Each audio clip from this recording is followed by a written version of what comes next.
Preface to the first edition, 1781.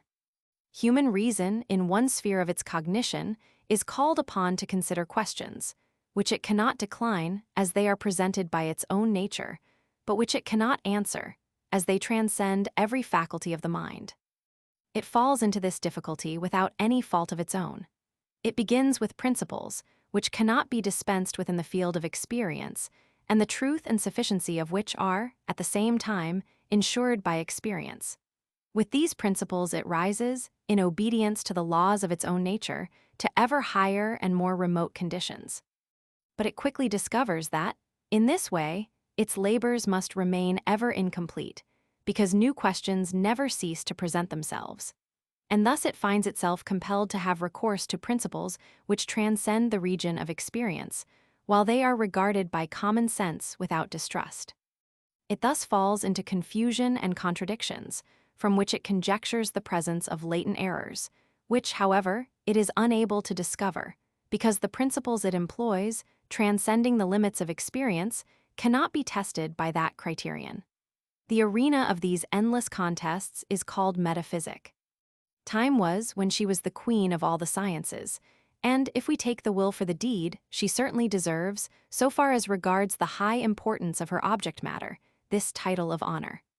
Now, it is the fashion of the time to heap contempt and scorn upon her, and the matron mourns, forlorn and forsaken, like Hecuba. Modo maxima rerum tot generis natusque potens, nunc treher exul in ops. Ovid Metamorphoses, Roman 13. At first, her government, under the administration of the dogmatists, was an absolute despotism. But as the legislative continued to show traces of the ancient barbaric rule, her empire gradually broke up, and intestine wars introduced the reign of anarchy. While the skeptics, like nomadic tribes, who hate a permanent habitation and settled mode of living, attacked from time to time those who had organized themselves into civil communities. But their number was, very happily, small, and thus they could not entirely put a stop to the exertions of those who persisted in raising new edifices, although on no settled or uniform plan. In recent times, the hope dawned upon us of seeing those disputes settled, and the legitimacy of her claims established by a kind of physiology of the human understanding, that of the celebrated Locke.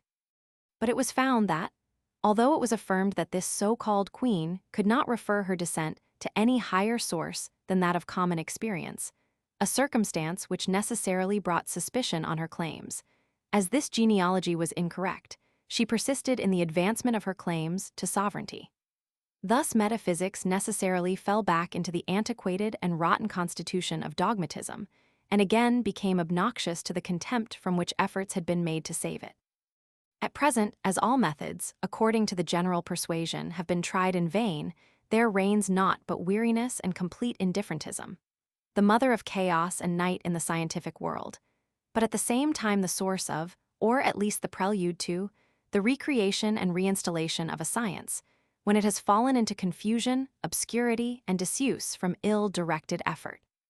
For it is in reality vain to profess indifference in regard to such inquiries, the object of which cannot be indifferent to humanity. Besides, these pretended indifferentists, however much they may try to disguise themselves by the assumption of a popular style and by changes on the language of the schools, unavoidably fall into metaphysical declarations and propositions, which they profess to regard with so much contempt. At the same time, this indifference, which has arisen in the world of science, and which relates to that kind of knowledge which we should wish to see destroyed the last, is a phenomenon that well deserves our attention and reflection. It is plainly not the effect of the levity, but of the matured judgment of the age, which refuses to be any longer entertained with illusory knowledge. It is, in fact, a call to reason, again to undertake the most laborious of all tasks, that of self-examination, and to establish a tribunal which may secure it in its well-grounded claims, while it pronounces against all baseless assumptions and pretensions, not in an arbitrary manner, but according to its own eternal and unchangeable laws. This tribunal is nothing less than the critical investigation of pure reason.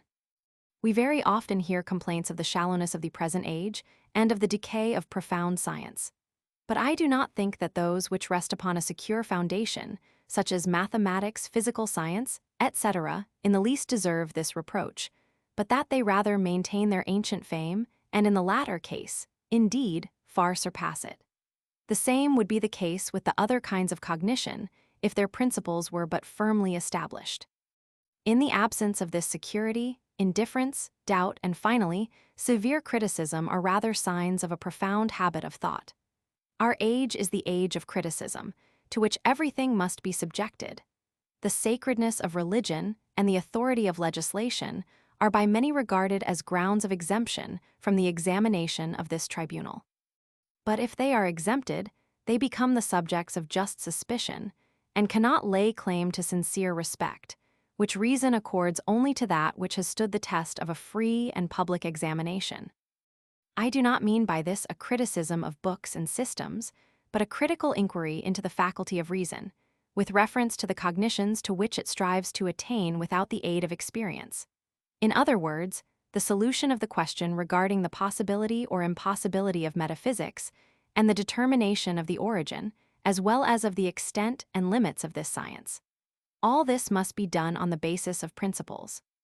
This path, the only one now remaining, has been entered upon by me, and I flatter myself that I have, in this way, discovered the cause of, and consequently the mode of removing, all the errors which have hitherto set reason at variance with itself, in the sphere of non-empirical thought. I have not returned an evasive answer to the questions of reason, by alleging the inability and limitation of the faculties of the mind. I have, on the contrary, examined them completely in the light of principles, and, after having discovered the cause of the doubts and contradictions into which reason fell, have solved them to its perfect satisfaction. It is true, these questions have not been solved as dogmatism, in its vain fancies and desires, had expected, for it can only be satisfied by the exercise of magical arts, and of these I have no knowledge. But neither do these come within the compass of our mental powers, and it was the duty of philosophy to destroy the illusions which had their origin in misconceptions, whatever darling hopes and valued expectations may be ruined by its explanations. My chief aim in this work has been thoroughness, and I make bold to say that there is not a single metaphysical problem that does not find its solution, or at least the key to its solution, here. Pure reason is a perfect unity, and therefore, if the principle presented by it prove to be insufficient for the solution of even a single one of those questions to which the very nature of reason gives birth, we must reject it, as we could not be perfectly certain of its sufficiency in the case of the others. While I say this, I think I see upon the countenance of the reader signs of dissatisfaction mingled with contempt, when he hears declarations which sound so boastful and extravagant. And yet they are beyond comparison more moderate than those advanced by the commonest author of the commonest philosophical program, in which the dogmatist professes to demonstrate the simple nature of the soul or the necessity of a primal being. Such a dogmatist promises to extend human knowledge beyond the limits of possible experience, while I humbly confess that this is completely beyond my power. Instead of any such attempt, I confine myself to the examination of reason alone and its pure thought, and I do not need to seek far for the sum total of its cognition, because it has its seat in my own mind. Besides, common logic presents me with a complete and systematic catalogue of all the simple operations of reason, and it is my task to answer the question how far reason can go, without the material presented and the aid furnished by experience. So much for the completeness and thoroughness necessary in the execution of the present task. The aims set before us are not arbitrarily proposed, but are imposed upon us by the nature of cognition itself. The above remarks relate to the matter of our critical inquiry. As regards the form, there are two indispensable conditions, which anyone who undertakes so difficult a task as that of a critique of pure reason is bound to fulfill. These conditions are certitude and clearness. As regards certitude, I have fully convinced myself that, in this sphere of thought, opinion is perfectly inadmissible, and that everything which bears the least semblance of an hypothesis must be excluded, as of no value in such discussions. For it is a necessary condition of every cognition that is to be established upon a priori grounds that it shall be held to be absolutely necessary. Much more is this the case with an attempt to determine all pure a priori cognition and to furnish the standard, and consequently an example of all apodictic, philosophical certitude. Whether I have succeeded in what I profess to do, it is for the reader to determine. It is the author's business merely to adduce grounds and reasons, without determining what influence these ought to have on the mind of his judges. But lest anything he may have said may become the innocent cause of doubt in their minds, or tend to weaken the effect which his arguments might otherwise produce, he may be allowed to point out those passages which may occasion mistrust or difficulty, although these do not concern the main purpose of the present work. He does this solely with the view of removing from the mind of the reader any doubts which might affect his judgment of the work as a whole and in regard to its ultimate aim. I know no investigations more necessary for a full insight into the nature of the faculty which we call understanding, and at the same time for the determination of the rules and limits of its use, than those undertaken in the second chapter of the Transcendental Analytic, under the title of Deduction of the Pure Conceptions of the Understanding, and they have also cost me by far the greatest labor which, I hope, will not remain uncompensated. The view there taken, which goes somewhat deeply into the subject, has two sides. The one relates to the objects of the pure understanding, and is intended to demonstrate and to render comprehensible the objective validity of its a priori conceptions, and it forms for this reason an essential part of the critique. The other considers the pure understanding itself, its possibility and its powers of cognition, that is, from a subjective point of view. And, although this exposition is of great importance, it does not belong essentially to the main purpose of the work, because the grand question is what and how much can reason and understanding, apart from experience, cognize, and not, how is the faculty of thought itself possible?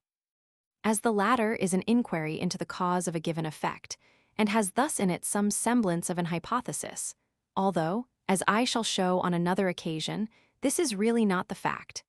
It would seem that, in the present instance, I had allowed myself to announce a mere opinion, and that the reader must therefore be at liberty to hold a different opinion.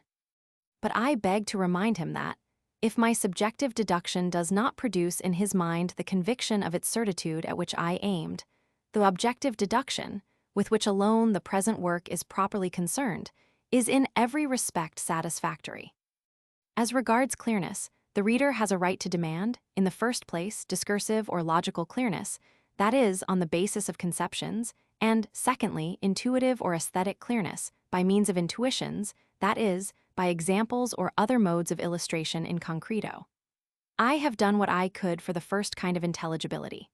This was essential to my purpose, and it thus became the accidental cause of my inability to do complete justice to the second requirement. I have been almost always at a loss, during the progress of this work, how to settle this question. Examples and illustrations always appeared to me necessary, and, in the first sketch of the critique, naturally fell into their proper places.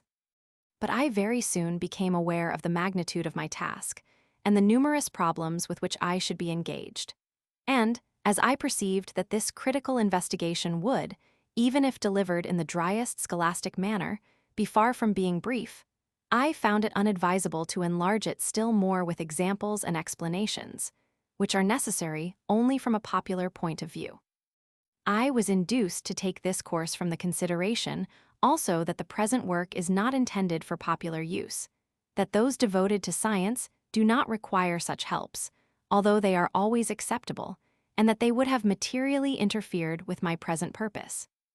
Abterison remarks with great justice that, if we estimate the size of a work, not from the number of its pages, but from the time which we require to make ourselves master of it, it may be said of many a book, that it would be much shorter if it were not so short. On the other hand, as regards the comprehensibility of a system of speculative cognition, connected under a single principle, we may say with equal justice, many a book would have been much clearer, if it had not been intended to be so very clear. For explanations and examples and other helps to intelligibility aid us in the comprehension of parts, but they distract the attention, dissipate the mental power of the reader, and stand in the way of his forming a clear conception of the whole. As he cannot attain soon enough to a survey of the system, and the coloring and embellishments bestowed upon it prevent his observing its articulation or organization, which is the most important consideration with him when he comes to judge of its unity and stability. The reader must naturally have a strong inducement to cooperate with the present author, if he has formed the intention of erecting a complete and solid edifice of metaphysical science, according to the plan now laid before him. Metaphysics, as here represented, is the only science which admits of completion, and with little labor, if it is united, in a short time, so that nothing will be left to future generations except the task of illustrating and applying it didactically. For this science is nothing more than the inventory of all that is given us by pure reason, systematically arranged. Nothing can escape our notice, for what reason produces from itself cannot lie concealed, but must be brought to the light by reason itself, so soon as we have discovered the common principle of the ideas we seek. The perfect unity of this kind of cognitions, which are based upon pure conceptions and uninfluenced by any empirical element or any peculiar intuition leading to determinate experience, renders this completeness not only practicable, but also necessary. Tecum habita et noris quam sit tibi curda supelex, Persius, Satiri Roman 4, 52. Such a system of pure speculative reason I hope to be able to publish under the title of Metaphysic of Nature. The content of this work, which will not be half so long, will be very much richer than that of the present critique, which has to discover the sources of this cognition and expose the conditions of its possibility, and at the same time to clear and level a fit foundation for the scientific edifice. In the present work, I look for the patient hearing and the impartiality of a judge, in the other, for the goodwill and assistance of a co-laborer. For, however complete the list of principles for this system may be in the critique, the correctness of the system requires that no deduced conceptions should be absent. These cannot be presented a priori, but must be gradually discovered. And, while the synthesis of conceptions has been fully exhausted in the critique, it is necessary that, in the proposed work, the same should be the case with their analysis. But this will be rather an amusement than a labor. In contradistinction to the metaphysic of ethics, this work was never published.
Preface to the second edition, 1787.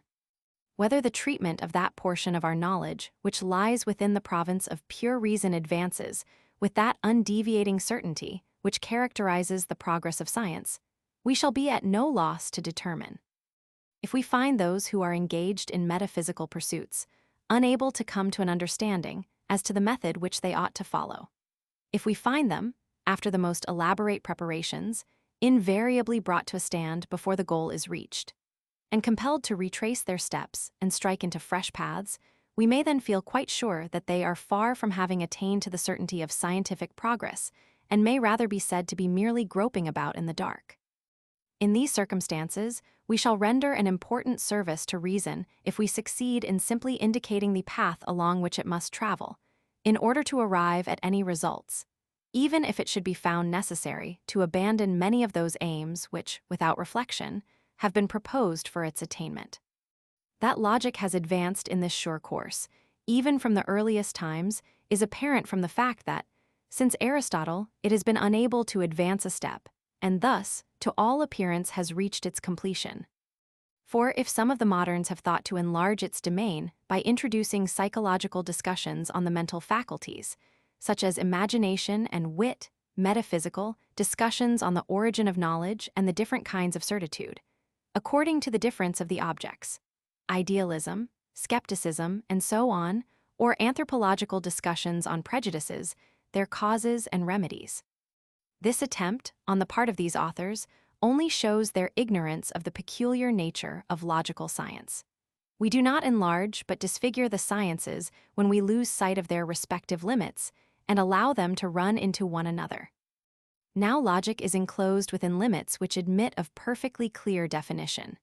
It is a science which has for its object nothing but the exposition and proof of the formal laws of all thought, whether it be a priori or empirical, whatever be its origin or its object, and whatever the difficulties, natural or accidental, which it encounters in the human mind.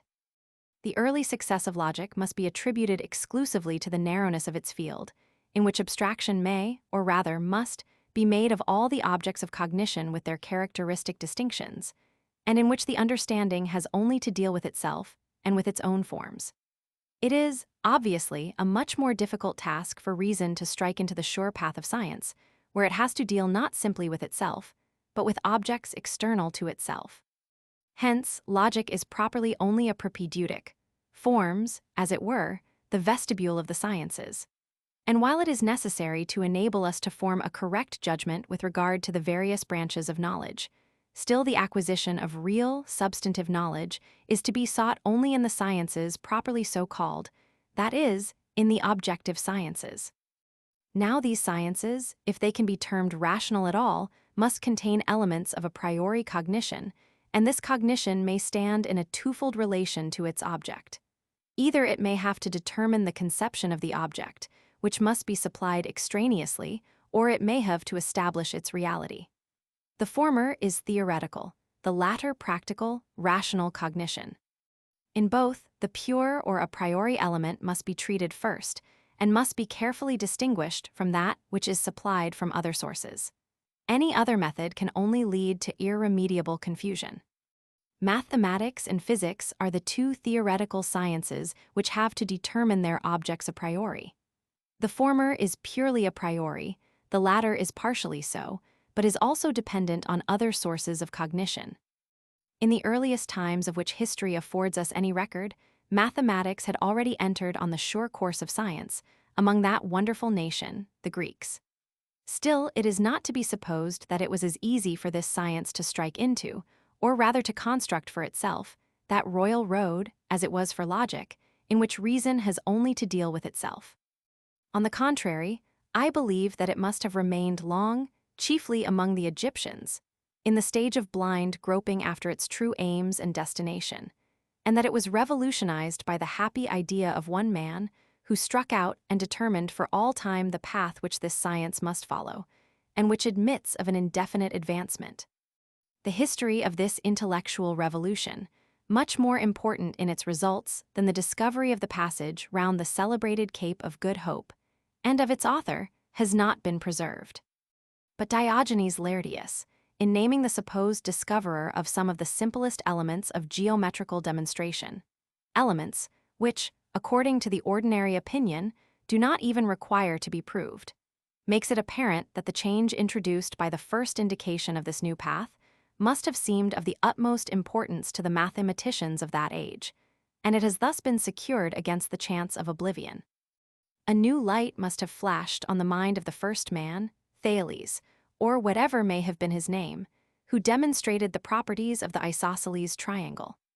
For he found that it was not sufficient to meditate on the figure, as it lay before his eyes, or the conception of it, as it existed in his mind, and thus endeavor to get at the knowledge of its properties, but that it was necessary to produce these properties, as it were, by a positive a priori construction, and that, in order to arrive with certainty at a priori cognition, he must not attribute to the object any other properties than those which necessarily followed from that which he had himself, in accordance with his conception, placed in the object. A much longer period elapsed before physics entered on the highway of science.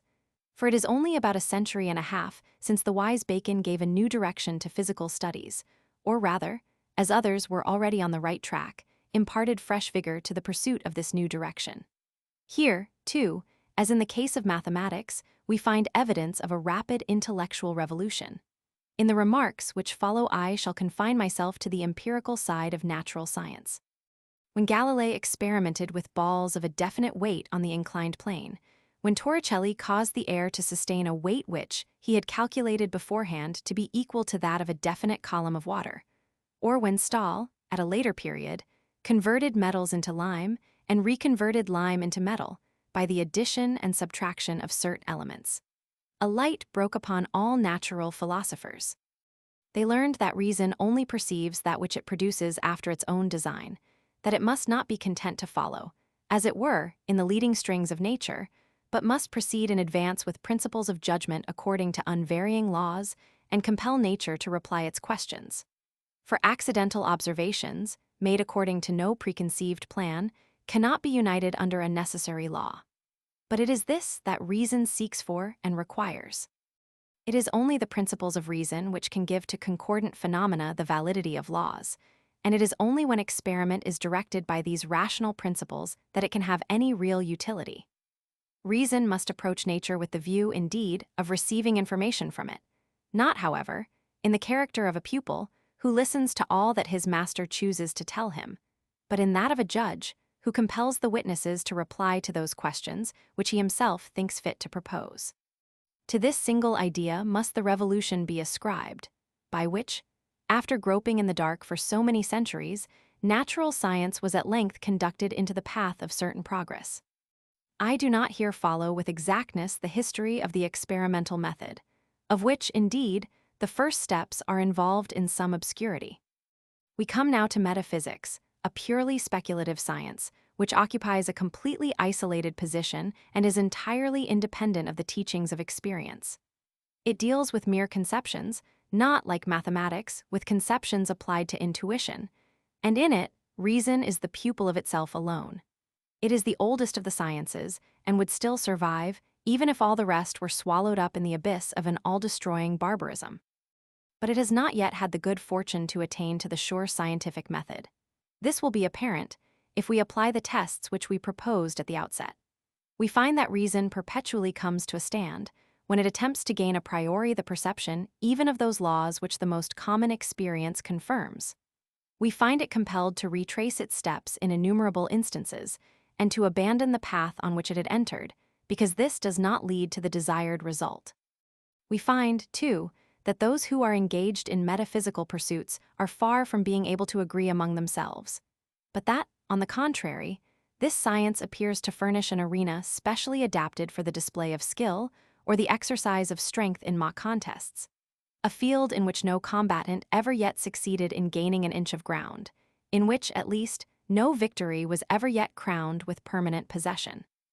This leads us to inquire why it is that, in metaphysics, the sure path of science has not hitherto been found. Shall we suppose that it is impossible to discover it? Why then should nature have visited our reason with restless aspirations after it, as if it were one of our weightiest concerns? Nay, more, how little cause should we have to place confidence in our reason, if it abandons us in a matter about which, most of all, we desire to know the truth, and not only so, but even allures us to the pursuit of vain phantoms, only to betray us in the end? Or, if the path has only hitherto been missed, what indications do we possess to guide us in a renewed investigation, and to enable us to hope for greater success than has fallen to the lot of our predecessors? It appears to me that the examples of mathematics and natural philosophy, which, as we have seen, were brought into their present condition by a sudden revolution, are sufficiently remarkable to fix our attention on the essential circumstances of the change which has proved so advantageous to them, and to induce us to make the experiment of imitating them, so far as the analogy which, as rational sciences, they bear to metaphysics may permit.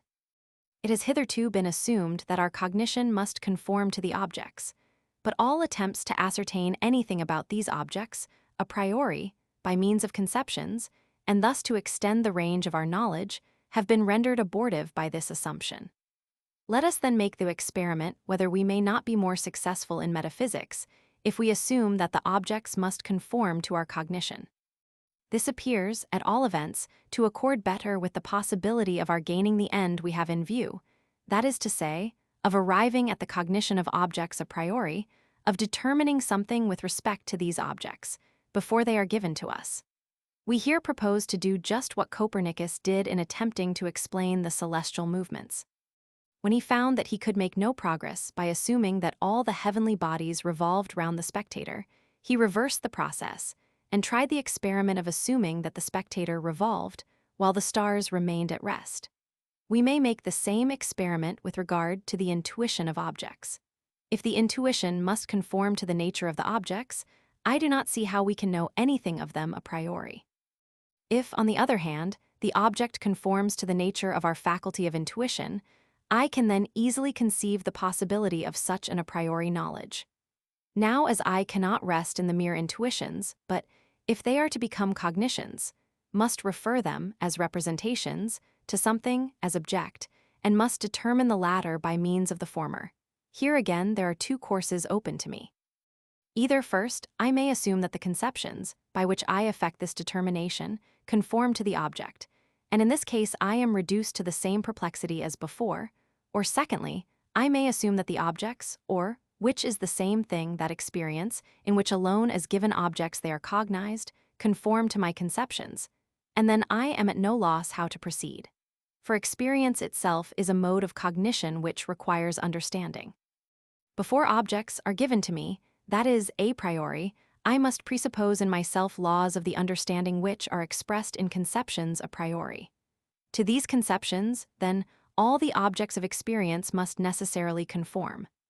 Now there are objects which reason thinks, and that necessarily, but which cannot be given in experience, or, at least, cannot be given so as reason thinks them. The attempt to think these objects will hereafter furnish an excellent test of the new method of thought which we have adopted, and which is based on the principle that we only cognize in things a priori that which we ourselves place in them. This method, accordingly, which we have borrowed from the natural philosopher, consists in seeking for the elements of pure reason in that which admits of confirmation or refutation by experiment. Now the propositions of pure reason, especially when they transcend the limits of possible experience, do not admit of our making any experiment with their objects, as in natural science. Hence, with regard to those conceptions and principles which we assume a priori, our only course will be to view them from two different sides. We must regard one and the same conception, on the one hand, in relation to experience as an object of the senses and of the understanding, on the other hand, in relation to reason, isolated and transcending the limits of experience, as an object of mere thought. Now, if we find that, when we regard things from this double point of view, the result is in harmony with the principle of pure reason, but that, when we regard them from a single point of view, reason is involved in self-contradiction, then the experiment will establish the correctness of this distinction. This attempt succeeds as well as we could desire, and promises to metaphysics, in its first part, that is, where it is occupied with conceptions a priori, of which the corresponding objects may be given in experience, the certain course of science. For by this new method we are enabled perfectly to explain the possibility of a priori cognition, and, what is more, to demonstrate satisfactorily the laws which lie a priori at the foundation of nature, as the sum of the objects of experience, neither of which was possible according to the procedure hitherto followed.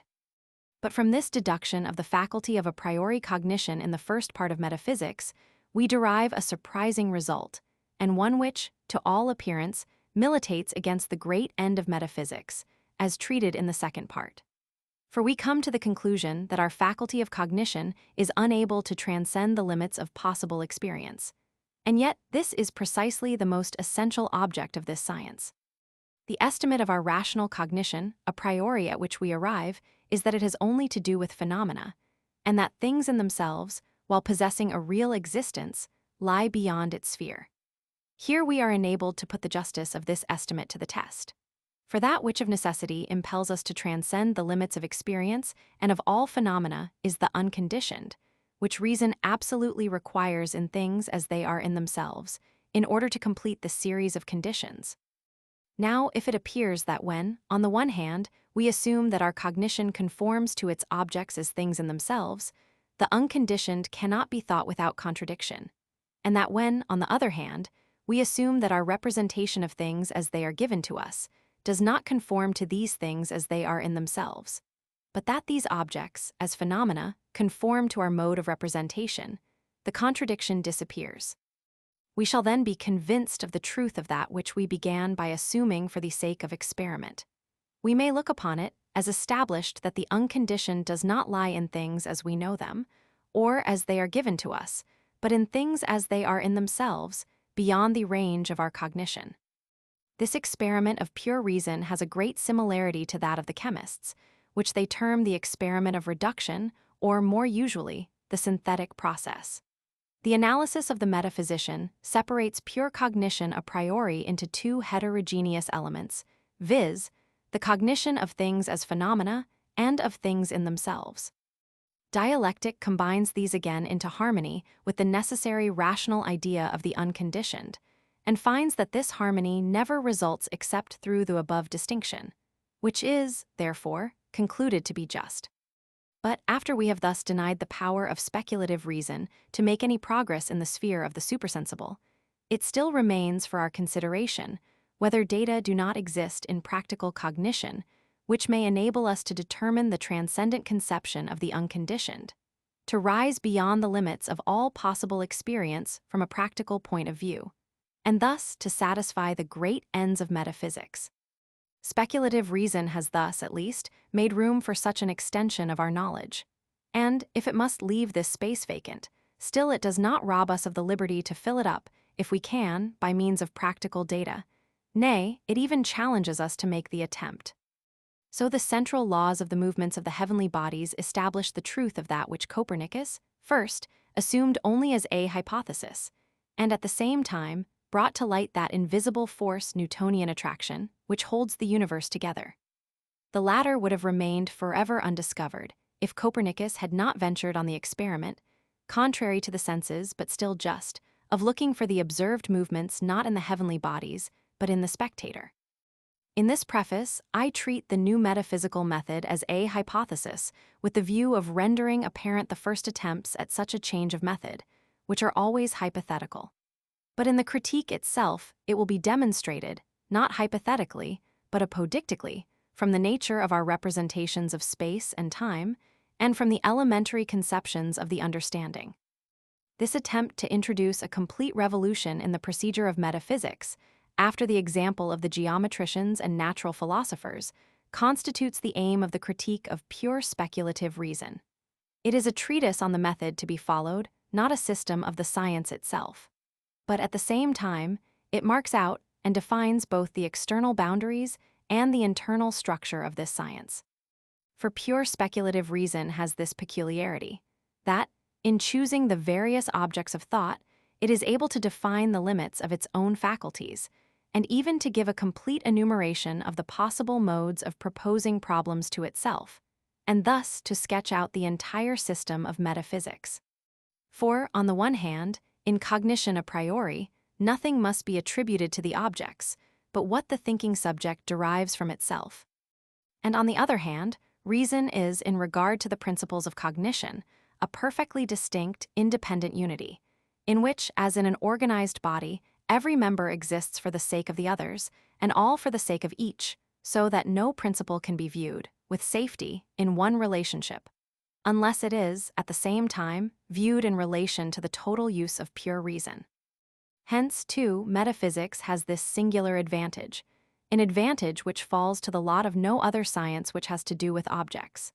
That, if once it is conducted into the sure path of science, by means of this criticism, it can then take in the whole sphere of its cognitions, and can thus complete its work, and leave it for the use of posterity, as a capital which can never receive fresh accessions. For metaphysics has to deal only with principles, and with the limitations of its own employment as determined by these principles. To this perfection it is, therefore, bound, as the fundamental science, to attain, and to it the maxim may justly be applied. Nil actum repetans, si quid superesset agendum. But it will be asked, what kind of a treasure is this that we propose to bequeath to posterity? What is the real value of this system of metaphysics, purified by criticism, and thereby reduced to a permanent condition? A cursory view of the present work will lead to the supposition that its use is merely negative, that it only serves to warn us against venturing, with speculative reason, beyond the limits of experience. This is, in fact, its primary use. But this, at once, assumes a positive value, when we observe that the principles with which speculative reason endeavors to transcend its limits lead inevitably, not to the extension, but to the contraction of the use of reason, inasmuch as they threaten to extend the limits of sensibility, which is their proper sphere, over the entire realm of thought, and thus to supplant the pure, practical use of reason. So far, then, as this criticism is occupied in confining speculative reason within its proper bounds, it is only negative. But inasmuch as it thereby, at the same time, removes an obstacle which impedes and even threatens to destroy the use of practical reason, it possesses a positive and very important value. In order to admit this, we have only to be convinced that there is an absolutely necessary use of pure reason, the moral use, in which it inevitably transcends the limits of sensibility, without the aid of speculation, requiring only to be insured against the effects of a speculation which would involve it in contradiction with itself.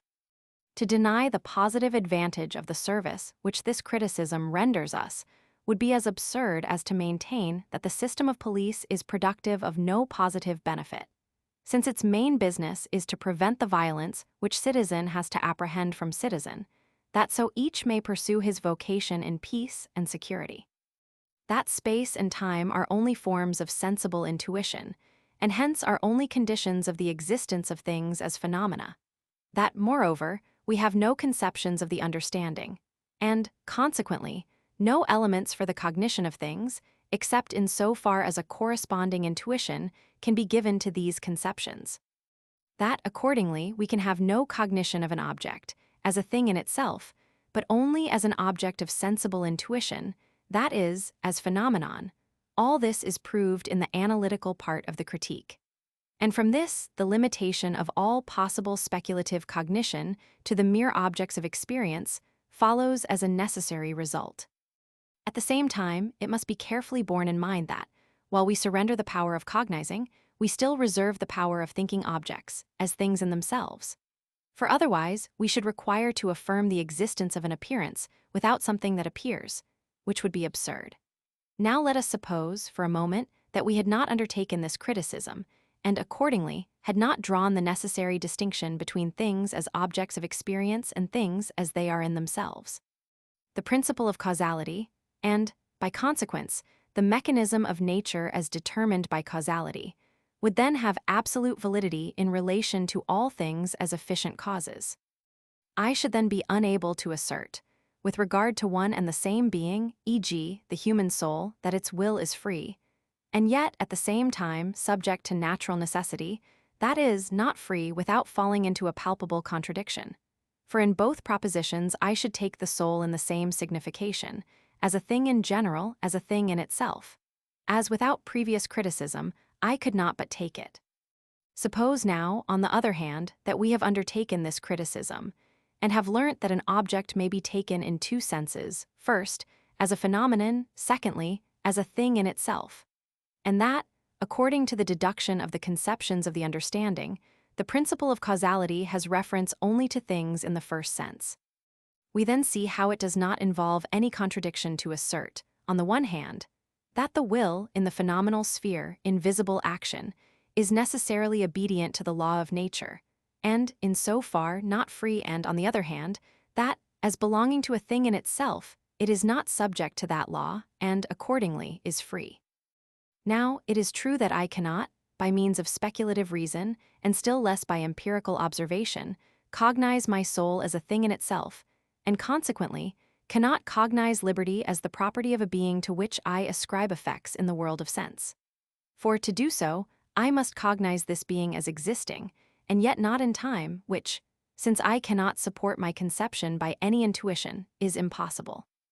At the same time, while I cannot cognize, I can quite well think freedom.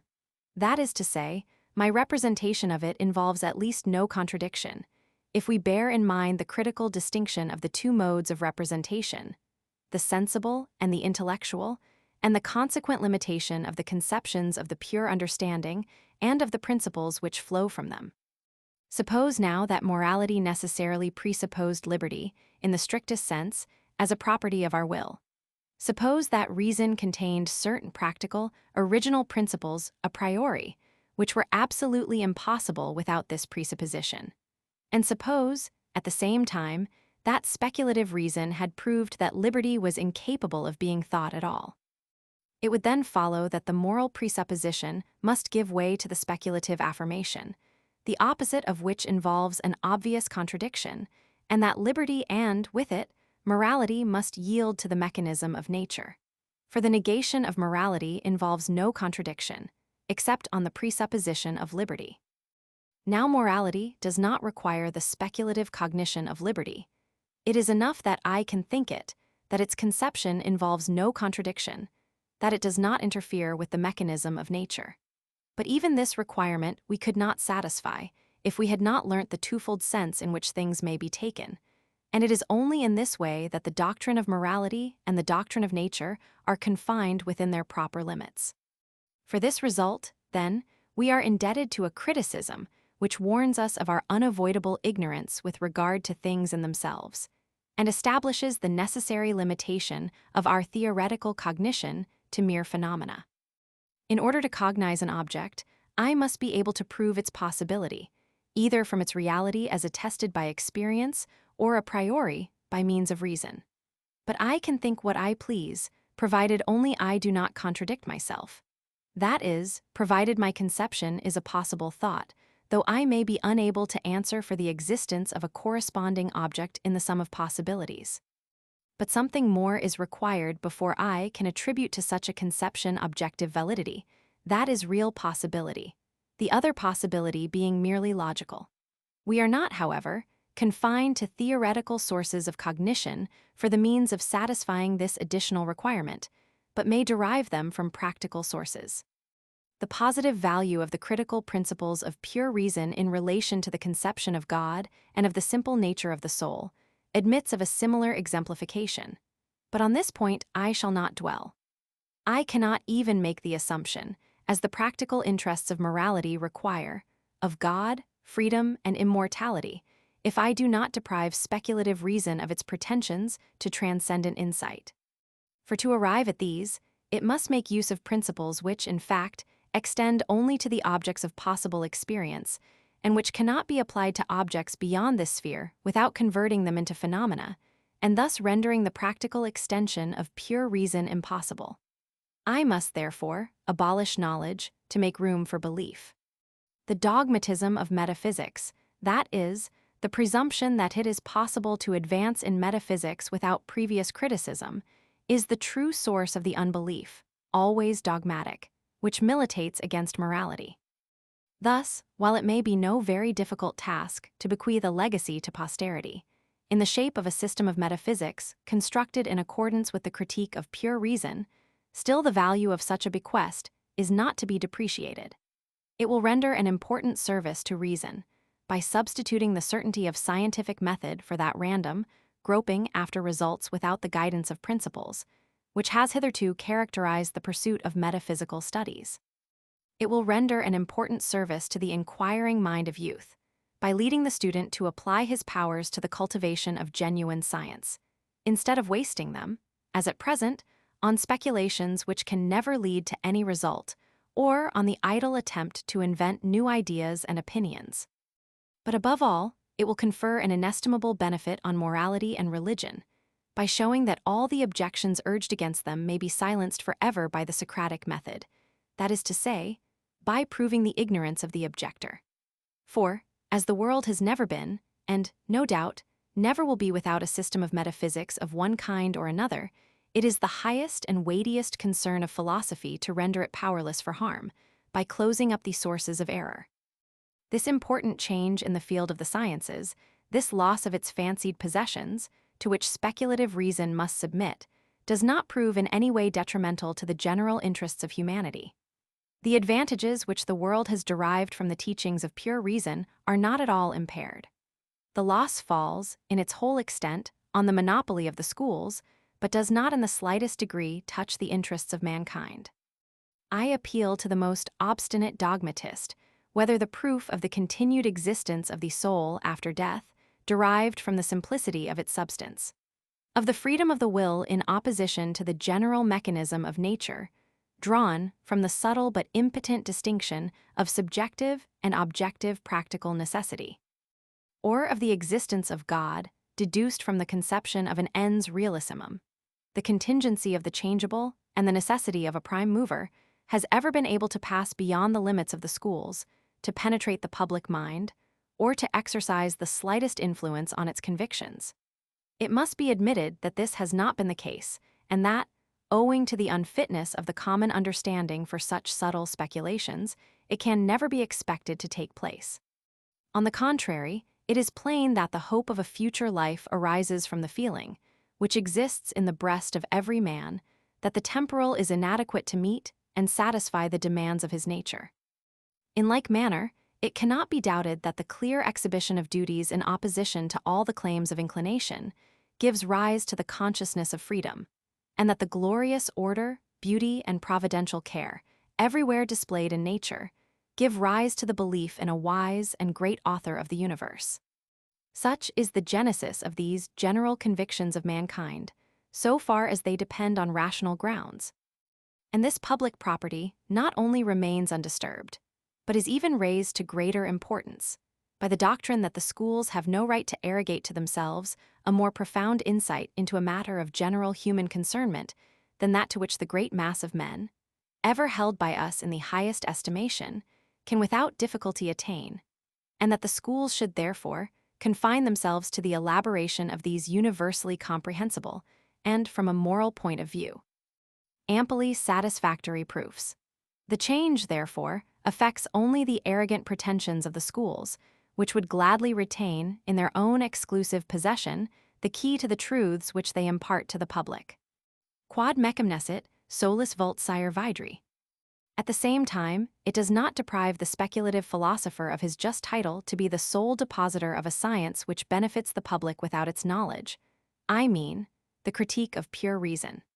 This can never become popular, and indeed has no occasion to be so, for fine-spun arguments in favor of useful truths make just as little impression on the public mind as the equally subtle objections brought against these truths. On the other hand, since both inevitably force themselves on every man who rises to the height of speculation, it becomes the manifest duty of the schools to enter upon a thorough investigation of the rights of speculative reason, and thus to prevent the scandal which metaphysical controversies are sure, sooner or later, to cause even to the masses. It is only by criticism that metaphysicians, and, as such, theologians too, can be saved from these controversies and from the consequent perversion of their doctrines. Criticism alone can strike a blow at the root of materialism, fatalism, atheism, free-thinking, fanaticism, and superstition, which are universally injurious, as well as of idealism and skepticism, which are dangerous to the schools, but can scarcely pass over to the public.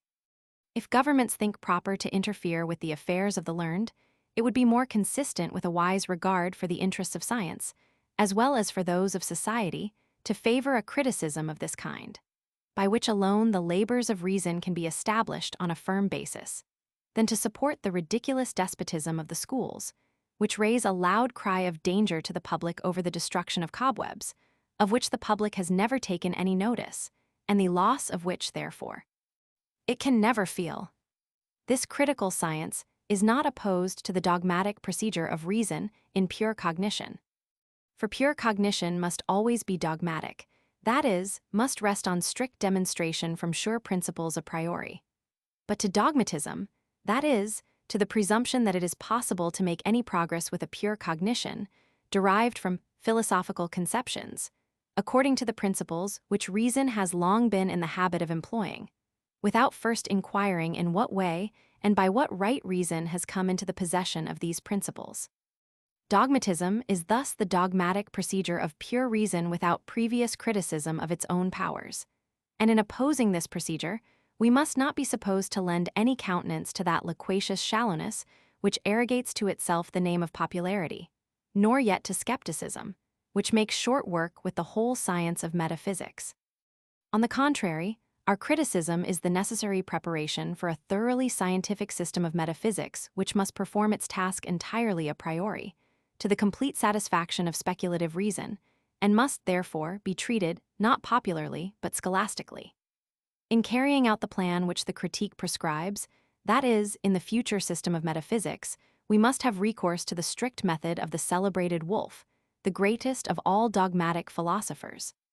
He was the first to point out the necessity of establishing fixed principles, of clearly defining our conceptions, and of subjecting our demonstrations to the most severe scrutiny, instead of rashly jumping at conclusions. The example which he set served to awaken that spirit of profound and thorough investigation which is not yet extinct in Germany. He would have been peculiarly well fitted to give a truly scientific character to metaphysical studies, had it occurred to him to prepare the field by a criticism of the organum, that is, of pure reason itself. That he failed to perceive the necessity of such a procedure must be ascribed to the dogmatic mode of thought which characterized his age. And on this point, the philosophers of his time, as well as of all previous times, have nothing to reproach each other with. Those who reject at once the method of Wolff and of the critique of pure reason can have no other aim but to shake off the fetters of science, to change labor into sport, certainty into opinion, and philosophy into philodoxy. In this second edition, I have endeavored, as far as possible, to remove the difficulties and obscurity which, without fault of mine perhaps, have given rise to many misconceptions even among acute thinkers. In the propositions themselves, and in the demonstrations by which they are supported, as well as in the form and the entire plan of the work, I have found nothing to alter, which must be attributed partly to the long examination to which I had subjected the whole before offering it to the public, and partly to the nature of the case. For pure speculative reason is an organic structure in which there is nothing isolated or independent, but every single part is essential to all the rest. And hence, the slightest imperfection, whether defect or positive error, could not fail to betray itself in use. I venture further to hope that this system will maintain the same unalterable character for the future. I am led to entertain this confidence, not by vanity, but by the evidence which the equality of the result affords, when we proceed, first, from the simplest elements up to the complete whole of pure reason and then, backwards from the whole to each part. We find that the attempt to make the slightest alteration, in any part, leads inevitably to contradictions, not merely in this system, but in human reason itself. At the same time, there is still much room for improvement in the exposition of the doctrines contained in this work. In the present edition, I have endeavored to remove misapprehensions of the aesthetical part, especially with regard to the conception of time, to clear away the obscurity which has been found in the deduction of the conceptions of the understanding, to supply the supposed want of sufficient evidence in the demonstration of the principles of the pure understanding, and, lastly, to obviate the misunderstanding of the paralogisms which immediately precede the rational psychology. Beyond this point, the end of the second main division of the Transcendental dialectic, I have not extended my alterations, partly from want of time, and partly because I am not aware that any portion of the remainder has given rise to misconceptions among intelligent and impartial critics, whom I do not here mention with that praise which is their due, but who will find that their suggestions have been attended to in the work itself. The only addition, properly so called, and that only in the method of proof, which I have made in the present edition, consists of a new refutation of psychological idealism and a strict demonstration, the only one possible, as I believe, of the objective reality of external intuition. However harmless idealism may be considered, although in reality it is not so, in regard to the essential ends of metaphysics, it must still remain a scandal to philosophy and to the general human reason to be obliged to assume, as an article of mere belief, the existence of things external to ourselves, from which, yet, we derive the whole material of cognition for the internal sense, and not to be able to oppose a satisfactory proof to anyone who may call it in question. As there is some obscurity of expression in the demonstration as it stands in the text, I propose to alter the passage in question as follows. But this permanent cannot be an intuition in me. For all the determining grounds of my existence which can be found in me are representations, and as such, do themselves require a permanent, distinct from them, which may determine my existence in relation to their changes, that is, my existence in time, wherein they change. It may, probably, be urged in opposition to this proof that, after all, I am only conscious immediately of that which is in me, that is, of my representation of external things, and that, consequently, it must always remain uncertain whether anything corresponding to this representation does or does not exist externally to me. But I am conscious, through internal experience, of my existence in time, consequently also of the determinability of the former in the latter, and that is more than the simple consciousness of my representation. It is, in fact, the same as the empirical consciousness of my existence, which can only be determined in relation to something, which, while connected with my existence, is external to me. This consciousness of my existence in time is, therefore, identical with the consciousness of a relation to something external to me, and it is, therefore, experience, not fiction, sense, not imagination, which inseparably connects the external with my internal sense. For the external sense is, in itself, the relation of intuition to something real, external to me, and the reality of this something, as opposed to the mere imagination of it, rests solely on its inseparable connection with internal experience as the condition of its possibility. If with the intellectual consciousness of my existence, in the representation, I am, which accompanies all my judgments and all the operations of my understanding, I could, at the same time, connect a determination of my existence by intellectual intuition, then the consciousness of a relation to something external to me would not be necessary. But the internal intuition in which alone my existence can be determined, though preceded by that purely intellectual consciousness, is itself sensible and attached to the condition of time. Hence this determination of my existence, and consequently my internal experience itself, must depend on something permanent which is not in me, which can be, therefore, only in something external to me, to which I must look upon myself as being related. Thus the reality of the external sense is necessarily connected with that of the internal, in order to the possibility of experience in general. That is, I am just as certainly conscious that there are things external to me related to my sense, as I am that I myself exist as determined in time. But in order to ascertain to what given intuition's objects, external me, really correspond, in other words, what intuitions belong to the external sense and not to imagination, I must have recourse, in every particular case, to those rules according to which experience in general, even internal experience, is distinguished from imagination, and which are always based on the proposition that there really is an external experience. We may add the remark that the representation of something permanent in existence is not the same thing as the permanent representation.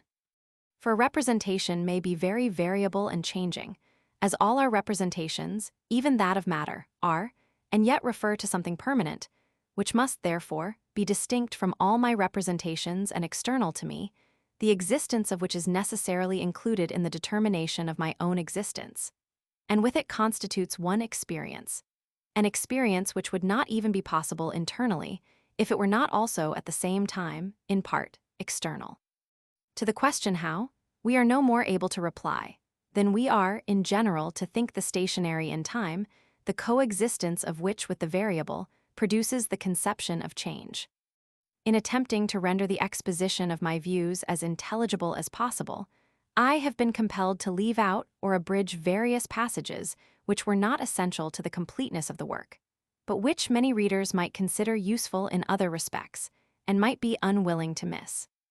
This trifling loss, which could not be avoided without swelling the book beyond due limits, may be supplied, at the pleasure of the reader, by a comparison with the first edition, and will, I hope, be more than compensated for by the greater clearness of the exposition as it now stands.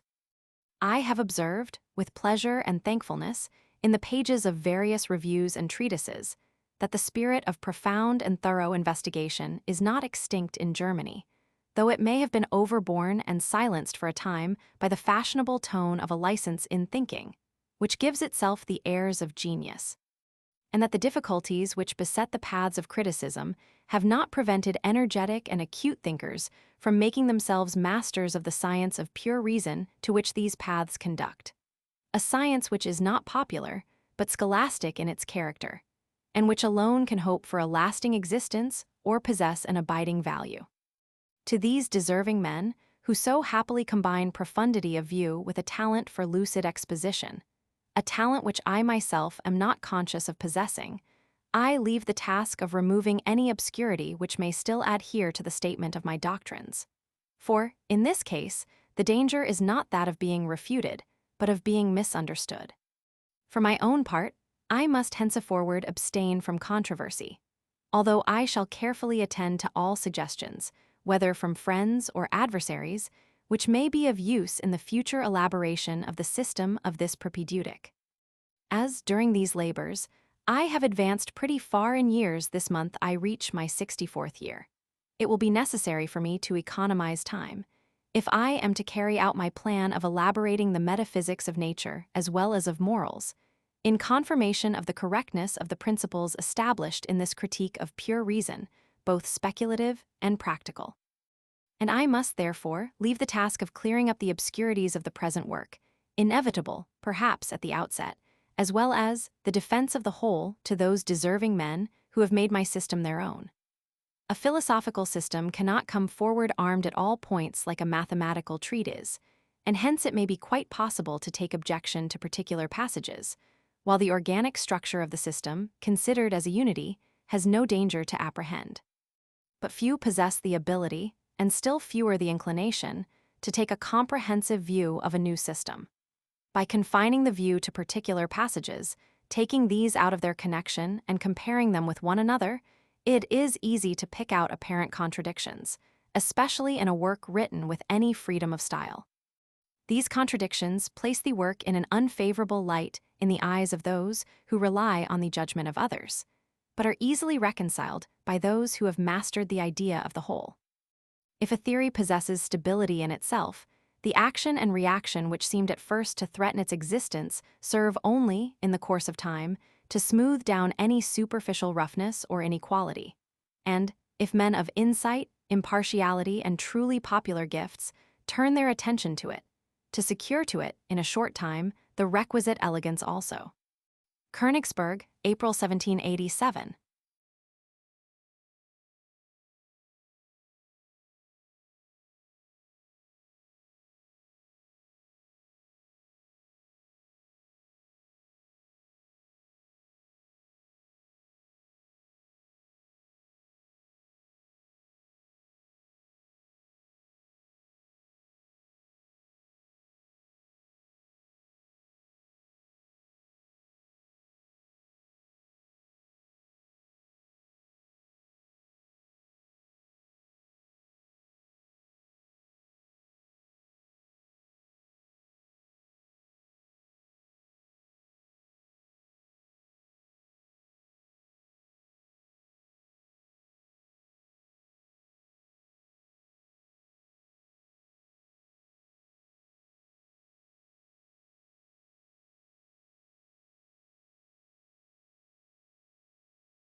Introduction.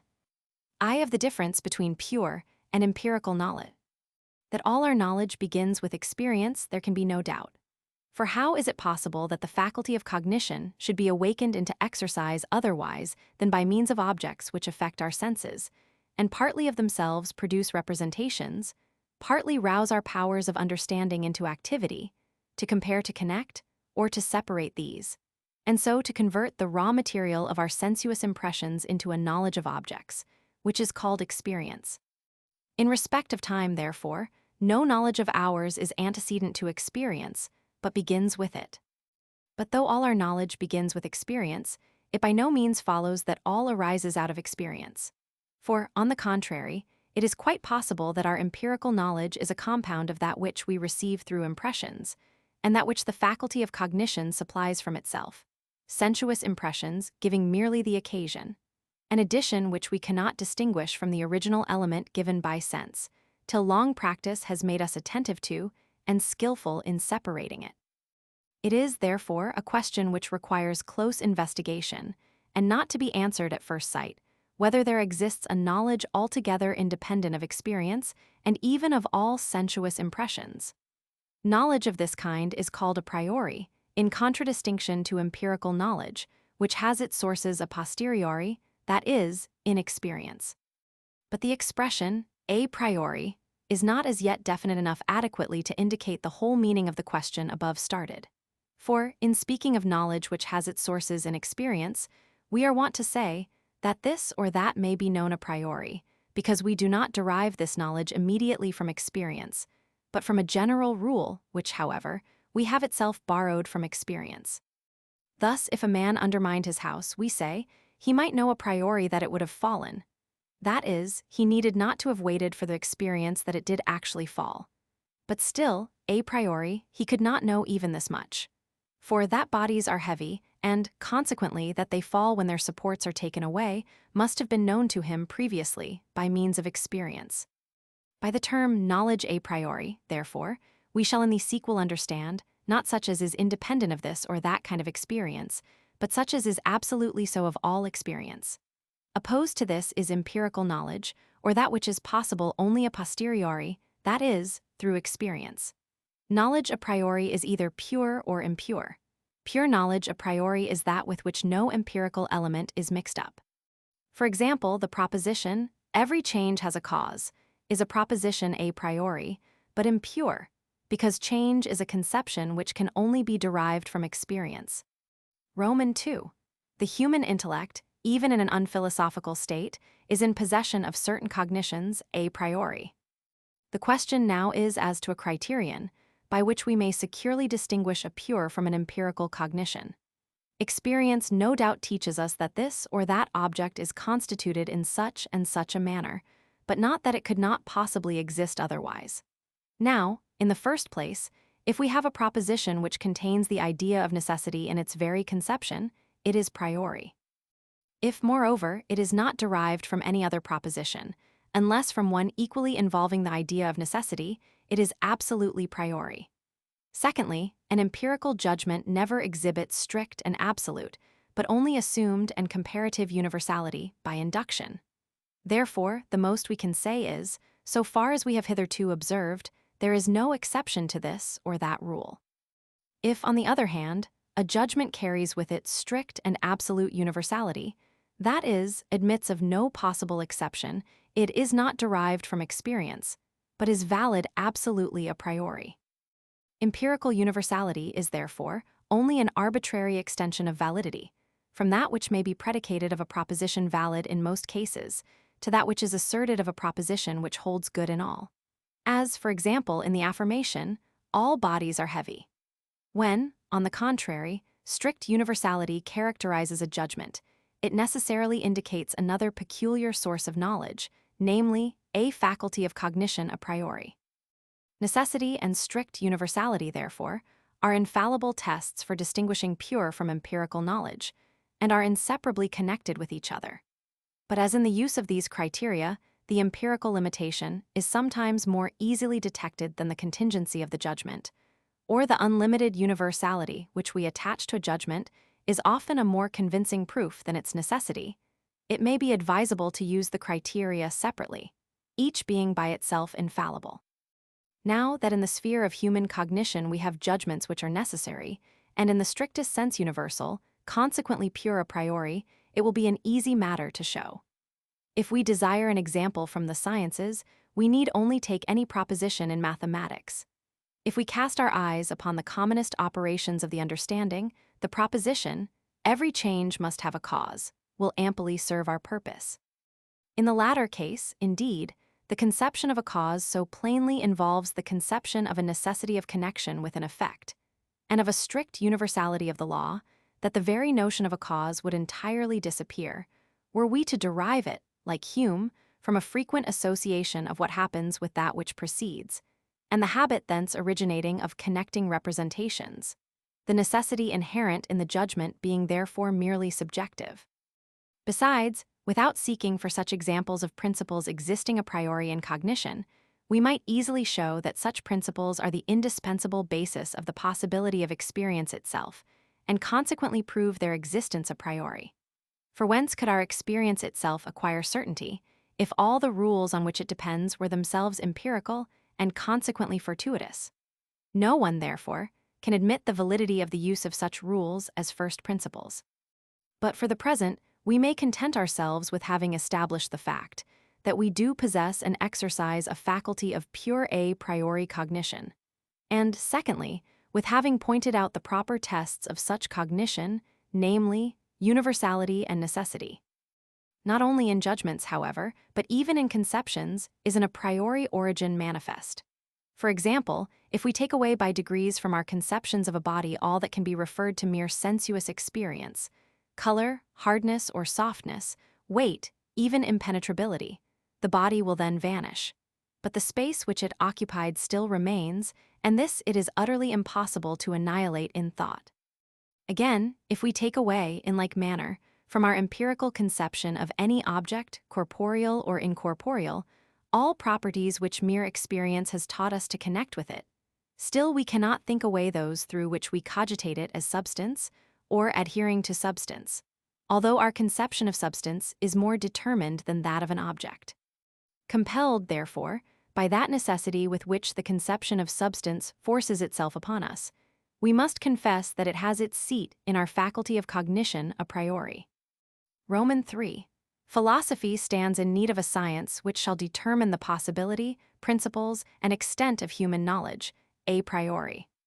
Of far more importance than all that has been above said, is the consideration that certain of our cognitions rise completely above the sphere of all possible experience, and by means of conceptions, to which there exists in the whole extent of experience no corresponding object, seem to extend the range of our judgments beyond its bounds.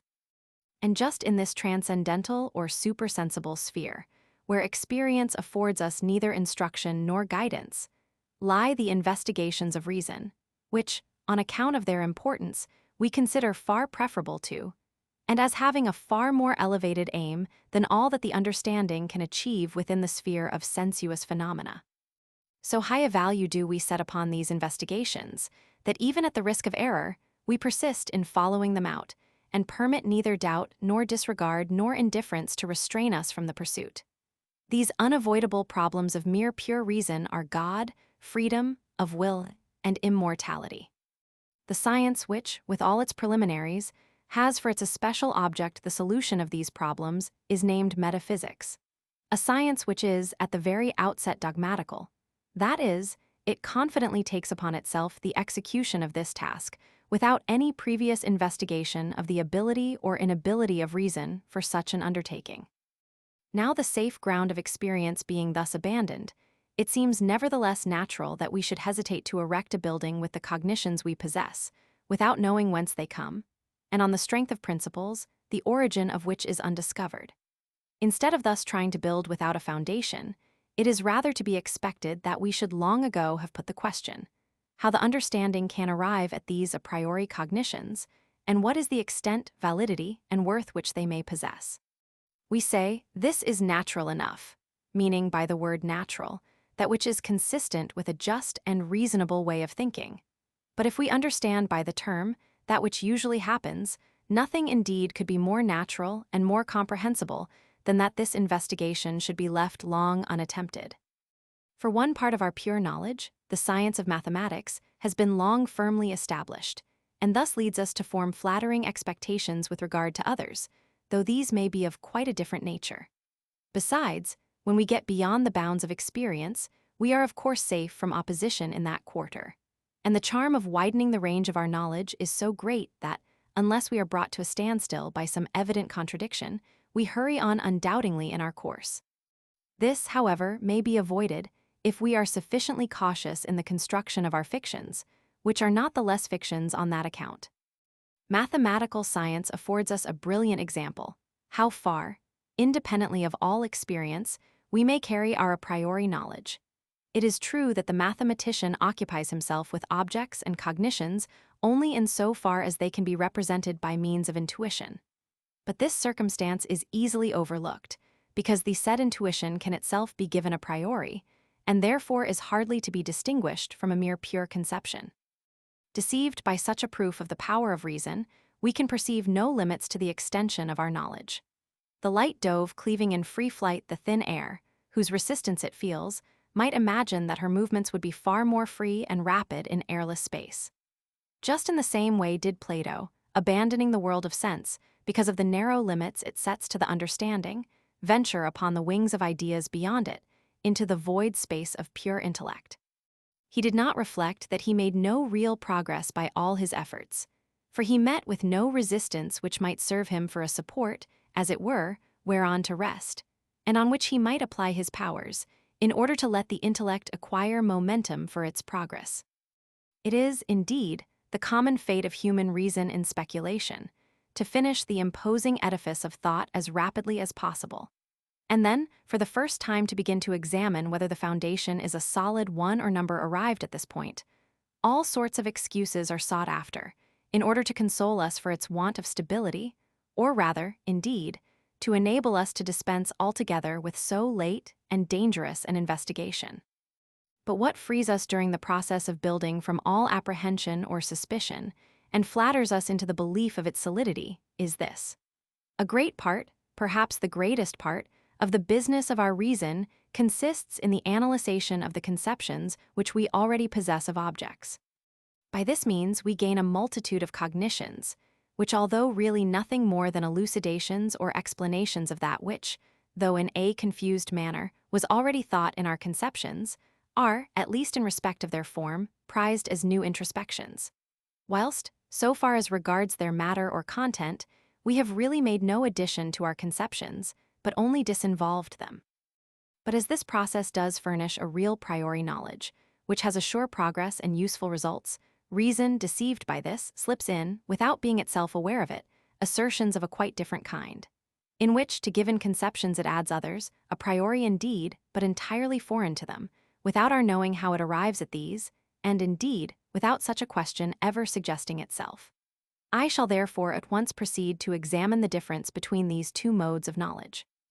Roman 4. Of the difference between analytical and synthetical judgments. In all judgments wherein the relation of a subject to the predicate is cogitated, I mention affirmative judgments only here. The application to negative will be very easy. This relation is possible in two different ways.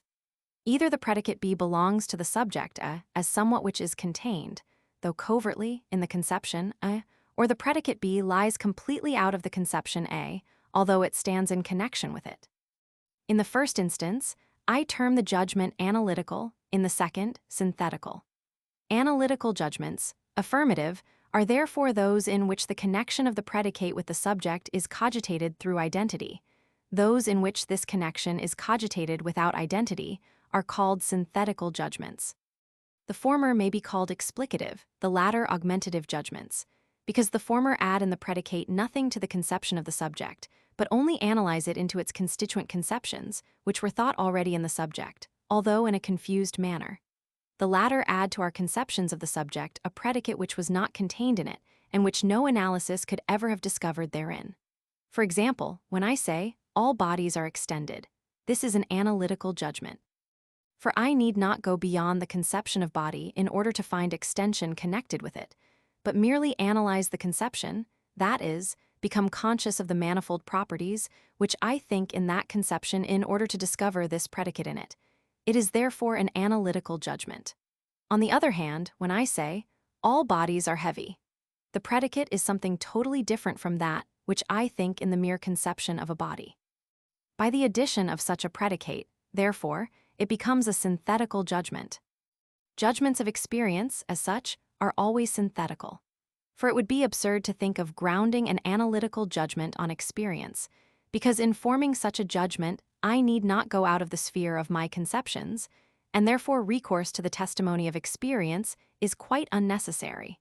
That bodies are extended is not an empirical judgment, but a proposition which stands firm a priori. For before addressing myself to experience, I already have in my conception all the requisite conditions for the judgment, and I have only to extract the predicate from the conception, according to the principle of contradiction, and thereby at the same time become conscious of the necessity of the judgment, a necessity which I could never learn from experience. On the other hand, though at first I do not at all include the predicate of weight in my conception of body in general, that conception still indicates an object of experience, a part of the totality of experience to which I can still add other parts. And this I do when I recognize by observation that bodies are heavy. I can cognize beforehand by analysis the conception of body through the characteristics of extension, impenetrability, shape, etc., all which are cogitated in this conception. But now I extend my knowledge, and looking back on experience from which I had derived this conception of body, I find weight at all times connected with the above characteristics, and therefore I synthetically add to my conceptions this as a predicate, and say, all bodies are heavy. Thus it is experience upon which rests the possibility of the synthesis of the predicate of weight with the conception of body, because both conceptions, although the one is not contained in the other, still belong to one another, only contingently, however, as parts of a whole, namely, of experience, which is itself a synthesis of intuitions. But to synthetical judgments a priori, such aid is entirely wanting. If I go out of and beyond the conception, in order to recognize another be as connected with it, what foundation have I to rest on, whereby to render the synthesis possible? I have here no longer the advantage of looking out in the sphere of experience for what I want. Let us take, for example, the proposition, everything that happens has a cause. In the conception of something that happens, I indeed think an existence which a certain time antecedes, and from this I can derive analytical judgments. But the conception of a cause lies quite out of the above conception, and indicates something entirely different from that which happens, and is consequently not contained in that conception. How then am I able to assert concerning the general conception, that which happens, something entirely different from that conception, and to recognize the conception of cause although not contained in it, yet as belonging to it, and even necessarily? What is here the unknown equals X, upon which the understanding rests when it believes it has found, out of the conception a foreign predicate B, which it nevertheless considers to be connected with it? It cannot be experience, because the principle adduced annexes the two representations, cause and effect, to the representation existence, not only with universality, which experience cannot give, but also with the expression of necessity, therefore completely a priori and from pure conceptions. Upon such synthetical, that is augmentative propositions, depends the whole aim of our speculative knowledge a priori. For although analytical judgments are indeed highly important and necessary, they are so only to arrive at that clearness of conceptions which is requisite for a sure and extended synthesis, and this alone is a real acquisition. In all theoretical sciences of reason, synthetical judgments, a priori, are contained as principles. Mathematical judgments are always synthetical. Hitherto this fact, though incontestably true and very important in its consequences, seems to have escaped the analysts of the human mind, nay, to be in complete opposition to all their conjectures. For as it was found that mathematical conclusions all proceed according to the principle of contradiction, which the nature of every apodictic certainty requires, people became persuaded that the fundamental principles of the science also were recognized and admitted in the same way. But the notion is fallacious. For although a synthetical proposition can certainly be discerned by means of the principle of contradiction, this is possible only when another synthetical proposition proceeds, from which the latter is deduced, but never of itself.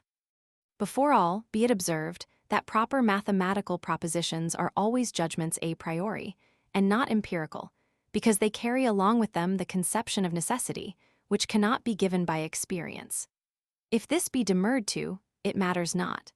I will then limit my assertion to pure mathematics, the very conception of which implies that it consists of knowledge altogether non-empirical and a priori. We might, indeed, at first suppose that the proposition 7 plus 5 equals 12 is a merely analytical proposition, following, according to the principle of contradiction, from the conception of a sum of 7 and 5.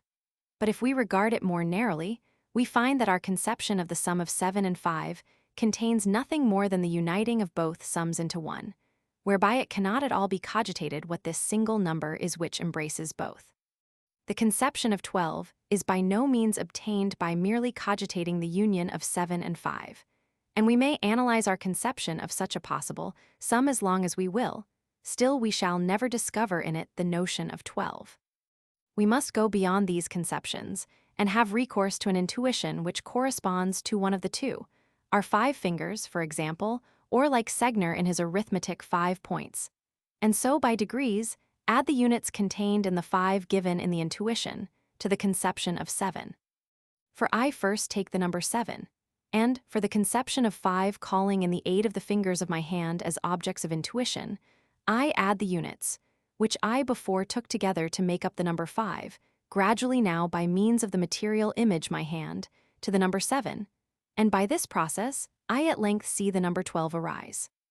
That 7 should be added to 5, I have certainly cogitated in my conception of a sum equals 7 plus 5, but not that this sum was equal to 12. Arithmetical propositions are therefore always synthetical, of which we may become more clearly convinced by trying large numbers. For it will thus become quite evident that, turn and twist our conceptions as we may, it is impossible, without having recourse to intuition, to arrive at the sum total or product by means of the mere analysis of our conceptions. Just as little is any principle of pure geometry analytical. A straight line between 2 points is the shortest, is a synthetical proposition, for my conception of straight contains no notion of quantity, but is merely qualitative. The conception of the shortest is therefore wholly an addition, and by no analysis can it be extracted from our conception of a straight line. Intuition must therefore here lend its aid, by means of which, and thus only, our synthesis is possible. Some few principles preposited by geometricians are, indeed, really analytical and depend on the principle of contradiction. They serve, however, like identical propositions, as links in the chain of method, not as principles. For example, A equals A, the whole is equal to itself, or A plus B, the whole is greater than its part. And yet even these principles themselves, though they derive their validity from pure conceptions, are only admitted in mathematics because they can be presented in intuition. What causes us here commonly to believe that the predicate of such apodictic judgments is already contained in our conception, and that the judgment is therefore analytical, is merely the equivocal nature of the expression. We must join in thought a certain predicate to a given conception, and this necessity cleaves already to the conception. But the question is, not what we must join in thought to the given conception, but what we really think therein, though only obscurely, and then it becomes manifest that the predicate pertains to these conceptions, necessarily indeed, yet not as thought in the conception itself, but by virtue of an intuition, which must be added to the conception. 2. The science of natural philosophy, physics, contains in itself synthetical judgments a priori as principles. I shall adduce 2 propositions. For instance, the proposition, in all changes of the material world, the quantity of matter remains unchanged, or that, in all communication of motion, action and reaction must always be equal. In both of these, not only is the necessity, and therefore their origin a priori clear, but also that they are synthetical propositions. For in the conception of matter, I do not cogitate its permanency, but merely its presence in space, which it fills. I therefore really go out of and beyond the conception of matter, in order to think on to it something a priori, which I did not think in it. The proposition is therefore not analytical, but synthetical, and nevertheless conceived a priori. And so it is with regard to the other propositions of the pure part of natural philosophy. 3. As to metaphysics, even if we look upon it merely as an attempted science, yet, from the nature of human reason, an indispensable one, we find that it must contain synthetical propositions a priori. It is not merely the duty of metaphysics to dissect, and thereby analytically to illustrate the conceptions which we form a priori of things, but we seek to widen the range of our a priori knowledge. For this purpose, we must avail ourselves of such principles as add something to the original conception, something not identical with, nor contained in it, and by means of synthetical judgments a priori, leave far behind us the limits of experience. For example, in the proposition, the world must have a beginning, and such like. Thus metaphysics, according to the proper aim of the science, consists merely of synthetical propositions a priori. Roman 6, the universal problem of pure reason. It is extremely advantageous to be able to bring a number of investigations under the formula of a single problem. For in this manner, we not only facilitate our own labor, inasmuch as we define it clearly to ourselves, but also render it more easy for others to decide whether we have done justice to our undertaking. The proper problem of pure reason, then, is contained in the question, how are synthetical judgments a priori possible? That metaphysical science has hitherto remained in so vacillating a state of uncertainty and contradiction is only to be attributed to the fact that this great problem, and perhaps even the difference between analytical and synthetical judgments, did not sooner suggest itself to philosophers. Upon the solution of this problem, or upon sufficient proof of the impossibility of synthetical knowledge a priori, depends the existence or downfall of the science of metaphysics. Among philosophers, David Hume came the nearest of all to this problem, yet it never acquired in his mind sufficient precision, nor did he regard the question in its universality.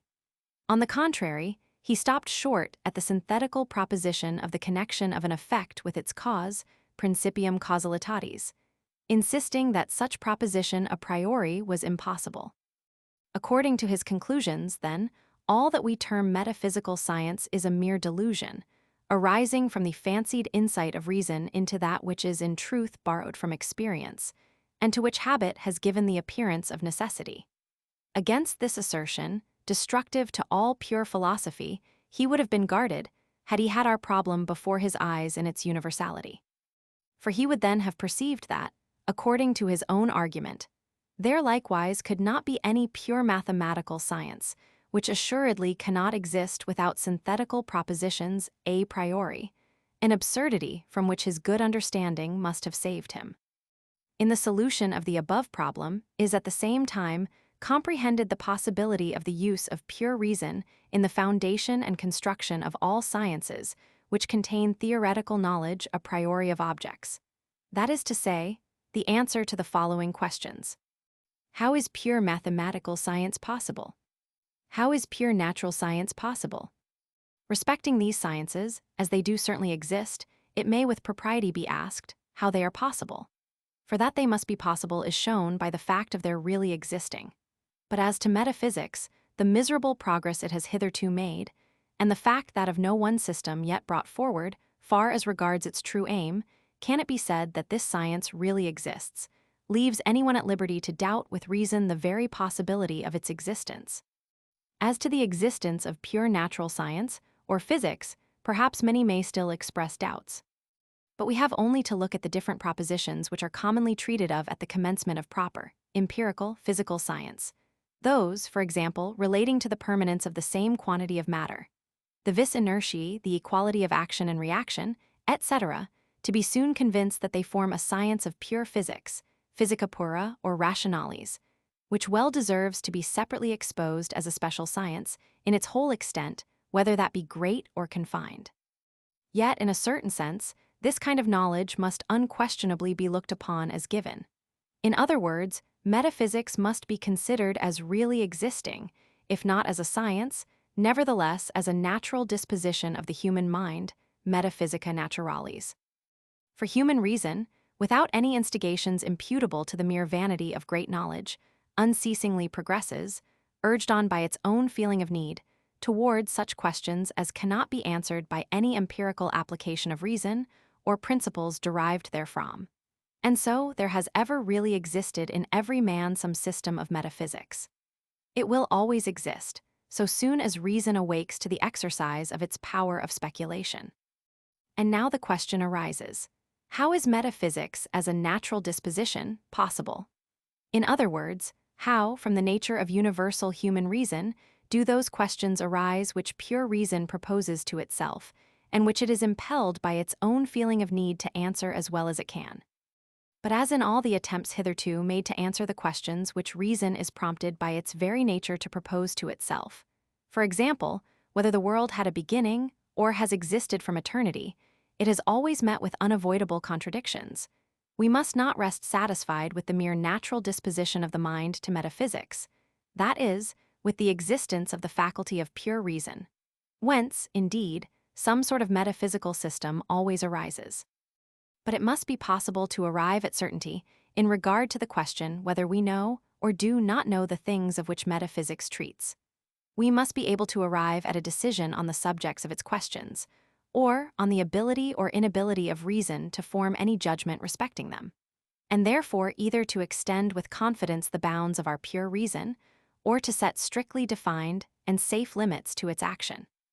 This last question, which arises out of the above universal problem, would properly run thus: how is metaphysics possible as a science? Thus, the critique of reason leads at last, naturally and necessarily, to science.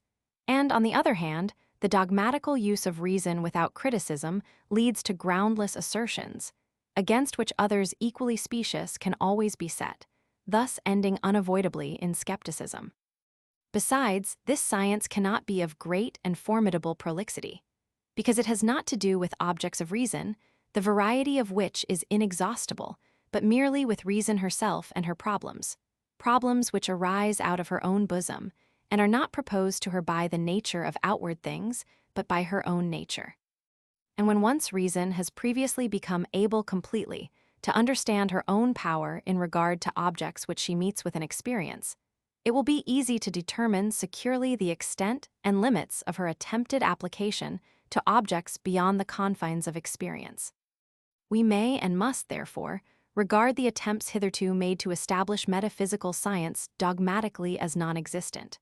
For what of analysis, that is, mere dissection of conceptions, is contained in one or other, is not the aim of, but only a preparation for metaphysics proper, which has for its object the extension, by means of synthesis, of our a priori knowledge.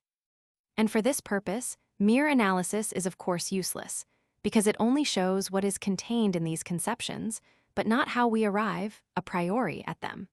And this it is her duty to show, in order to be able afterwards to determine their valid use in regard to all objects of experience, to all knowledge in general. But little self-denial, indeed, is needed to give up these pretensions, seeing the undeniable, and, in the dogmatic mode of procedure, inevitable contradictions of reason with herself, have long since ruined the reputation of every system of metaphysics that has appeared up to this time. It will require more firmness to remain undeterred by difficulty from within, and opposition from without from endeavoring, by a method quite opposed to all those hitherto followed, to further the growth and fruitfulness of a science indispensable to human reason, a science from which every branch it has borne may be cut away, but whose roots remain indestructible. Romans 7. Idea and division of a particular science, under the name of a critique of pure reason. From all that has been said, there results the idea of a particular science, which may be called the critique of pure reason. For reason is the faculty which furnishes us with the principles of knowledge a priori. Hence, pure reason is the faculty which contains the principles of cognizing anything absolutely a priori. An organon of pure reason would be a compendium of those principles according to which alone all pure cognitions a priori can be obtained.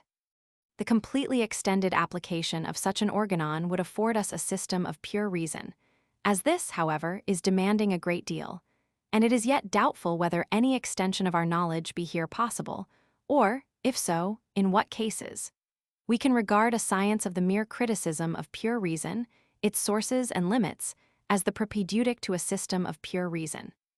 Such a science must not be called a doctrine, but only a critique of pure reason, and its use in regard to speculation would be only negative, not to enlarge the bounds of, but to purify, our reason and to shield it against error, which alone is no little gain.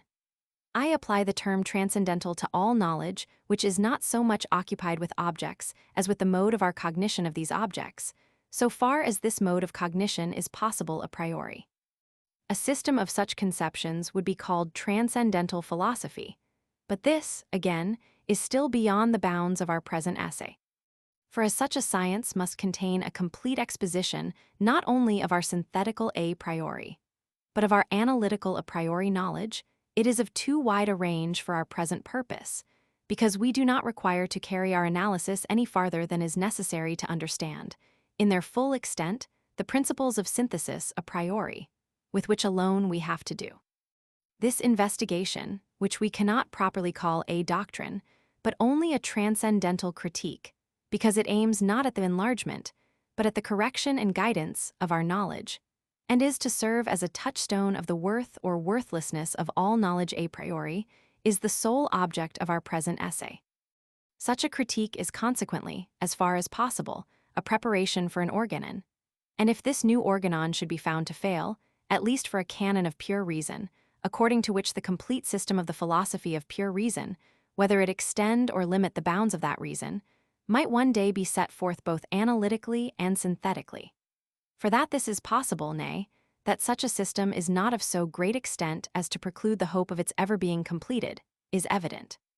For we have not here to do with the nature of outward objects, which is infinite, but solely with the mind, which judges of the nature of objects, and again, with the mind only in respect of its cognition a priori. And the object of our investigations, as it is not to be sought without, but altogether within ourselves, cannot remain concealed, and in all probability is limited enough to be completely surveyed and fairly estimated, according to its worth or worthlessness.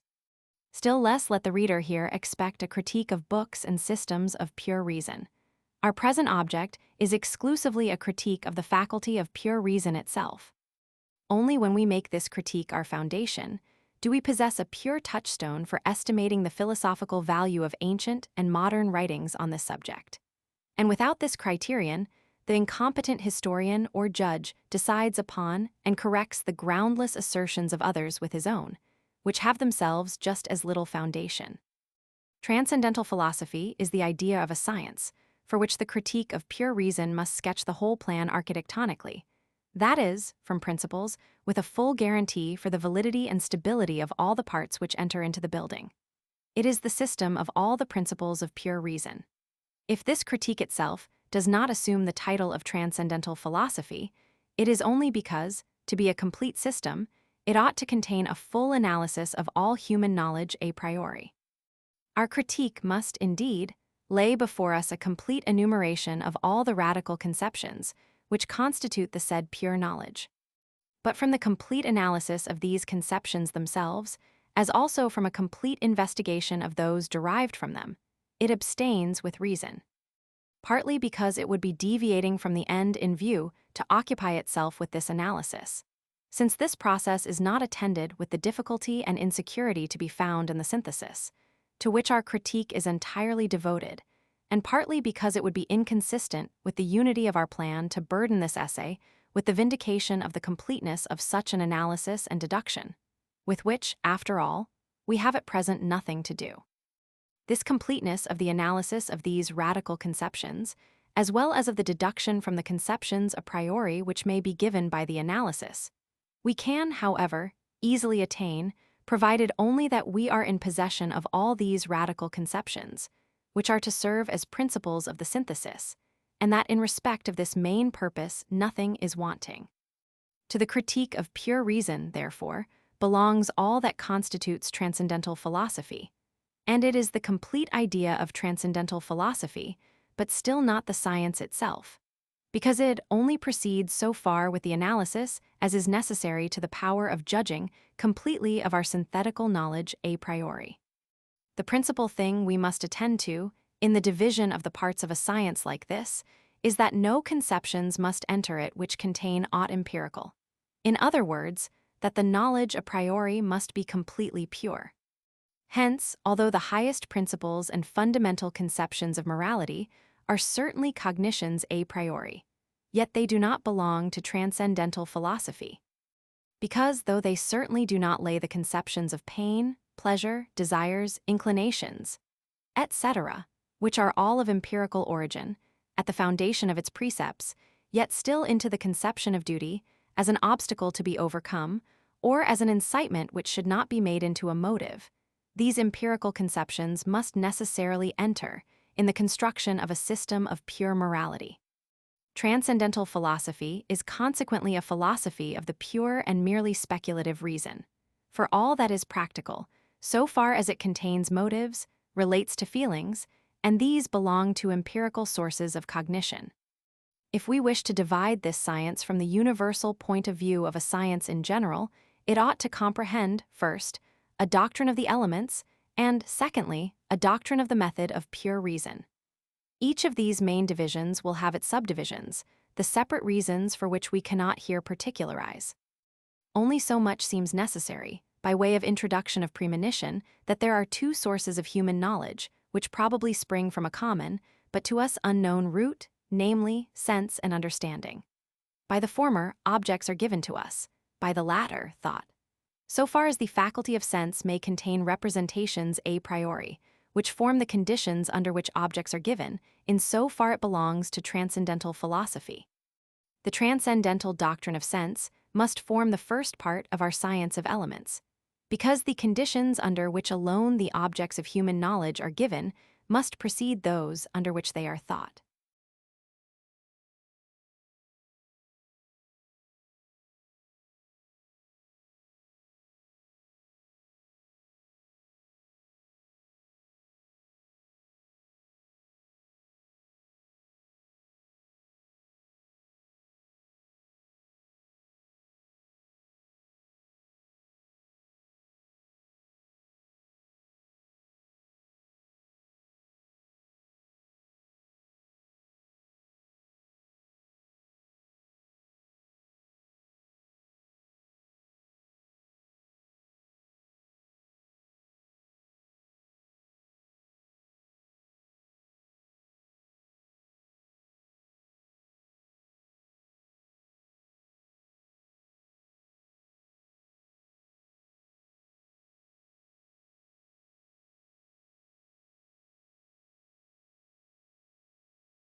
Transcendental doctrine of elements. First part, Transcendental Æsthetic. Section I, Introductory. In whatsoever mode, or by whatsoever means, our knowledge may relate to objects, it is at least quite clear that the only manner in which it immediately relates to them is by means of an intuition. To this, as the indispensable groundwork, all thought points. But an intuition can take place only in so far as the object is given to us. This, again, is only possible, to man at least, on condition that the object affect the mind in a certain manner. The capacity for receiving representations, receptivity, through the mode in which we are affected by objects, is called sensibility. By means of sensibility, therefore, objects are given to us, and it alone furnishes us with intuitions, by the understanding they are thought, and from it arise conceptions. But in thought must directly, or indirectly, by means of certain signs, relate ultimately to intuitions. Consequently, with us, to sensibility, because in no other way can an object be given to us. The effect of an object upon the faculty of representation, so far as we are affected by the said object, is sensation. That sort of intuition which relates to an object by means of sensation is called an empirical intuition. The undetermined object of an empirical intuition is called phenomenon. That which in the phenomenon corresponds to the sensation, I term its matter. But that which affects that the content of the phenomenon can be arranged under certain relations, I call its form.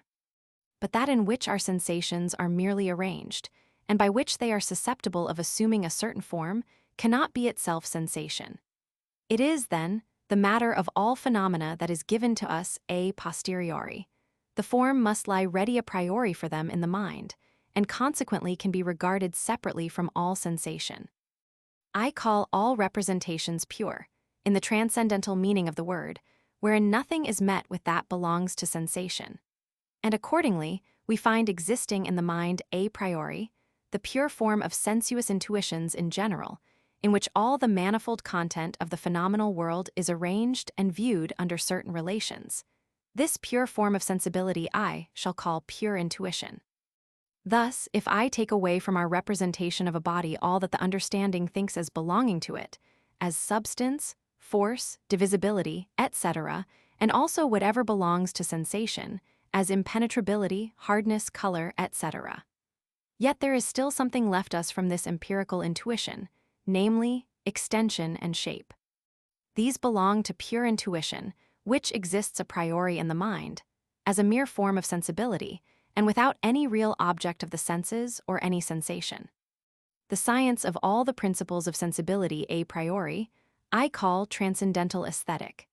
There must, then, be such a science forming the first part of the Transcendental Doctrine of Elements, in contradistinction to that part which contains the principles of pure thought, and which is called Transcendental Logic. The Germans are the only people who at present use this word to indicate what others call the critique of taste. At the foundation of this term lies the disappointed hope, which the eminent analyst, Baumgarten, conceived of subjecting the criticism of the beautiful to principles of reason, and so of elevating its rules into a science. But his endeavors were vain. For the said rules or criteria are, in respect to their chief sources, merely empirical, consequently never can serve as determinate laws a priori, by which our judgment in matters of taste is to be directed. It is rather our judgment which forms the proper test as to the correctness of the principles. On this account, it is advisable to give up the use of the term as designating the critique of taste, and to apply it solely to that doctrine, which is true science, the science of the laws of sensibility, and thus come nearer to the language and the sense of the ancients in their well-known division of the objects of cognition into aesthetic kynota, or to share it with speculative philosophy, and employ it partly in a transcendental, partly in a psychological signification. In the science of transcendental aesthetic accordingly, we shall first isolate sensibility, or the sensuous faculty, by separating from it all that is annexed to its perceptions by the conceptions of understanding, so that nothing be left but empirical intuition. In the next place, we shall take away from this intuition all that belongs to sensation, so that nothing may remain but pure intuition, and the mere form of phenomena, which is all that the sensibility can afford a priori. From this investigation, it will be found that there are two pure forms of sensuous intuition, as principles of knowledge a priori, namely, space and time. To the consideration of these, we shall now proceed. Sect 1 on one of space. Section 2, metaphysical exposition of this conception. By means of the external sense, a property of the mind, we represent to ourselves objects as without us, and these all in space. Herein alone are their shape, dimensions, and relations to each other determined or determinable. The internal sense, by means of which the mind contemplates itself, or its internal state, gives indeed no intuition of the soul as an object. Yet there is nevertheless a determinate form, under which alone the contemplation of our internal state is possible, so that all which relates to the inward determinations of the mind is represented in relations of time. Of time, we cannot have any external intuition, any more than we can have an internal intuition of space. What then are time and space? Are they real existences? Or are they merely relations or determinations of things, such, however, as would equally belong to these things in themselves, though they should never become objects of intuition? Or are they such as belong only to the form of intuition, and consequently to the subjective constitution of the mind, without which these predicates of time and space could not be attached to any object? In order to become informed on these points, we shall first give an exposition of the conception of space. By exposition, I mean the clear, though not detailed, representation of that which belongs to a conception. And an exposition is metaphysical when it contains that which represents the conception as given a priori. One space is not a conception which has been derived from outward experiences. For, in order that certain sensations may relate to something without me, that is, to something which occupies a different part of space from that in which I am, in like manner, in order that I may represent them not merely as without, of, and near to each other, but also in separate places, the representation of space must already exist as a foundation. Consequently, the representation of space cannot be borrowed from the relations of external phenomena through experience. But, on the contrary, this external experience is itself only possible through the said antecedent representation. Space, then, is a necessary representation a priori, which serves for the foundation of all external intuitions. We never can imagine or make a representation to ourselves of the non-existence of space, though we may easily enough think that no objects are found in it. It must, therefore, be considered as the condition of the possibility of phenomena, and by no means as a determination dependent on them, and is a representation a priori, which necessarily supplies the basis for external phenomena. Space is no discursive, or as we say, general conception of the relations of things, but a pure intuition. For, in the first place, we can only represent to ourselves one space, and when we talk of diverse spaces, we mean only parts of one and the same space. Moreover, these parts cannot antecede this one all-embracing space, as the component parts from which the aggregate can be made up, but can be cogitated only as existing in it. Space is essentially one, and multiplicity in it, consequently the general notion of spaces, of this or that space, depends solely upon limitations. Hence it follows that an a priori intuition, which is not empirical, lies at the root of all our conceptions of space. Thus, moreover, the principles of geometry, for example, that in a triangle 2 sides together are greater than the third, are never deduced from general conceptions of line and triangle, but from intuition, and this a priori with a podictic certainty. For space is represented as an infinite given quantity. Now every conception must indeed be considered as a representation which is contained in an infinite multitude of different possible representations, which therefore comprises these under itself. But no conception, as such, can be so conceived as if it contained within itself an infinite multitude of representations. Nevertheless, space is so conceived of, for all parts of space are equally capable of being produced to infinity. Consequently, the original representation of space is an intuition a priori, and not a conception. Section 3. Transcendental exposition of the conception of space. By a transcendental exposition, I mean the explanation of a conception, as a principle, whence can be discerned the possibility of other synthetical a priori cognitions. For this purpose, it is requisite, firstly, that such cognitions do really flow from the given conception, and, secondly, that the said cognitions are only possible under the presupposition of a given mode of explaining this conception. Geometry is a science which determines the properties of space synthetically, and yet a priori. What then must be our representation of space, in order that such a cognition of it may be possible? It must be originally intuition, for from a mere conception, no propositions can be deduced which go out beyond the conception, and yet this happens in geometry. But this intuition must be found in the mind a priori, that is, before any perception of objects, consequently must be pure, not empirical intuition. For geometrical principles are always apodictic, that is, united with the consciousness of their necessity, as space has only 3 dimensions. But propositions of this kind cannot be empirical judgments, nor conclusions from them. Roman 2. Now, how can an external intuition anterior to objects themselves, and in which our conception of objects can be determined a priori, exist in the human mind? Obviously not otherwise than in so far as it has its seat in the subject only, as the formal capacity of the subjects being affected by objects, and thereby of obtaining immediate representation, that is, intuition. Consequently, only as the form of the external sense in general. Thus it is only by means of our explanation that the possibility of geometry, as a synthetical science a priori, becomes comprehensible. Every mode of explanation which does not show us this possibility, although in appearance it may be similar to ours, can with the utmost certainty be distinguished from it by these marks.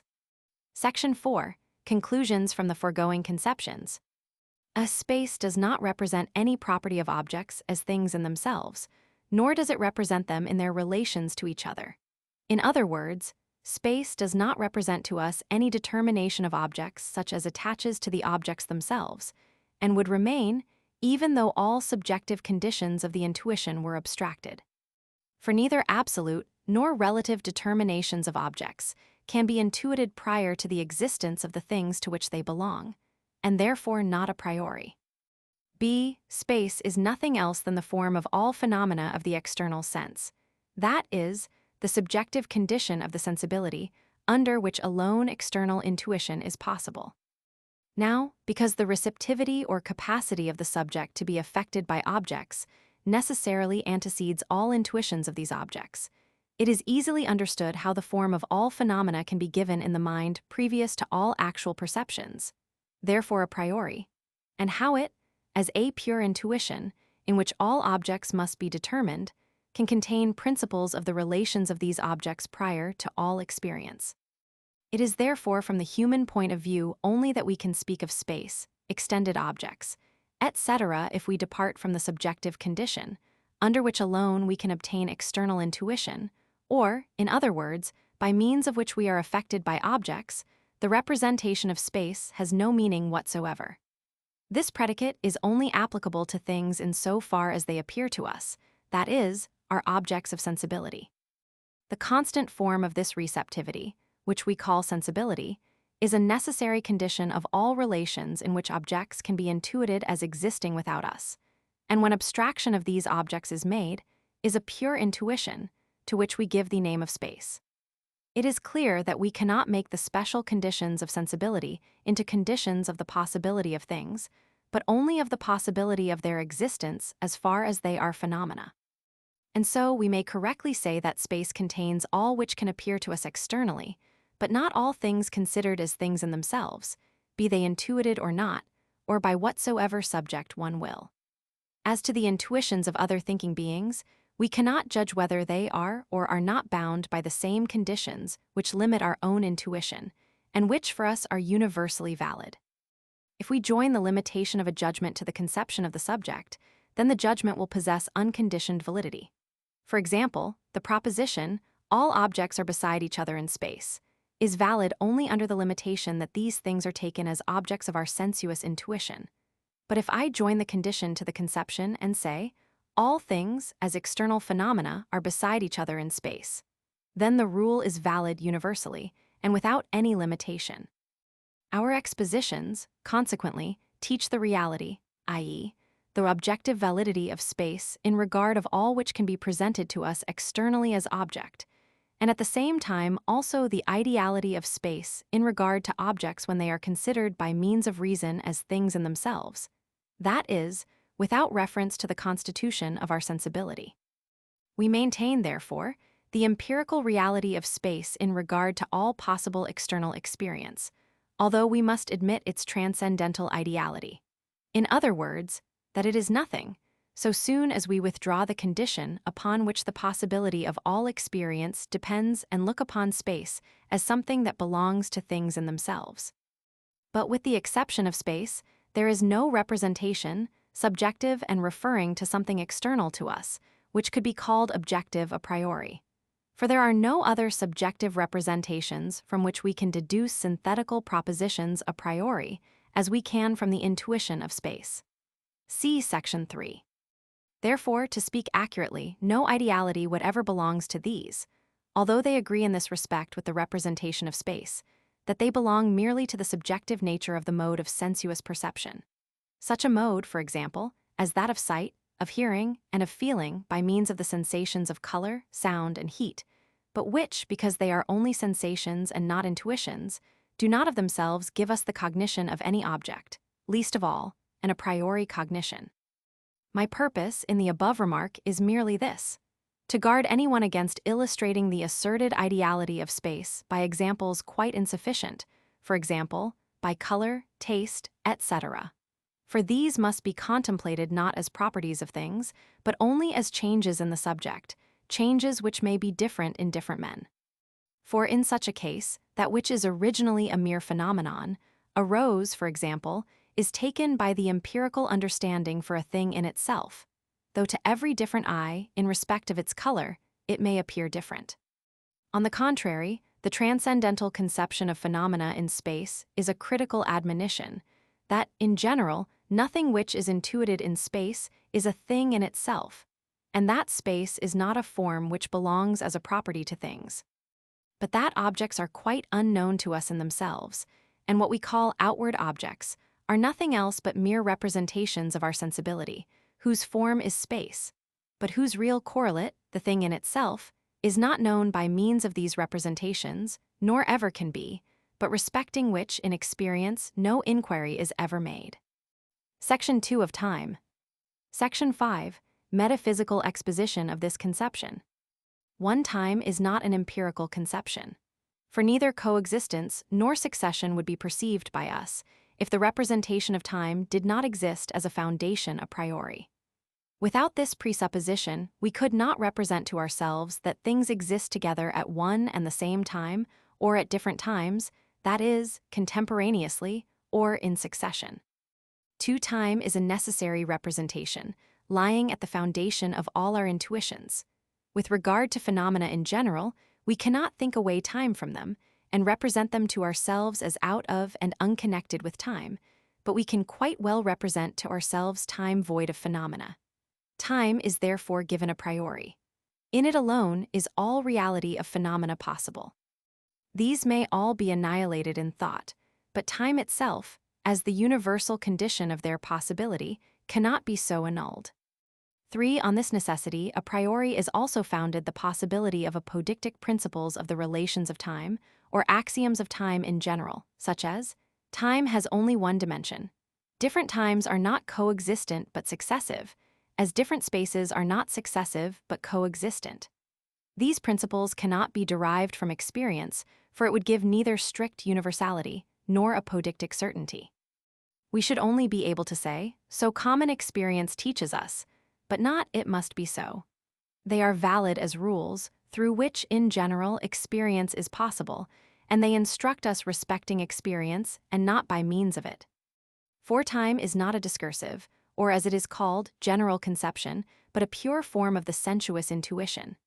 Different times are merely parts of one and the same time, but the representation which can only be given by a single object is an intuition. Besides, the proposition that different times cannot be coexistent could not be derived from a general conception. For this proposition is synthetical and therefore cannot spring out of conceptions alone. It is therefore contained immediately in the intuition and representation of time. 5. The infinity of time signifies nothing more than that every determined quantity of time is possible only through limitations of one time lying at the foundation. Consequently, the original representation, time, must be given as unlimited. But as the determinate representation of the parts of time and of every quantity of an object can only be obtained by limitation, the complete representation of time must not be furnished by means of conceptions, for these contain only partial representations. Conceptions, on the contrary, must have immediate intuition for their basis. Section 6. Transcendental exposition of the conception of time. I may here refer to what is said above. Section 5.3, where, for or sake of brevity, I have placed under the head of metaphysical exposition that which is properly transcendental. Here I shall add that the conception of change, and with it the conception of motion, as change of place, is possible only through and in the representation of time. That if this representation were not an intuition, internal, a priori, no conception of whatever kind could render comprehensible the possibility of change, in other words, of a conjunction of contradictorily opposed predicates in one and the same object.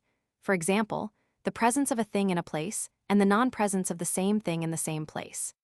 It is only in time that it is possible to meet with two contradictorily opposed determinations in one thing, that is, after each other. Thus, our conception of time explains the possibility of so much synthetical knowledge a priori, as is exhibited in the general doctrine of motion, which is not a little fruitful. Section 7. Conclusions from the above conceptions.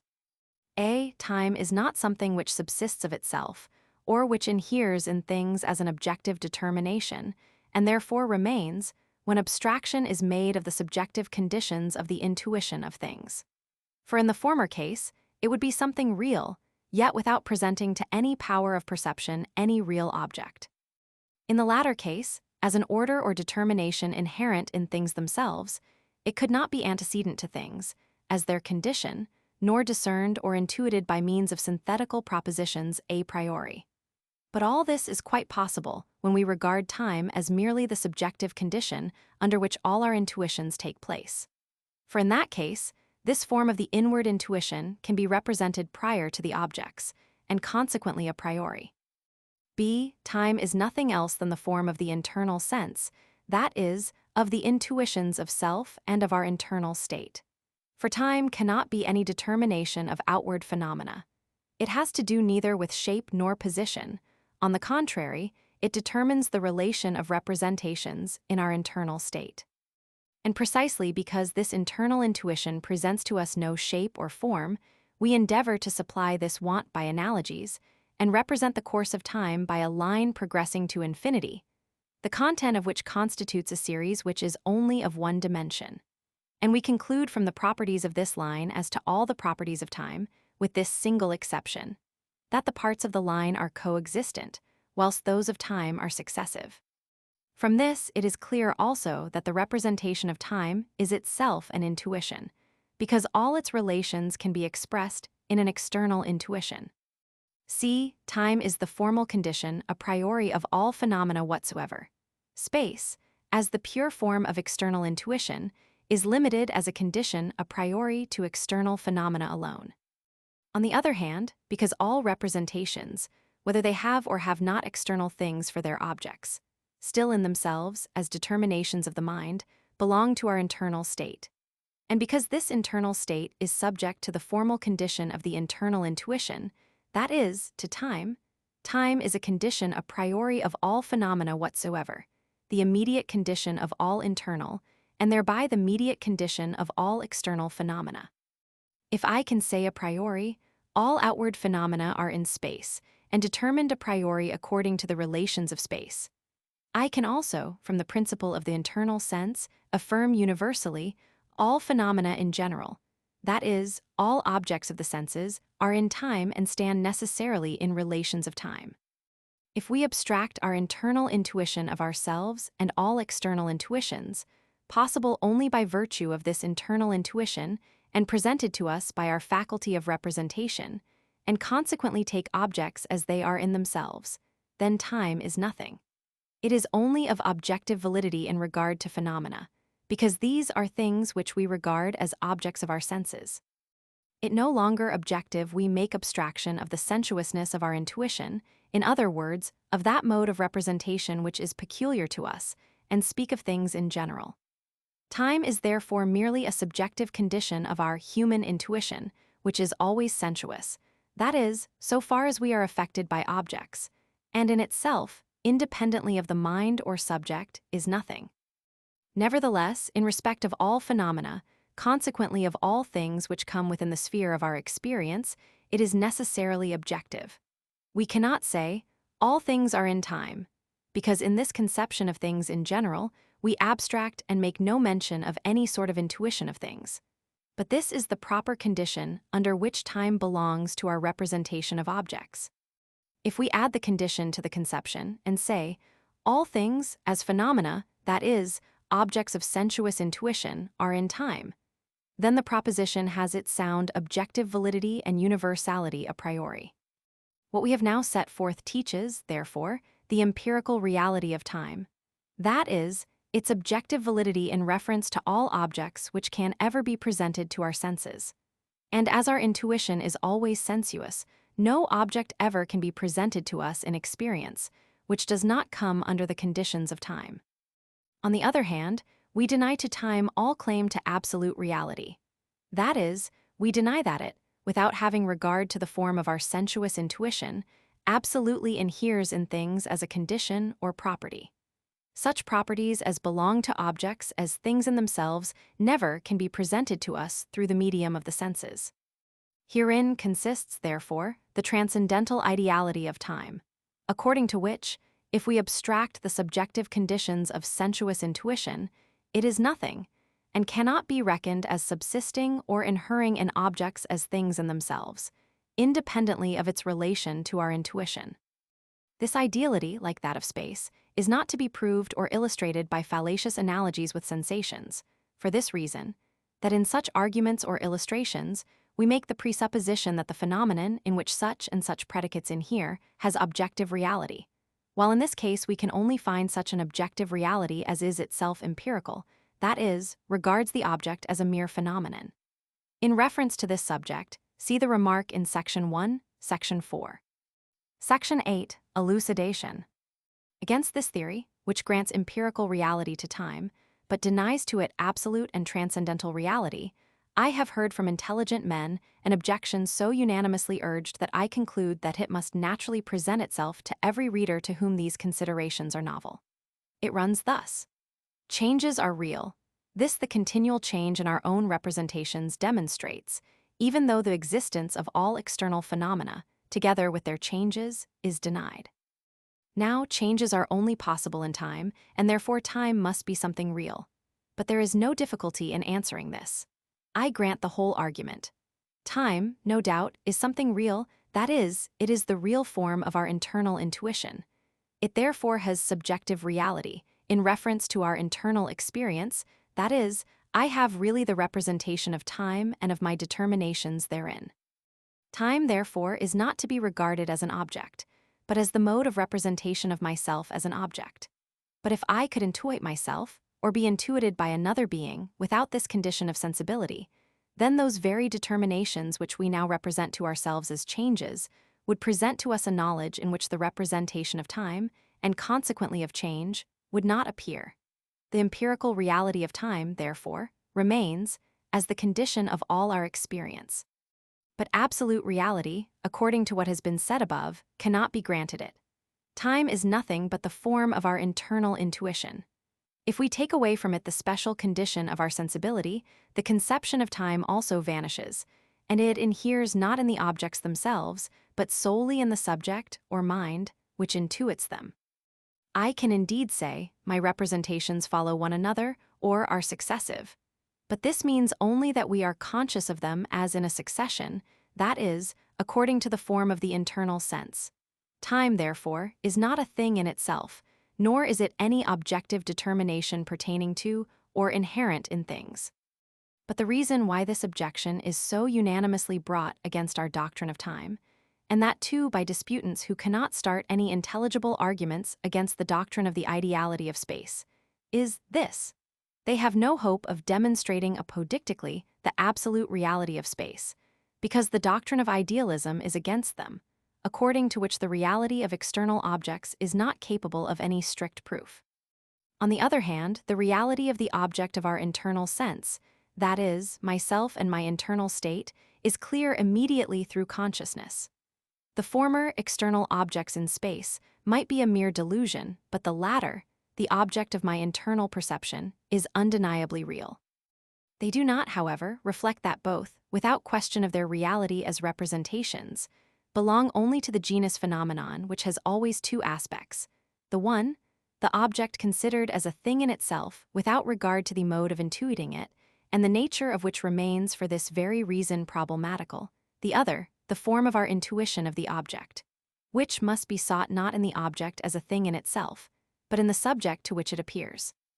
Which form of intuition, nevertheless, belongs really and necessarily to the phenomenal object. Time and space are, therefore, two sources of knowledge from which, a priori, various synthetical cognitions can be drawn. Of this, we find a striking example in the cognitions of space and its relations, which form the foundation of pure mathematics. They are the two pure forms of all intuitions, and thereby make synthetical propositions a priori possible. But these sources of knowledge, being merely conditions of our sensibility, do therefore, and as such, strictly determine their own range and purpose, in that they do not and cannot present objects as things in themselves, but are applicable to them solely in so far as they are considered as sensuous phenomena. The sphere of phenomena is the only sphere of their validity, and if we venture out of this, no further objective use can be made of them. For the rest, this formal reality of time and space leaves the validity of our empirical knowledge unshaken. For our certainty in that respect is equally firm, whether these forms necessarily inhere in the things themselves, or only in our intuitions of them. On the other hand, those who maintain the absolute reality of time and space, whether as essentially subsisting or only inhering, as modifications in things, must find themselves at utter variance with the principles of experience itself. For if they decide for the first view and make space and time into substances, this being the side taken by mathematical natural philosophers, they must admit two self-subsisting nonentities, infinite and eternal, which exist, yet without there being anything real, for the purpose of containing in themselves everything that is real. If they adopt the second view of inherence, which is preferred by some metaphysical natural philosophers, and regard space and time as relations, contiguity in space or succession in time, abstracted from experience, though represented confusedly in this state of separation, they find themselves in that case necessitated to deny the validity of mathematical doctrines a priori in reference to real things, for example, in space, at all events their apodictic certainty. For such certainty cannot be found in an a posteriori proposition, and the conceptions a priori of space and time are, according to this opinion, mere creations of the imagination, having their source really in experience, inasmuch as, out of relations abstracted from experience, imagination has made up something which contains, indeed, general statements of these relations, yet of which no application can be made without the restrictions attached thereto by nature. The former of these parties gains this advantage, that they keep the sphere of phenomena free for mathematical science. On the other hand, these very conditions, space and time, embarrass them greatly, when the understanding endeavors to pass the limits of that sphere. The latter has, indeed, this advantage, that the representations of space and time do not come in their way when they wish to judge of objects, not as phenomena, but merely in their relation to the understanding. Devoid, however, of a true and objectively valid a priori intuition, they can neither furnish any basis for the possibility of mathematical cognitions a priori, nor bring the propositions of experience into necessary accordance with those of mathematics. In our theory of the true nature of these two original forms of the sensibility, both difficulties are surmounted. In conclusion, that transcendental aesthetic cannot contain any more than these two elements, space and time, is sufficiently obvious from the fact that all other conceptions appertaining to sensibility, even that of motion, which unites in itself both elements, presuppose something empirical. Motion, for example, presupposes the perception of something movable. But space considered in itself contains nothing movable. Consequently, motion must be something which is found in space only through experience, in other words, an empirical datum. In like manner, transcendental aesthetic cannot number the conception of change among its data a priori, for time itself does not change, but only something which is in time. To acquire the conception of change, therefore, the perception of some existing object and of the succession of its determinations, in one word, experience, is necessary. Section 9. General Remarks on Transcendental Aesthetic. In order to prevent any misunderstanding, it will be requisite, in the first place, to recapitulate, as clearly as possible, what our opinion is with respect to the fundamental nature of our sensuous cognition in general. We have intended, then, to say that all our intuition is nothing but the representation of phenomena, that the things which we intuit are not in themselves the same as our representations of them in intuition, nor are their relations in themselves so constituted as they appear to us, and that if we take away the subject, or even only the subjective constitution of our senses in general, then not only the nature and relations of objects in space and time, but even space and time themselves disappear, and that these, as phenomena, cannot exist in themselves but only in us. What may be the nature of objects considered as things in themselves and without reference to the receptivity of our sensibility is quite unknown to us. We know nothing more than our mode of perceiving them, which is peculiar to us, and which, though not of necessity pertaining to every animated being, is so to the whole human race. With this alone we have to do. Space and time are the pure forms thereof, sensation the matter.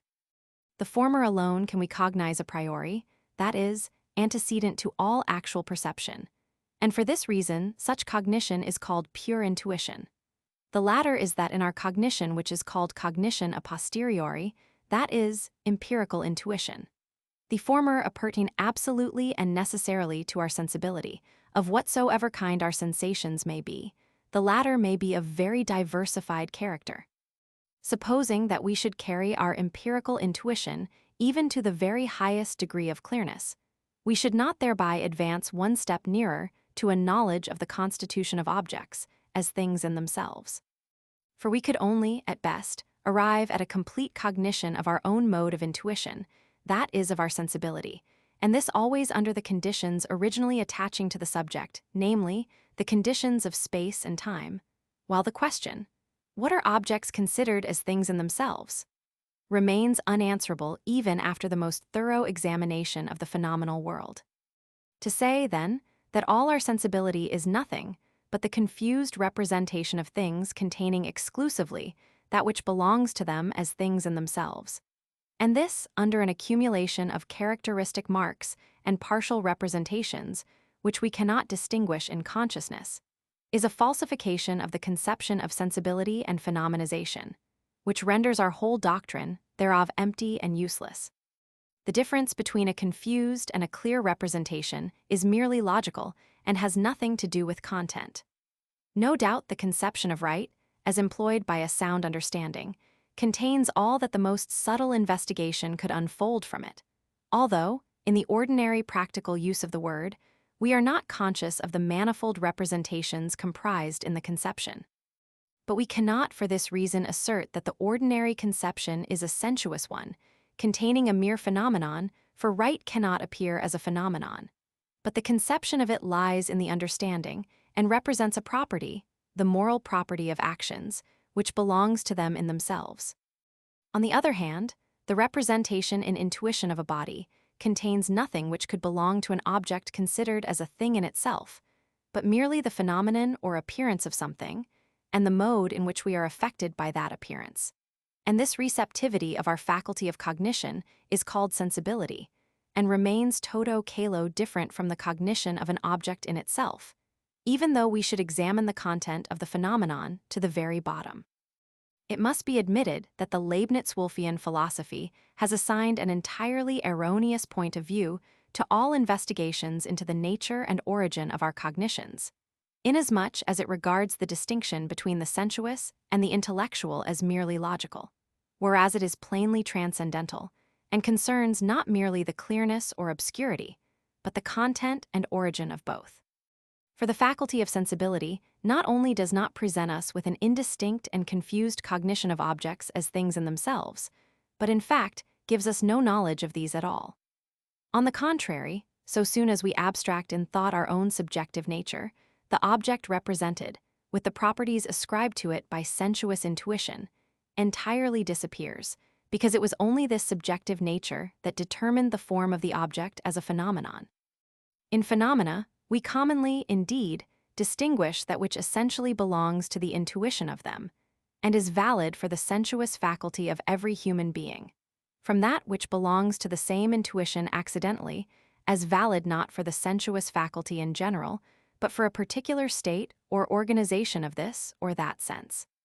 Accordingly, we are accustomed to say that the former is a cognition which represents the object itself, whilst the latter presents only a particular appearance or phenomenon thereof. This distinction, however, is only empirical. If we stop here, as is usual, and do not regard the empirical intuition as itself a mere phenomenon, as we ought to do, in which nothing that can appertain to a thing in itself is to be found, our transcendental distinction is lost, and we believe that we cognize objects as things in themselves, although in the whole range of the sensuous world, investigate the nature of its objects as profoundly as we may, we have to do with nothing but phenomena.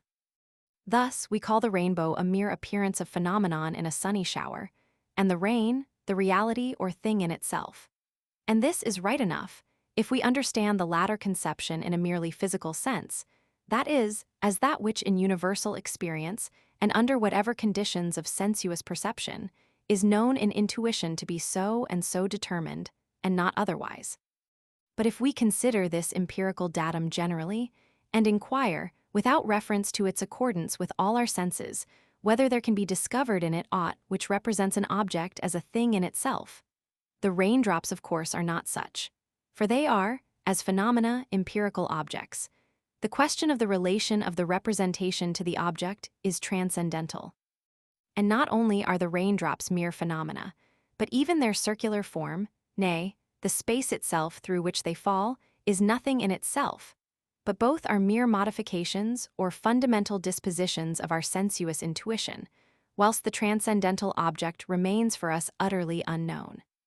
The second important concern of our aesthetic is that it does not obtain favor merely as a plausible hypothesis, but possess as undoubted a character of certainty as can be demanded of any theory which is to serve for an organon.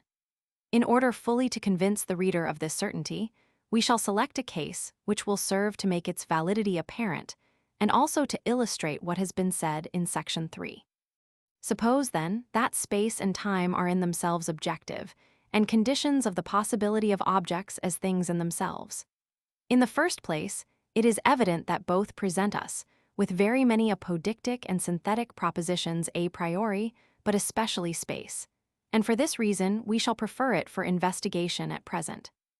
As the propositions of geometry are cognized synthetically a priori, and with apodictic certainty, I inquire, whence do you obtain propositions of this kind, and on what basis does the understanding rest, in order to arrive at such absolutely necessary and universally valid truths? There is no other way than through intuitions or conceptions, as such, and these are given either a priori or a posteriori. The latter, namely empirical conceptions, together with the empirical intuition on which they are founded, cannot afford any synthetical proposition, except such as is itself also empirical, that is, a proposition of experience. But an empirical proposition cannot possess the qualities of necessity and absolute universality, which, nevertheless, are the characteristics of all geometrical propositions. As to the first and only means to arrive at such cognitions, namely, through mere conceptions or intuitions a priori, it is quite clear that from mere conceptions no synthetical cognitions, but only analytical ones, can be obtained. Take, for example, the proposition, two straight lines cannot enclose a space, and with these alone no figure is possible, and try to deduce it from the conception of a straight line and the number 2, or take the proposition, it is possible to construct a figure with 3 straight lines, and endeavor, in like manner, to deduce it from the mere conception of a straight line and the number 3. All your endeavors are in vain, and you find yourself forced to have recourse to intuition, as, in fact, geometry always does. You therefore give yourself an object in intuition. But of what kind is this intuition? Is it a pure a priori, or is it an empirical intuition? If the latter, then neither an universally valid, much less an apodictic proposition can arise from it, for experience never can give us any such proposition. You must, therefore, give yourself an object a priori in intuition, and upon that ground your synthetical proposition. Now, if there did not exist within you a faculty of intuition a priori, if this subjective condition were not in respect to its form also the universal condition a priori under which alone the object of this external intuition is itself possible, if the object, that is, the triangle, were something in itself, without relation to you the subject, how could you affirm that that which lies necessarily in your subjective conditions in order to construct a triangle must also necessarily belong to the triangle in itself? For to your conceptions of 3 lines, you could not add anything new, that is, the figure, which, therefore, must necessarily be found in the object, because the object is given before your cognition and not by means of it. If, therefore, space, and time also, were not a mere form of your intuition, which contains conditions a priori, under which alone things can become external objects for you, and without which subjective conditions the objects are in themselves nothing, you could not construct any synthetical proposition whatsoever regarding external objects. It is therefore not merely possible or probable, but indubitably certain, that space and time, as the necessary conditions of all our external and internal experience, are merely subjective conditions of all our intuitions, in relation to which all objects are therefore mere phenomena, and not things in themselves, presented to us in this particular manner. And for this reason, in respect to the form of phenomena, much may be said a priori, whilst of the thing in itself, which may lie at the foundation of these phenomena, it is impossible to say anything. Roman 2. In confirmation of this theory of the ideality of the external as well as internal sense, consequently of all objects of sense, as mere phenomena, we may especially remark that all in our cognition that belongs to intuition contains nothing more than mere relations. The feelings of pain and pleasure and the will, which are not cognitions, are accepted. The relations, to wit, of place in an intuition, extension, change of place motion, and laws according to which this change is determined, moving forces. That, however, which is present in this or that place, or any operation going on or result taking place in the things themselves, with the exception of change of place, is not given to us by intuition. Now, by means of mere relations, a thing cannot be known in itself, and it may therefore be fairly concluded that, as through the external sense nothing but mere representations of relations are given us, the said external sense in its representation can contain only the relation of the object to the subject, but not the essential nature of the object as a thing in itself. The same is the case with the internal intuition, not only because, in the internal intuition, the representation of the external senses constitutes the material with which the mind is occupied, but because time, in which we place, and which itself antecedes the consciousness of, these representations in experience, and which, as the formal condition of the mode according to which objects are placed in the mind, lies at the foundation of them, contains relations of the successive, the coexistent, and of that which always must be coexistent with succession, the permanent. Now that which, as representation, can antecede every exercise of thought of an object, is intuition, and when it contains nothing but relations, it is the form of the intuition, which, as it presents us with no representation, except in so far as something is placed in the mind, can be nothing else than the mode in which the mind is affected by its own activity, to wit, its presenting to itself representations, consequently the mode in which the mind is affected by itself. That is, it can be nothing but an internal sense in respect to its form. Everything that is represented through the medium of sense is so far phenomenal.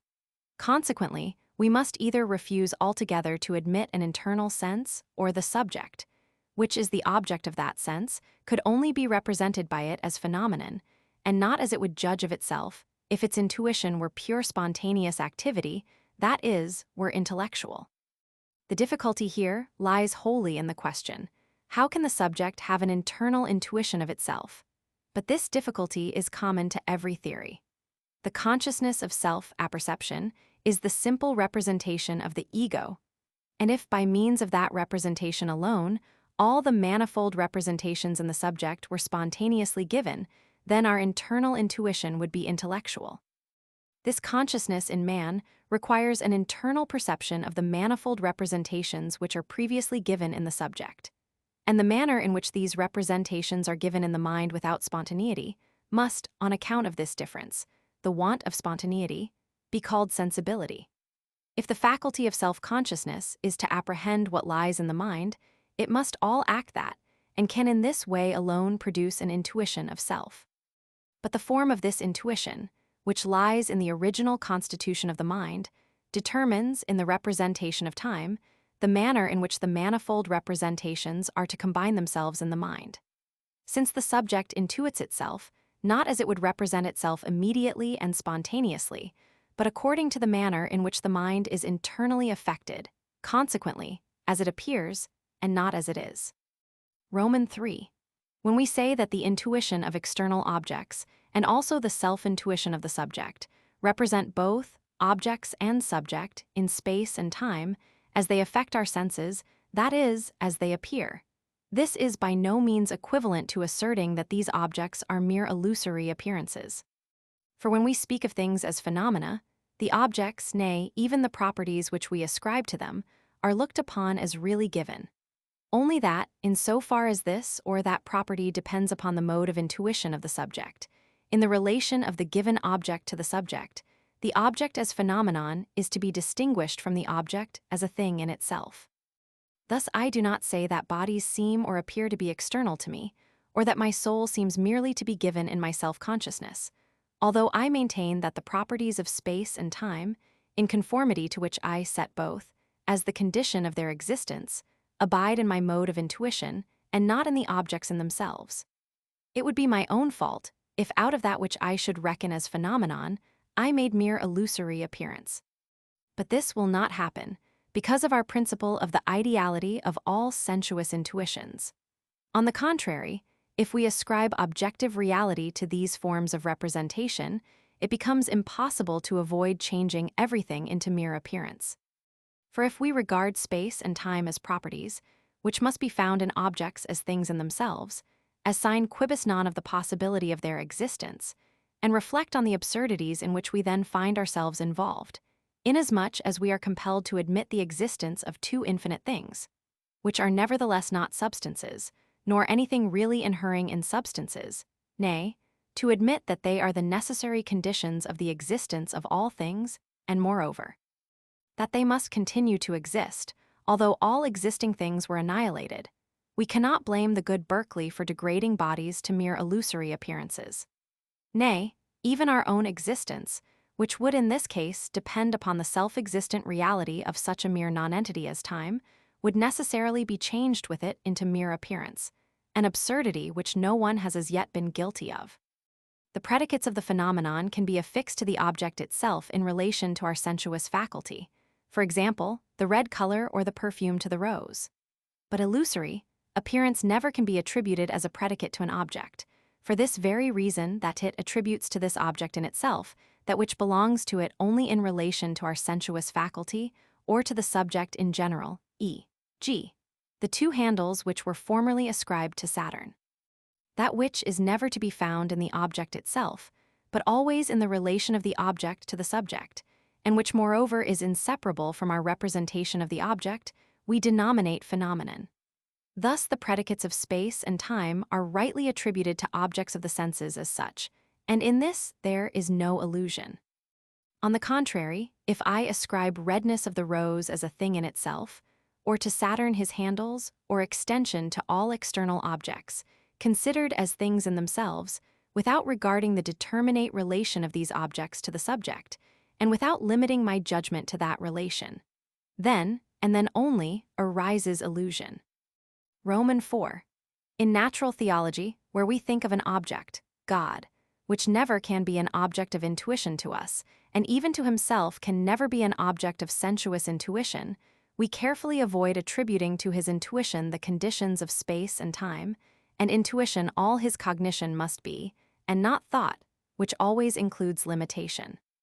But with what right can we do this if we make them forms of objects as things in themselves, and such, moreover, as would continue to exist as a priori conditions of the existence of things, even though the things themselves were annihilated?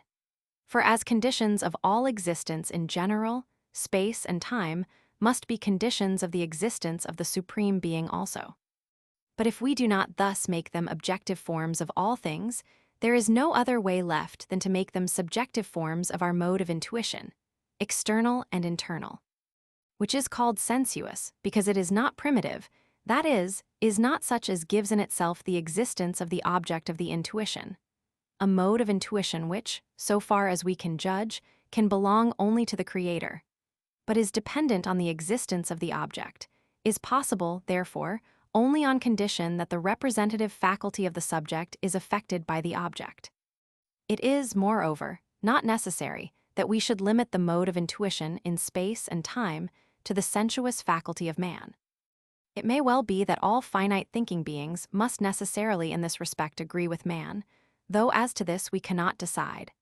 But sensibility does not on account of this universality cease to be sensibility, for this very reason that it is a deduced intuitus derivativus, and not an original intuitus originarius, consequently not an intellectual intuition, and this intuition, as such, for reasons above mentioned, seems to belong solely to the Supreme Being, but never to a being dependent, quote its existence, as well as its intuition, which its existence determines and limits relatively to given objects. This latter remark, however, must be taken only as an illustration, and not as any proof of the truth of our aesthetical theory. Section 10. Conclusion of the Transcendental Æsthetic.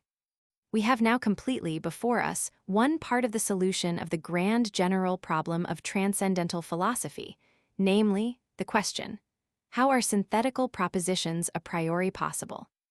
That is to say, we have shown that we are in possession of pure a priori intuitions, namely, space and time, in which we find, When in a judgment a priori we pass out beyond the given conception, something which is not discoverable in that conception, but is certainly found a priori in the intuition which corresponds to the conception and can be united synthetically with it.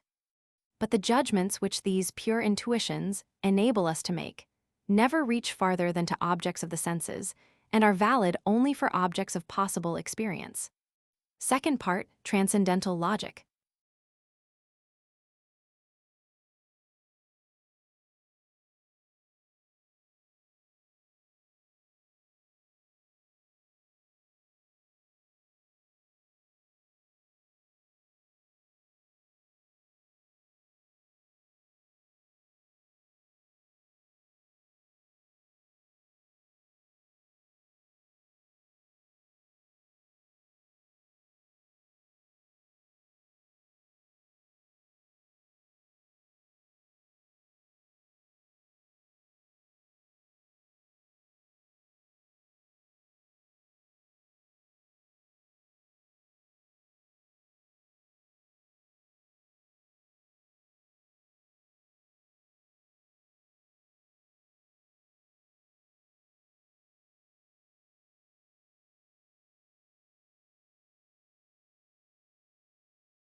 Introduction, idea of a transcendental logic.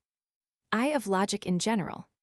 Our knowledge springs from two main sources in the mind, first of which is the faculty or power of receiving representations, receptivity for impressions.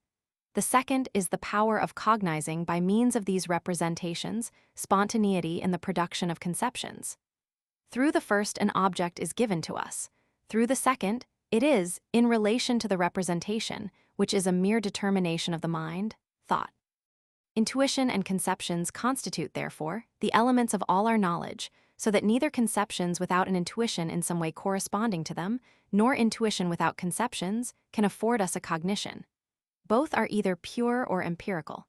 They are empirical when sensation, which presupposes the actual presence of the object, is contained in them, and pure when no sensation is mixed with the representation. Sensations we may call the matter of sensuous cognition. Pure intuition consequently contains merely the form under which something is intuited, and pure conception only the form of the thought of an object. Only pure intuitions and pure conceptions are possible a priori, the empirical only a posteriori. We apply the term sensibility to the receptivity of the mind for impressions, in so far as it is in some way affected, and, on the other hand, we call the faculty of spontaneously producing representations, or the spontaneity of cognition, understanding. Our nature is so constituted that intuition with us never can be other than sensuous. That is, it contains only the mode in which we are affected by objects. On the other hand, the faculty of thinking the object of sensuous intuition is the understanding. Neither of these faculties has a preference over the other. Without the sensuous faculty, no object would be given to us, and without the understanding, no object would be thought.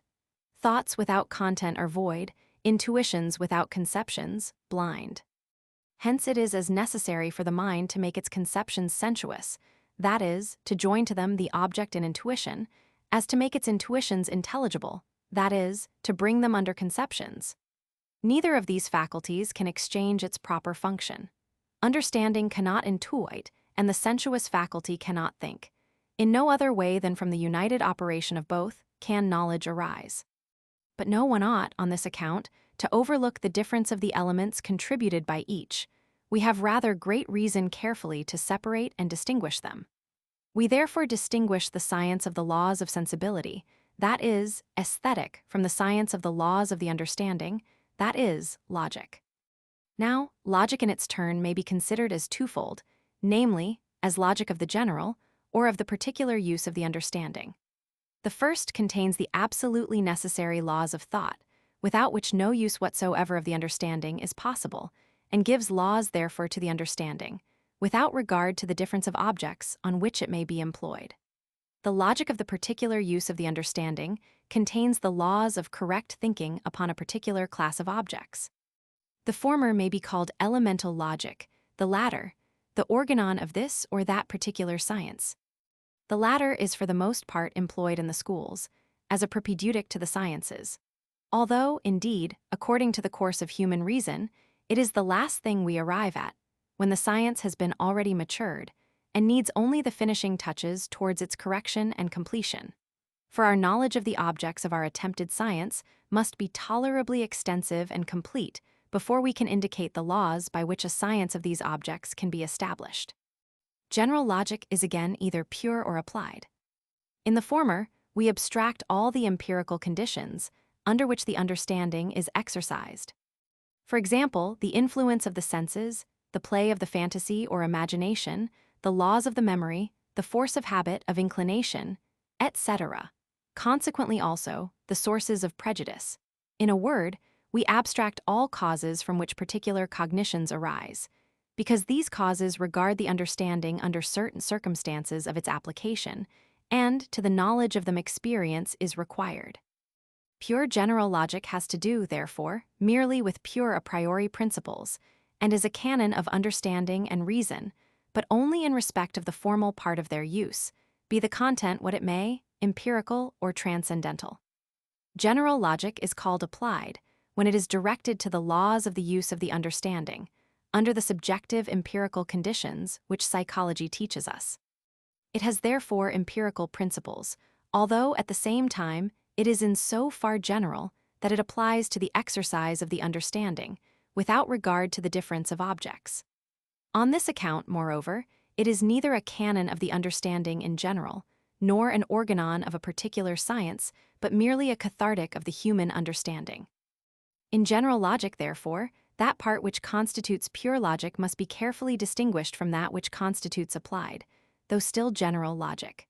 The former alone is properly science, although short and dry, as the methodical exposition of an elemental doctrine of the understanding ought to be. In this, therefore, logicians must always bear in mind two rules. 1. As general logic, it makes abstraction of all content of the cognition of the understanding, and of the difference of objects, and has to do with nothing but the mere form of thought. 2. As pure logic, it has no empirical principles, and consequently draws nothing contrary to the common persuasion from psychology, which therefore has no influence on the canon of the understanding. It is a demonstrated doctrine, and everything in it must be certain completely a priori. What I called applied logic, contrary to the common acceptation of this term, according to which it should contain cert exercises for the scholar, for which pure logic gives the rules, is a representation of the understanding, and of the rules of its necessary employment in concreto, that is to say, under the accidental conditions of the subject, which may either hinder or promote this employment, and which are all given only empirically. Thus applied logic treats of attention, its impediments and consequences, of the origin of error, of the state of doubt, hesitation, conviction, etc., and to it is related pure general logic in the same way that pure morality, which contains only the necessary moral laws of a free will, is related to practical ethics, which considers these laws under all the impediments of feelings, inclinations, and passions to which men are more or less subjected, and which never can furnish us with a true and demonstrated science, because it, as well as applied logic, requires empirical and psychological principles. Roman II, of Transcendental Logic. General logic, as we have seen, makes abstraction of all content of cognition, that is, of all relation of cognition to its object, and regards only the logical form in the relation of cognitions to each other, that is, the form of thought in general. But as we have both pure and empirical intuitions, as Transcendental Æsthetic proves, in like manner a distinction might be drawn between pure and empirical thought of objects. In this case, there would exist a kind of logic, in which we should not make abstraction of all content of cognition, or logic which should comprise merely the laws of pure thought of an object, would of course exclude all those cognitions which were of empirical content. This kind of logic would also examine the origin of our cognitions of objects, so far as that origin cannot be ascribed to the objects themselves. While, on the contrary, general logic has nothing to do with the origin of our cognitions, but contemplates our representations, be they given primitively a priori in ourselves, or be they only of empirical origin, solely according to the laws which the understanding observes in employing them in the process of thought, in relation to each other. Consequently, general logic treats of the form of the understanding only, which can be applied to representations from whatever source they may have arisen.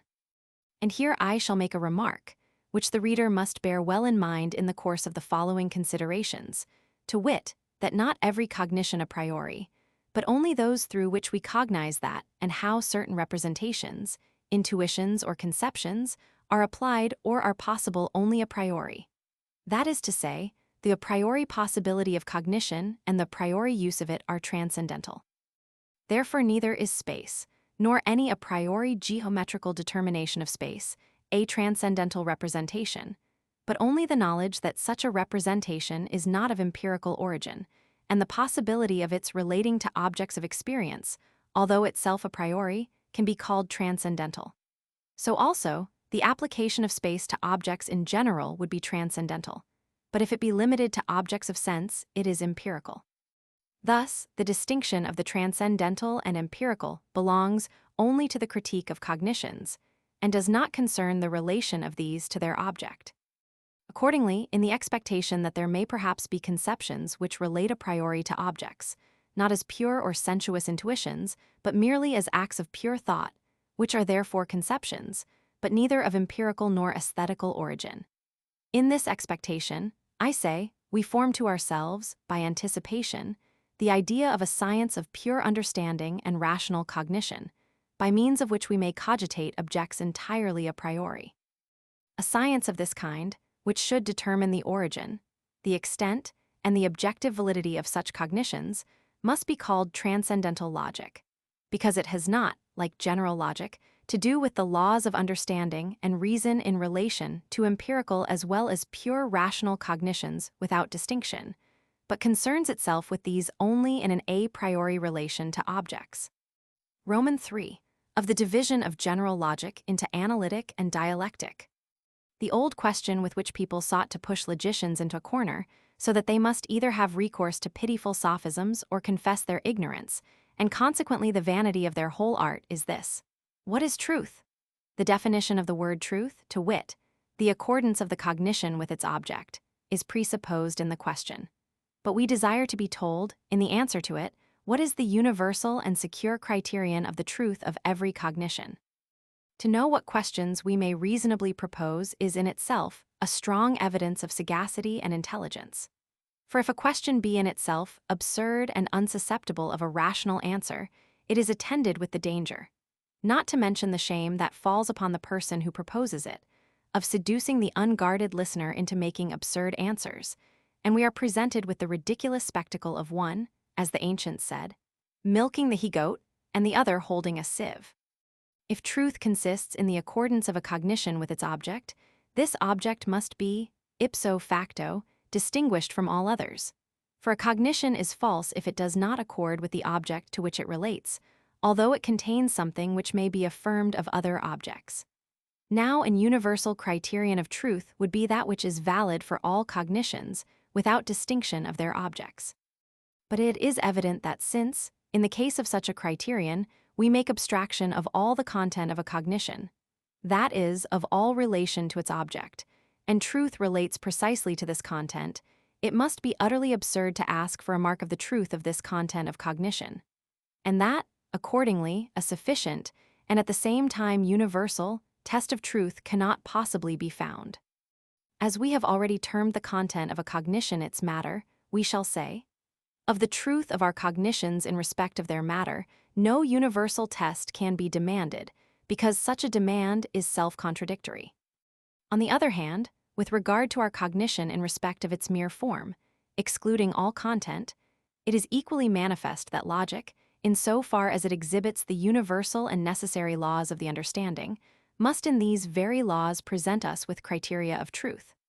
Whatever contradicts these rules is false, because thereby the understanding is made to contradict its own universal laws of thought. That is, to contradict itself. These criteria, however, apply solely to the form of truth, that is, of thought in general, and in so far they are perfectly accurate, yet not sufficient.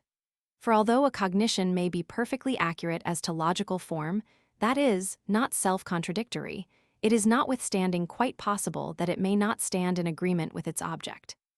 Consequently, the merely logical criterion of truth, namely, the accordance of a cognition with the universal and formal laws of understanding and reason, is nothing more than the conditio sine qua non, or negative condition of all truth.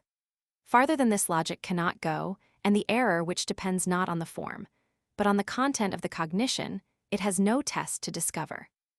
General logic, then, resolves the whole formal business of understanding and reason into its elements, and exhibits them as principles of all logical judging of our cognitions.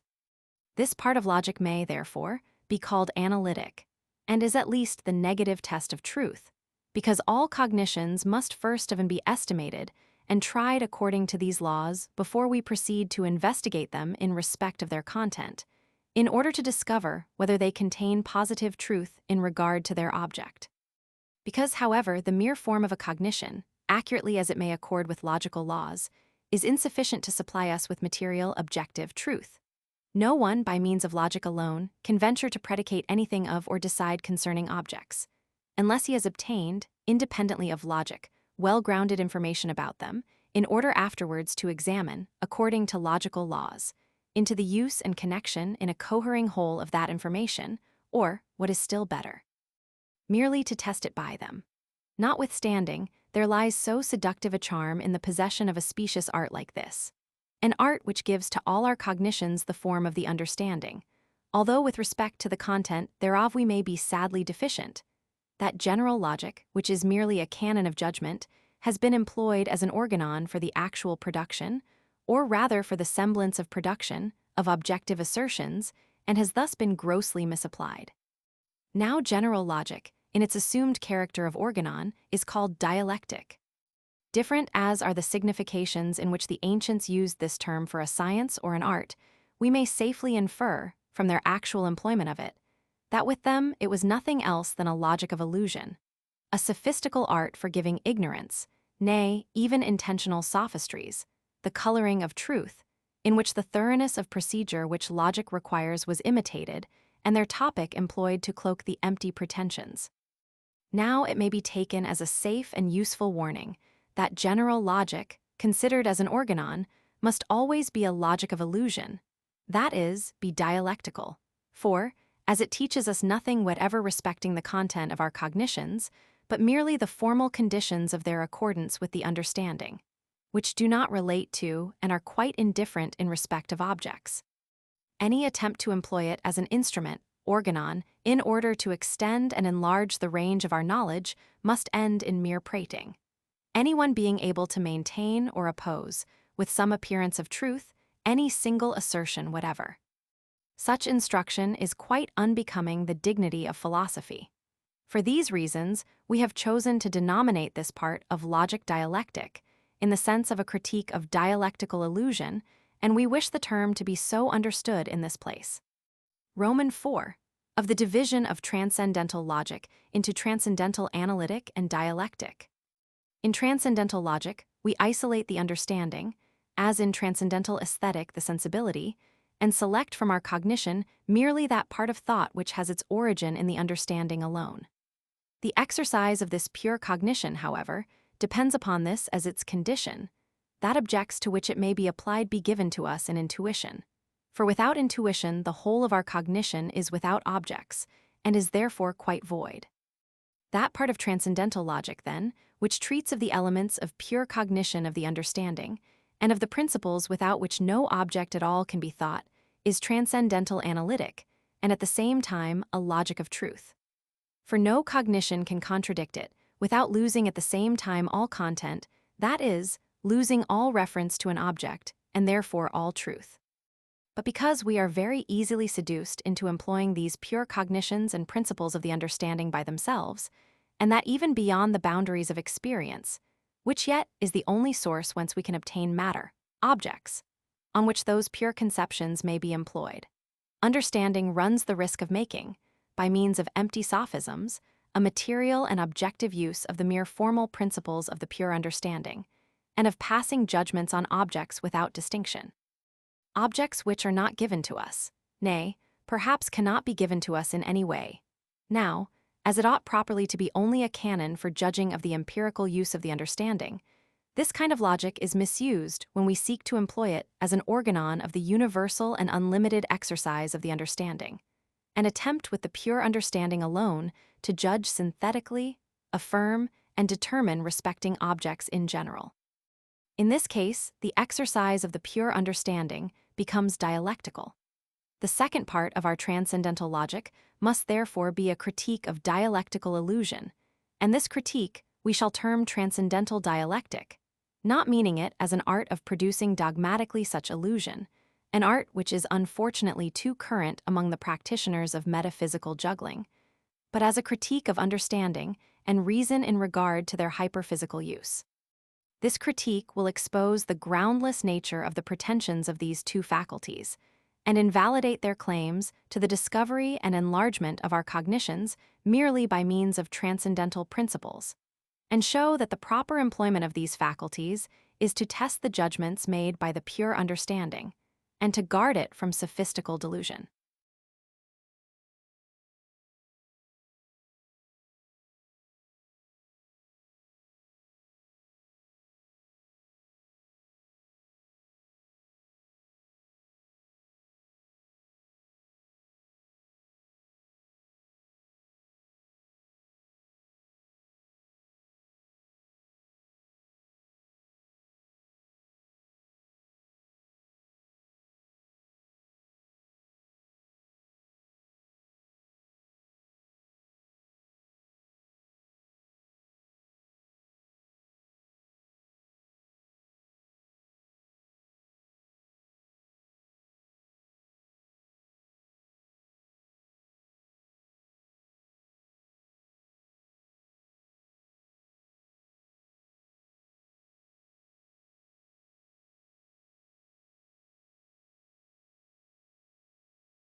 First Division, Transcendental Logic, Transcendental Analytic, Section 1. Transcendental Analytic is the dissection of the whole of our a priori knowledge into the elements of the pure cognition of the understanding. In order to effect our purpose, it is necessary: 1. That the conceptions be pure and not empirical; 2. That they belong not to intuition and sensibility, but to thought and understanding; 3. That they be elementary conceptions, and as such, quite different from deduced or compound conceptions; 4. That our table of these elementary conceptions be complete, and fill up the whole sphere of the pure understanding. Now this completeness of a science cannot be accepted with confidence on the guarantee of a mere estimate of its existence, in an aggregate formed only by means of repeated experiments and attempts.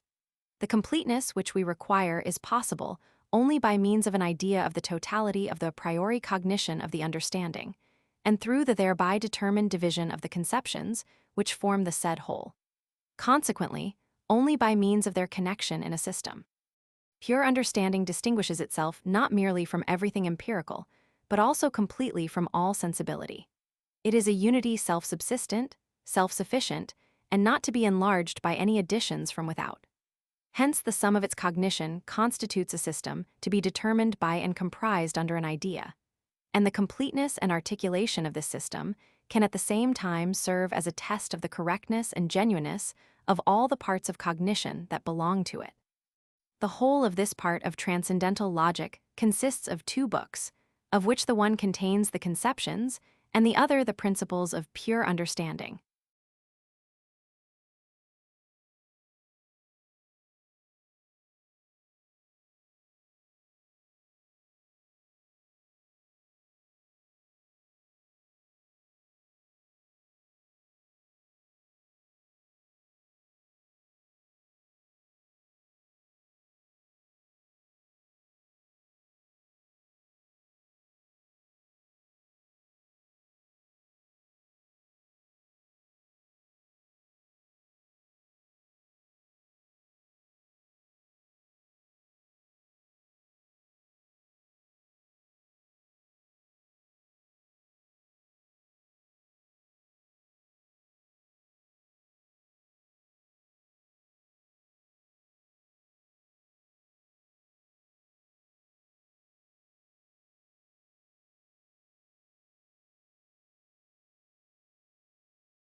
Book 1, Analytic of Conceptions, Section 2. By the term analytic of conceptions, I do not understand the analysis of these, or the usual process in philosophical investigations of dissecting the conceptions which present themselves, according to their content, and so making them clear. But I mean the hitherto little attempted dissection of the faculty of understanding itself, in order to investigate the possibility of conceptions a priori, by looking for them in the understanding alone, as their birthplace, and analyzing the pure use of this faculty. For this is the proper duty of a transcendental philosophy. What remains is the logical treatment of the conceptions in philosophy in general.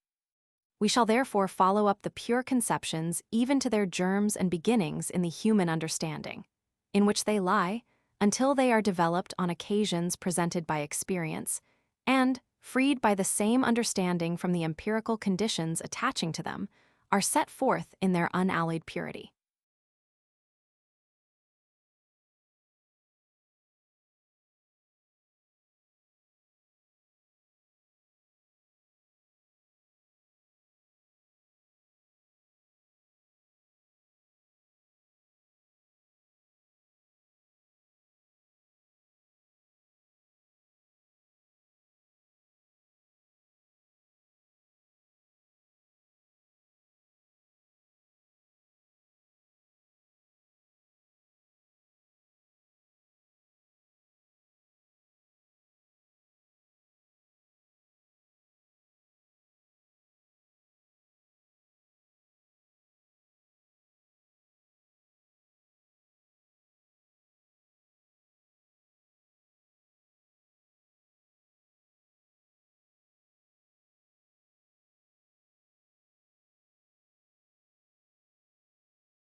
Chapter 1. Of the Transcendental Clue to the Discovery of All Pure Conceptions of the Understanding. Introductory Section 3. When we call into play a faculty of cognition, different conceptions manifest themselves according to the different circumstances, and make known this faculty, and assemble themselves into a more or less extensive collection, according to the time or penetration that has been applied to the consideration of them. Where this process, conducted as it is mechanically, so to speak, will end, cannot be determined with certainty. Besides, the conceptions which we discover in this haphazard manner present themselves by no means in order and systematic unity, but are at last coupled together only according to resemblances to each other, and arranged in series, according to the quantity of their content, from the simpler to the more complex. Series which are anything but systematic, though not altogether without a certain kind of method in their construction. Transcendental philosophy has the advantage, and moreover the duty, of searching for its conceptions according to a principle. Because these conceptions spring pure and unmixed out of the understanding as an absolute unity, and therefore must be connected with each other according to one conception or idea. A connection of this kind, however, furnishes us with a ready prepared rule, by which its proper place may be assigned to every pure conception of the understanding, and the completeness of the system of all be determined a priori, both which would otherwise have been dependent on mere choice or chance. Section 1. Of the logical use of the understanding in general. Section 4. The understanding was defined above only negatively, as a non-sensuous faculty of cognition. Now, independently of sensibility, we cannot possibly have any intuition. Consequently, the understanding is no faculty of intuition. But besides intuition, there is no other mode of cognition, except through conceptions. Consequently, the cognition of every, at least of every human, understanding is a cognition through conceptions, not intuitive, but discursive. All intuitions, as sensuous, depend on affections, conceptions, therefore, upon functions. By the word function, I understand the unity of the act of arranging diverse representations under one common representation. Conceptions, then, are based on the spontaneity of thought, as sensuous intuitions are on the receptivity of impressions. Now, the understanding cannot make any other use of these conceptions than to judge by means of them. As no representation, except an intuition, relates immediately to its object, a conception never relates immediately to an object, but only to some other representation thereof, be that an intuition or itself a conception. A judgment, therefore, is the mediate cognition of an object, consequently the representation of a representation of it. In every judgment there is a conception which applies to, and is valid for many other conceptions, and which among these comprehends also a given representation, this last being immediately connected with an object. For example, in the judgment, all bodies are divisible. Our conception of divisible applies to various other conceptions. Among these, however, it is here particularly applied to the conception of body, and this conception of body relates to certain phenomena which occur to us. These objects, therefore, are mediately represented by the conception of divisibility. All judgments, accordingly, are functions of unity in our representations, inasmuch as, instead of an immediate a higher representation, which comprises this and various others, is used for our cognition of the object, and thereby many possible cognitions are collected into one.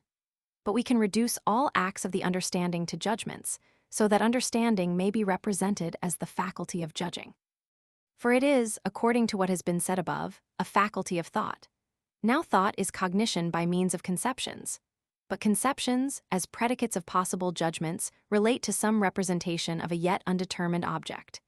Thus the conception of body indicates something, for example metal, which can be cognized by means of that conception.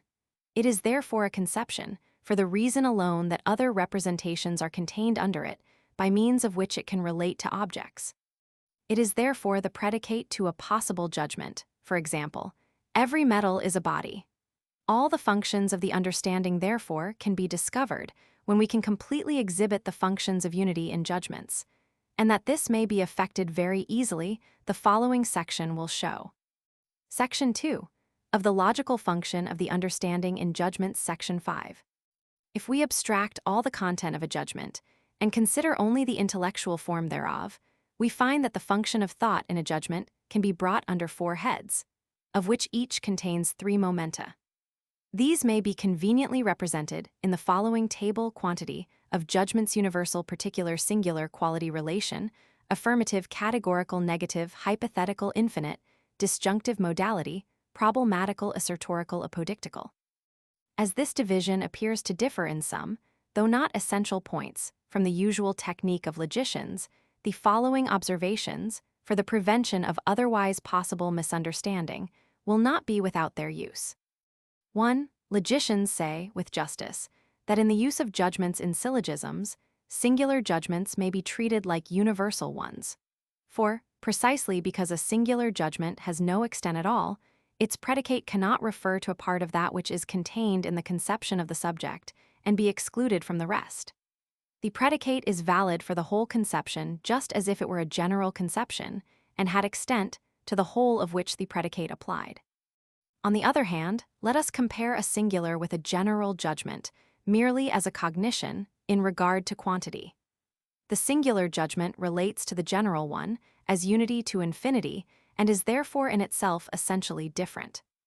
Thus, if we estimate a singular judgment, judicium singulare, not merely according to its intrinsic validity as a judgment, but also as a cognition generally, according to its quantity in comparison with that of other cognitions, it is then entirely different from a general judgment, judicium commune, and in a complete table of the momenta of thought deserves a separate place, though, indeed, this would not be necessary in a logic limited merely to the consideration of the use of judgments in reference to each other. 2. In like manner, in transcendental logic, infinite must be distinguished from affirmative judgments, although in general logic they are rightly enough classed under affirmative. General logic abstracts all content of the predicate, though it be negative, and only considers whether the said predicate be affirmed or denied of the subject. But transcendental logic considers also the worth or content of this logical affirmation, an affirmation by means of a merely negative predicate, and inquires how much the sum total of our cognition gains by this affirmation. For example, if I say of the soul, "It is not mortal," By this negative judgment, I should at least ward off error. Now, by the proposition, the soul is not mortal, I have, in respect of the logical form, really affirmed, inasmuch as I thereby place the soul in the unlimited sphere of immortal beings. Now, because of the whole sphere of possible existences, the mortal occupies one part, and the immortal the other, neither more nor less is affirmed by the proposition than that the soul is one among the infinite multitude of things which remain over, when I take away the whole mortal part. But by this proceeding we accomplish only this much, that the infinite sphere of all possible existences is in so far limited that the mortal is excluded from it, and the soul is placed in the remaining part of the extent of this sphere. But this part remains, notwithstanding this exception, infinite, and more parts may be taken away from the whole sphere, without in the slightest degree thereby augmenting or affirmatively determining our conception of the soul. These judgments, therefore, infinite in respect of their logical extent, are, in respect of the content of their cognition, merely limitative, and are consequently entitled to a place in our transcendental table of all the momenta of thought in judgments, because the function of the understanding exercised by them may perhaps be of importance in the field of its pure a priori cognition. 3. All relations of thought in judgments are those A. of the predicate to the subject, B. of the principle to its consequence, C. of the divided cognition and all the members of the division to each other. In the first of these three classes, we consider only two conceptions, in the second, two judgments, in the third, several judgments in relation to each other. The hypothetical proposition, if perfect justice exists, the obstinately wicked are punished, contains properly the relation to each other of two propositions, namely, perfect justice exists, and the obstinately wicked are punished. Whether these propositions are in themselves true is a question not here decided. Nothing is cogitated by means of this judgment except a certain consequence. Finally, the disjunctive judgment contains a relation of two or more propositions to each other, a relation not of consequence, but of logical opposition, in so far as the sphere of the one proposition excludes that of the other. But it contains at the same time a relation of community, in so far as all the propositions taken together fill up the sphere of the cognition. The disjunctive judgment contains, therefore, the relation of the parts of the whole sphere of a cognition, since the sphere of each part is a complemental part of the sphere of the other, each contributing to form the sum total of the divided cognition. Take, for example, the proposition, the world exists either through blind chance, or through internal necessity, or through an external cause. Each of these propositions embraces a part of the sphere of our possible cognition as to the existence of a world, all of them taken together, the whole sphere. To take the cognition out of one of these spheres is equivalent to placing it in one of the others, and, on the other hand, to place it in one sphere is equivalent to taking it out of the rest. There is, therefore, in a disjunctive judgment a certain community of cognitions, which consists in this, that they mutually exclude each other, yet thereby determine, as a whole, the true cognition, inasmuch as, taken together, they make up the complete content of a particular given cognition. And this is all that I find necessary, for the sake of what follows, to remark in this place. For the modality of judgments is a quite peculiar function, with this distinguishing characteristic, that it contributes nothing to the content of a judgment, for besides quantity, quality, and relation, there is nothing more that constitutes the content of a judgment, but concerns itself only with the value of the copula in relation to thought in general. Problematical judgments are those in which the affirmation or negation is accepted as merely possible, ad libitum. In the assertorical, we regard the proposition as real true. In the apodictical, we look on it as necessary. Thus the two judgments, antecedens et consequens, the relation of which constitutes a hypothetical judgment, likewise those, the members of the division, in whose reciprocity the disjunctive consists, are only problematical. In the example above given, the proposition, there exists perfect justice, is not stated assertorically, but as an ad libitum judgment, which someone may choose to adopt, and the consequence alone is assertorical. Hence such judgments may be obviously false, and yet, taken problematically, be conditions of our cognition of the truth. Thus the proposition, the world exists only by blind chance, is in the disjunctive judgment of problematical import only. That is to say, one may accept it for the moment, and it helps us, like the indication of the wrong road among all the roads that one can take to find out the true proposition. The problematical proposition is, therefore, that which expresses only logical possibility, which is not objective. That is, it expresses a free choice to admit the validity of such a proposition, a merely arbitrary reception of it into the understanding. The assertorical speaks of logical reality or truth, as, for example, in a hypothetical syllogism, the antecedens presents itself in a problematical form in the major, in an assertorical form in the minor, and it shows that the proposition is in harmony with the laws of the understanding. The apodictical proposition cogitates the assertorical as determined by these very laws of the understanding, consequently as affirming a priori, and in this manner it expresses logical necessity. Now, because all is here gradually incorporated with the understanding, inasmuch as in the first place we judge problematically, then accept assertorically our judgment as true. Lastly, affirm it as inseparably united with the understanding, that is, as necessary and apodictical, we may safely reckon these three functions of modality as so many momenta of thought. Just as if thought were in the first instance a function of the understanding, in the second, of judgment, in the third, of reason. A remark which will be explained in the sequel. Section 3 of the Pure Conceptions of the Understanding, or Categories, Section 6. General logic, as has been repeatedly said, makes abstraction of all content of cognition, and expects to receive representations from some other quarter, in order, by means of analysis, to convert them into conceptions. On the contrary, transcendental logic has lying before it the manifold content of a priori sensibility, which transcendental aesthetic presents to it in order to give matter to the pure conceptions of the understanding, without which transcendental logic would have no content and be therefore utterly void. Now space and time contain an infinite diversity of determinations of pure a priori intuition, but are nevertheless the condition of the mind's receptivity, under which alone it can obtain representations of objects, and which consequently must always affect the conception of these objects. But the spontaneity of thought requires that this diversity be examined after a certain manner, received into the mind, and connected, in order afterwards to form a cognition out of it.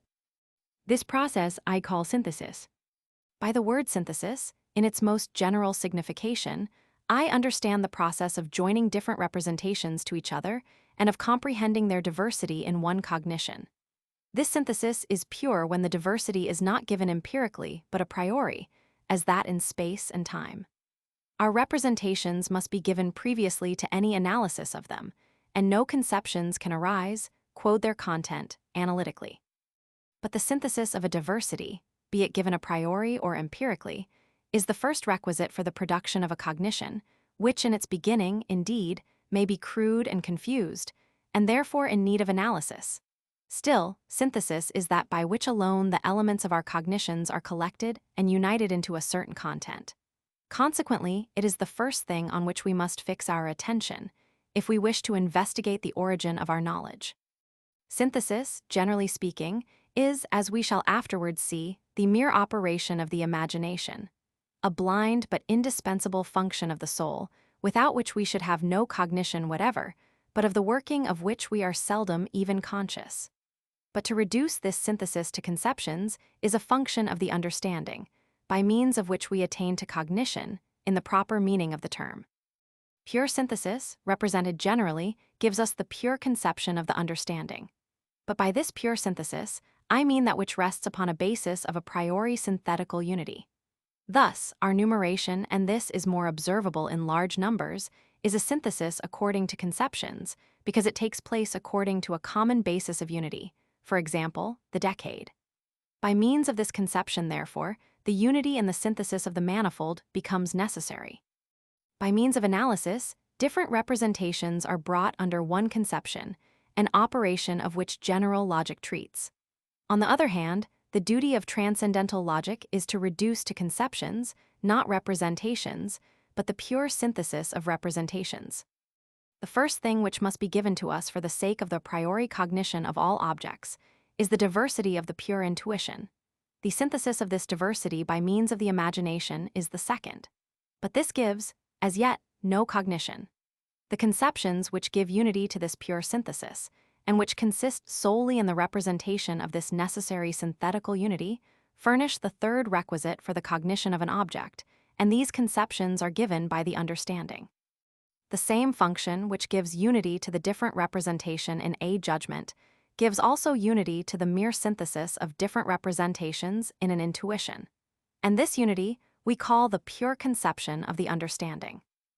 Thus, the same understanding, and by the same operations, whereby in conceptions, by means of analytical unity, it produced the logical form of a judgment, introduces, by means of the synthetical unity of the manifold in intuition, a transcendental content into its representations, on which account they are called pure conceptions of the understanding, and they apply a priori to objects, a result not within the power of general logic.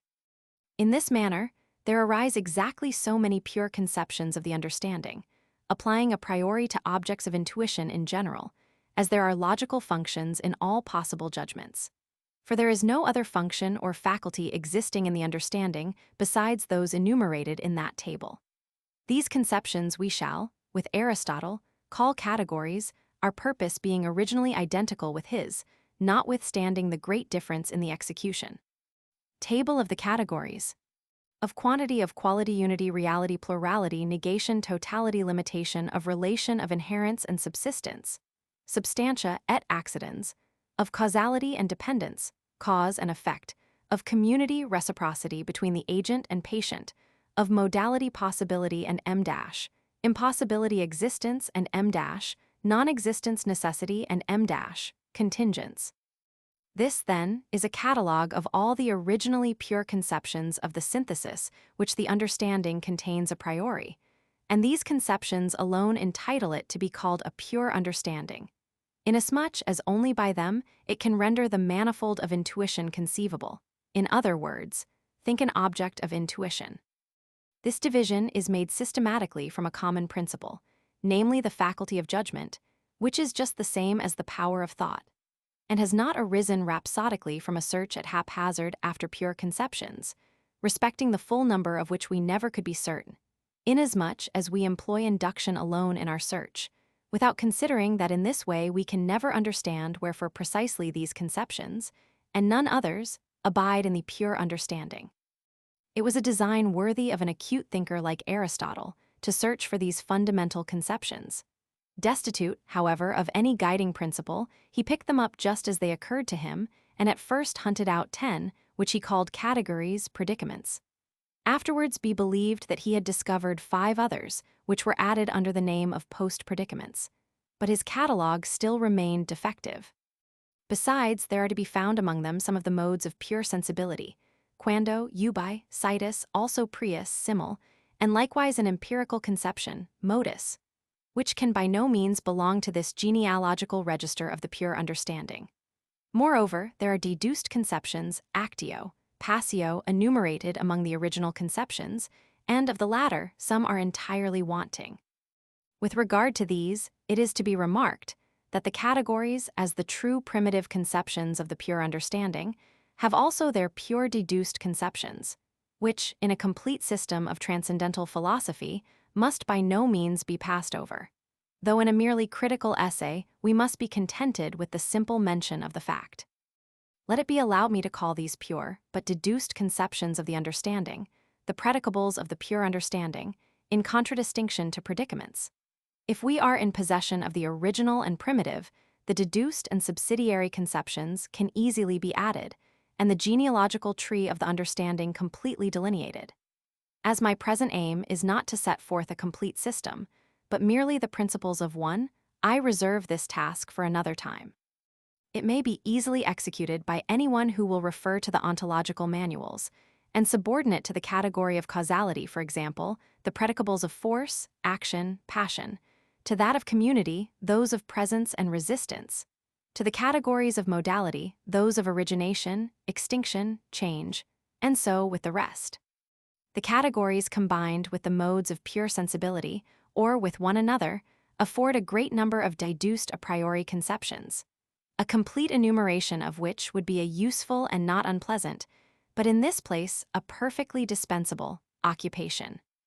I purposely omit the definitions of the categories in this treatise.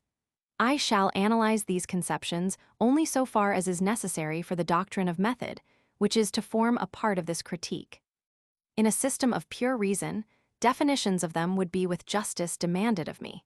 But to give them here would only bide from our view the main aim of our investigation, at the same time raising doubts and objections, the consideration of which, without injustice to our main purpose, may be very well postponed till another opportunity. Meanwhile, it ought to be sufficiently clear, from the little we have already said on this subject, that the formation of a complete vocabulary of pure conceptions, accompanied by all the requisite explanations, is not only a possible, but an easy undertaking. The compartments already exist.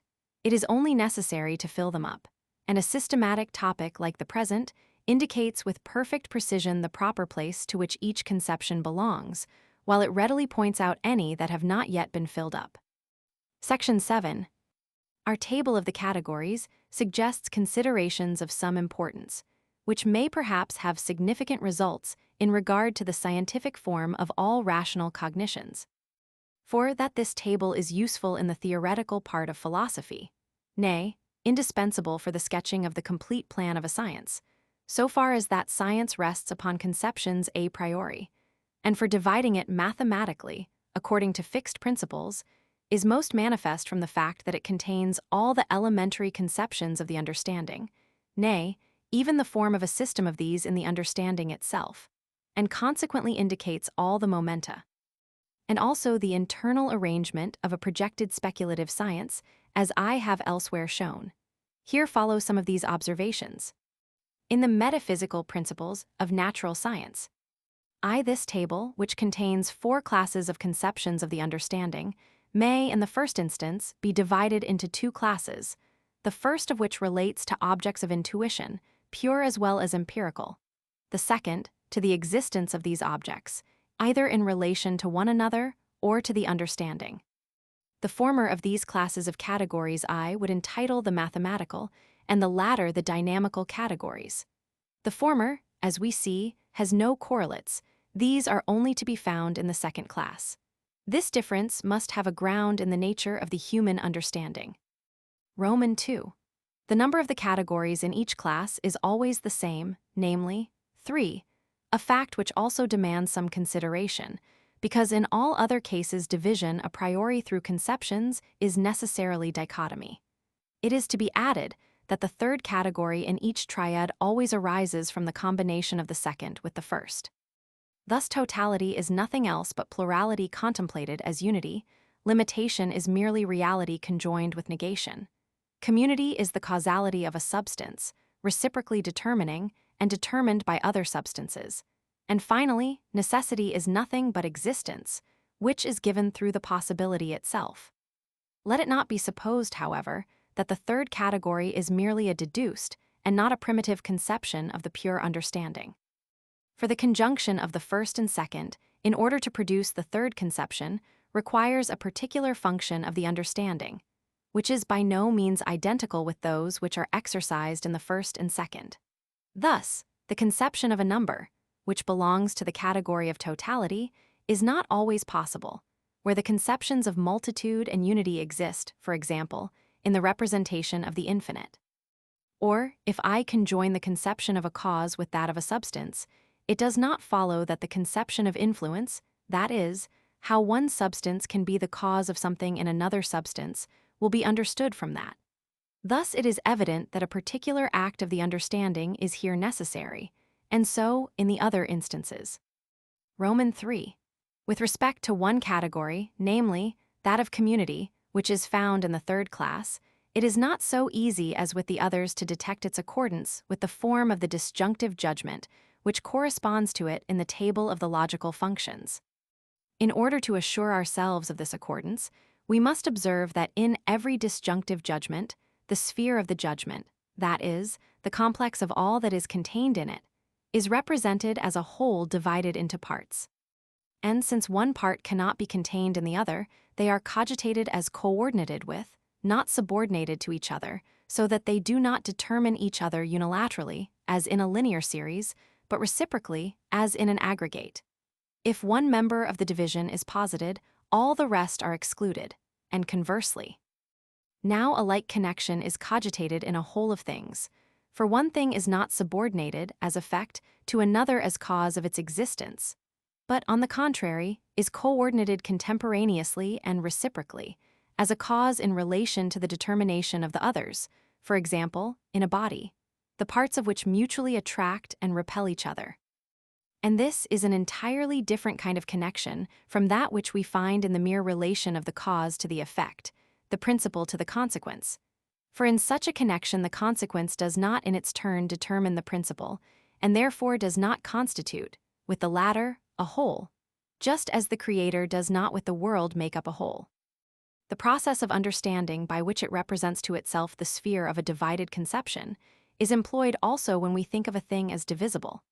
And in the same manner as the members of the division in the former exclude one another, and yet are connected in one sphere, so the understanding represents to itself the parts of the latter, as having each of them an existence, as substances, independently of the others, and yet as united in one whole. Section 8.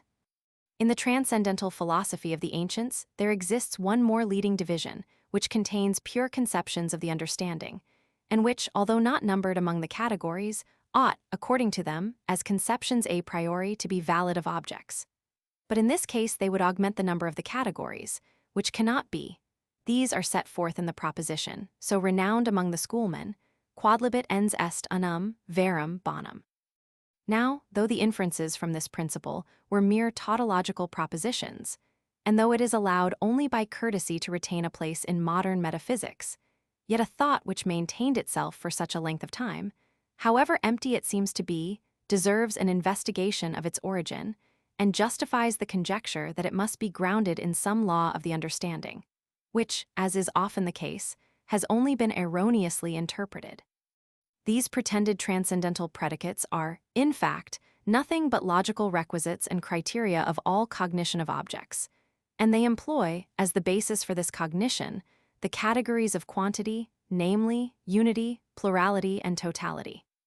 But these, which must be taken as material conditions, that is, as belonging to the possibility of things themselves, they employed merely in a formal signification, as belonging to the logical requisites of all cognition, and yet most unguardedly changed these criteria of thought into properties of objects, as things in themselves.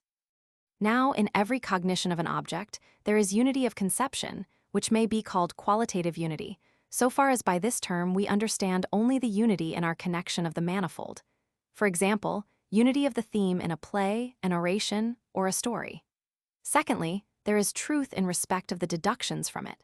The more true deductions we have from a given conception, the more criteria of its objective reality.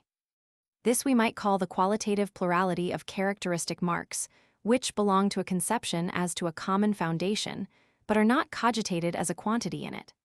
Thirdly, there is perfection, which consists in this, that the plurality falls back upon the unity of the conception and accords completely with that conception and with no other. This we may denominate qualitative completeness. Hence it is evident that these logical criteria of the possibility of cognition are merely the three categories of quantity modified and transformed to suit an unauthorized manner of applying them. That is to say, the three categories, in which the unity and the production of the quantum must be homogeneous throughout, are transformed solely with a view to the connection of heterogeneous parts of cognition in one act of consciousness, by means of the quality of the cognition, which is the principle of that connection. Thus, the criterion of the possibility of a conception, not of its object, is the definition of it, in which the unity of the conception, the truth of all that may be immediately deduced from it, and finally, the completeness of what has been thus deduced, constitute the requisites for the reproduction of the whole conception. Thus also, the criterion or test of an hypothesis is the intelligibility of the received principle of explanation, or its unity, without help from any subsidiary hypothesis, the truth of our deductions from it, consistency with each other and with experience, and lastly, the completeness of the principle of the explanation of these deductions, which refer to neither more nor less than what was admitted in the hypothesis, restoring analytically and a posteriori. What was cogitated synthetically and a priori. By the conceptions, therefore, of unity, truth, and perfection, we have made no addition to the transcendental table of the categories, which is complete without them. We have, on the contrary, merely employed the three categories of quantity, setting aside their application to objects of experience as general logical laws of the consistency of cognition with itself.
Chapter 2 of the Deduction of the Pure Conceptions of the Understanding. Section 1 of the Principles of a Transcendental Deduction in General Section 9. Teachers of jurisprudence, when speaking of rights and claims, distinguish in a cause the question of right quid juris from the question of fact quid facti. And while they demand proof of both, they give to the proof of the former, which goes to establish right or claim in law, the name of deduction. Now we make use of a great number of empirical conceptions, without opposition from anyone, and consider ourselves, even without any attempt at deduction, justified in attaching to them a sense and a supposititious signification, because we have always experience at hand to demonstrate their objective reality. There exist also, however, usurped conceptions, such as fortune, fate, which circulate with almost universal indulgence, and yet are occasionally challenged by the question, quid juris? In such cases, we have great difficulty in discovering any deduction for these terms, inasmuch as we cannot produce any manifest ground of right, either from experience or from reason, on which the claim to employ them can be founded. Among the many conceptions, which make up the very variegated web of human cognition, some are destined for pure use a priori, independent of all experience. And their title to be so employed always requires a deduction, inasmuch as, to justify such use of them, proofs from experience are not sufficient, but it is necessary to know how these conceptions can apply to objects without being derived from experience. I term, therefore, an examination of the manner in which conceptions can apply a priori to objects, the transcendental deduction of conceptions, and I distinguish it from the empirical deduction, which indicates the mode in which conception is obtained through experience and reflection thereon. Consequently, does not concern itself with the right, but only with the fact of our obtaining conceptions in such and such a manner. We have already seen that we are in possession of two perfectly different kinds of conceptions, which nevertheless agree with each other in this, that they both apply to objects completely a priori. These are the conceptions of space and time as forms of sensibility, and the categories as pure conceptions of the understanding. To attempt an empirical deduction of either of these classes would be labor in vain, because the distinguishing characteristic of their nature consists in this, that they apply to their objects, without having borrowed anything from experience towards the representation of them. Consequently, if a deduction of these conceptions is necessary, it must always be transcendental. Meanwhile, with respect to these conceptions, as with respect to all our cognition, we certainly may discover in experience, if not the principle of their possibility, yet the occasioning causes of their production. It will be found that the impressions of sense give the first occasion for bringing into action the whole faculty of cognition, and for the production of experience, which contains two very dissimilar elements, namely, a matter for cognition, given by the senses, and a certain form for the arrangement of this matter, arising out of the inner fountain of pure intuition and thought. And these, on occasion given by sensuous impressions, are called into exercise and produce conceptions. Such an investigation into the first efforts of our faculty of cognition to mount from particular perceptions to general conceptions is undoubtedly of great utility. And we have to thank the celebrated Locke for having first opened the way for this inquiry. But a deduction of the pure a priori conceptions of course never can be made in this way, seeing that, in regard to their future employment, which must be entirely independent of experience, they must have a far different certificate of birth to show from that of a descent from experience. This attempted physiological derivation, which cannot properly be called deduction, because it relates merely to a quaestio facti, I shall entitle an explanation of the possession of a pure cognition. It is therefore manifest that there can only be a transcendental deduction of these conceptions, and by no means an empirical one. Also, that all attempts at an empirical deduction, in regard to pure a priori conceptions, are vain, and can only be made by one who does not understand the altogether peculiar nature of these cognitions. But although it is admitted that the only possible deduction of pure a priori cognition is a transcendental deduction, it is not, for that reason, perfectly manifest that such a deduction is absolutely necessary. We have already traced to their sources the conceptions of space and time by means of a transcendental deduction, and we have explained and determined their objective validity a priori. Geometry, nevertheless, advances steadily and securely in the province of pure a priori cognitions, without needing to ask from philosophy any certificate as to the pure and legitimate origin of its fundamental conception of space. But the use of the conception in this science extends only to the external world of sense, the pure form of the intuition of which is space. And in this world, therefore, all geometrical cognition, because it is founded upon a priori intuition, possesses immediate evidence, and the objects of this cognition are given a priori, as regards their form, in intuition by and through the cognition itself. With the pure conceptions of understanding, on the contrary, commences the absolute necessity of seeking a transcendental deduction, not only of these conceptions themselves, but likewise of space, because, inasmuch as they make affirmations concerning objects not by means of the predicates of intuition and sensibility, but of pure thought a priori, they apply to objects without any of the conditions of sensibility. Besides, not being founded on experience, they are not presented with any object in a priori intuition upon which, antecedently to experience, they might base their synthesis. Hence results not only doubt as to the objective validity and proper limits of their use, but that even our conception of space is rendered equivocal, inasmuch as we are very ready with the aid of the categories to carry the use of this conception beyond the conditions of sensuous intuition. And, for this reason, we have already found a transcendental deduction of it needful.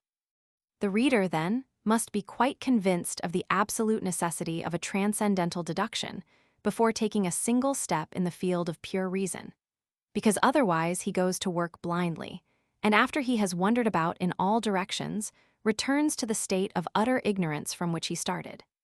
He ought, moreover, clearly to recognize beforehand the unavoidable difficulties in his undertaking, so that he may not afterwards complain of the obscurity in which the subject itself is deeply involved, or become too soon impatient of the obstacles in his path, because we have a choice of only two things, either at once to give up all pretensions to knowledge beyond the limits of possible experience, or to bring this critical investigation to completion.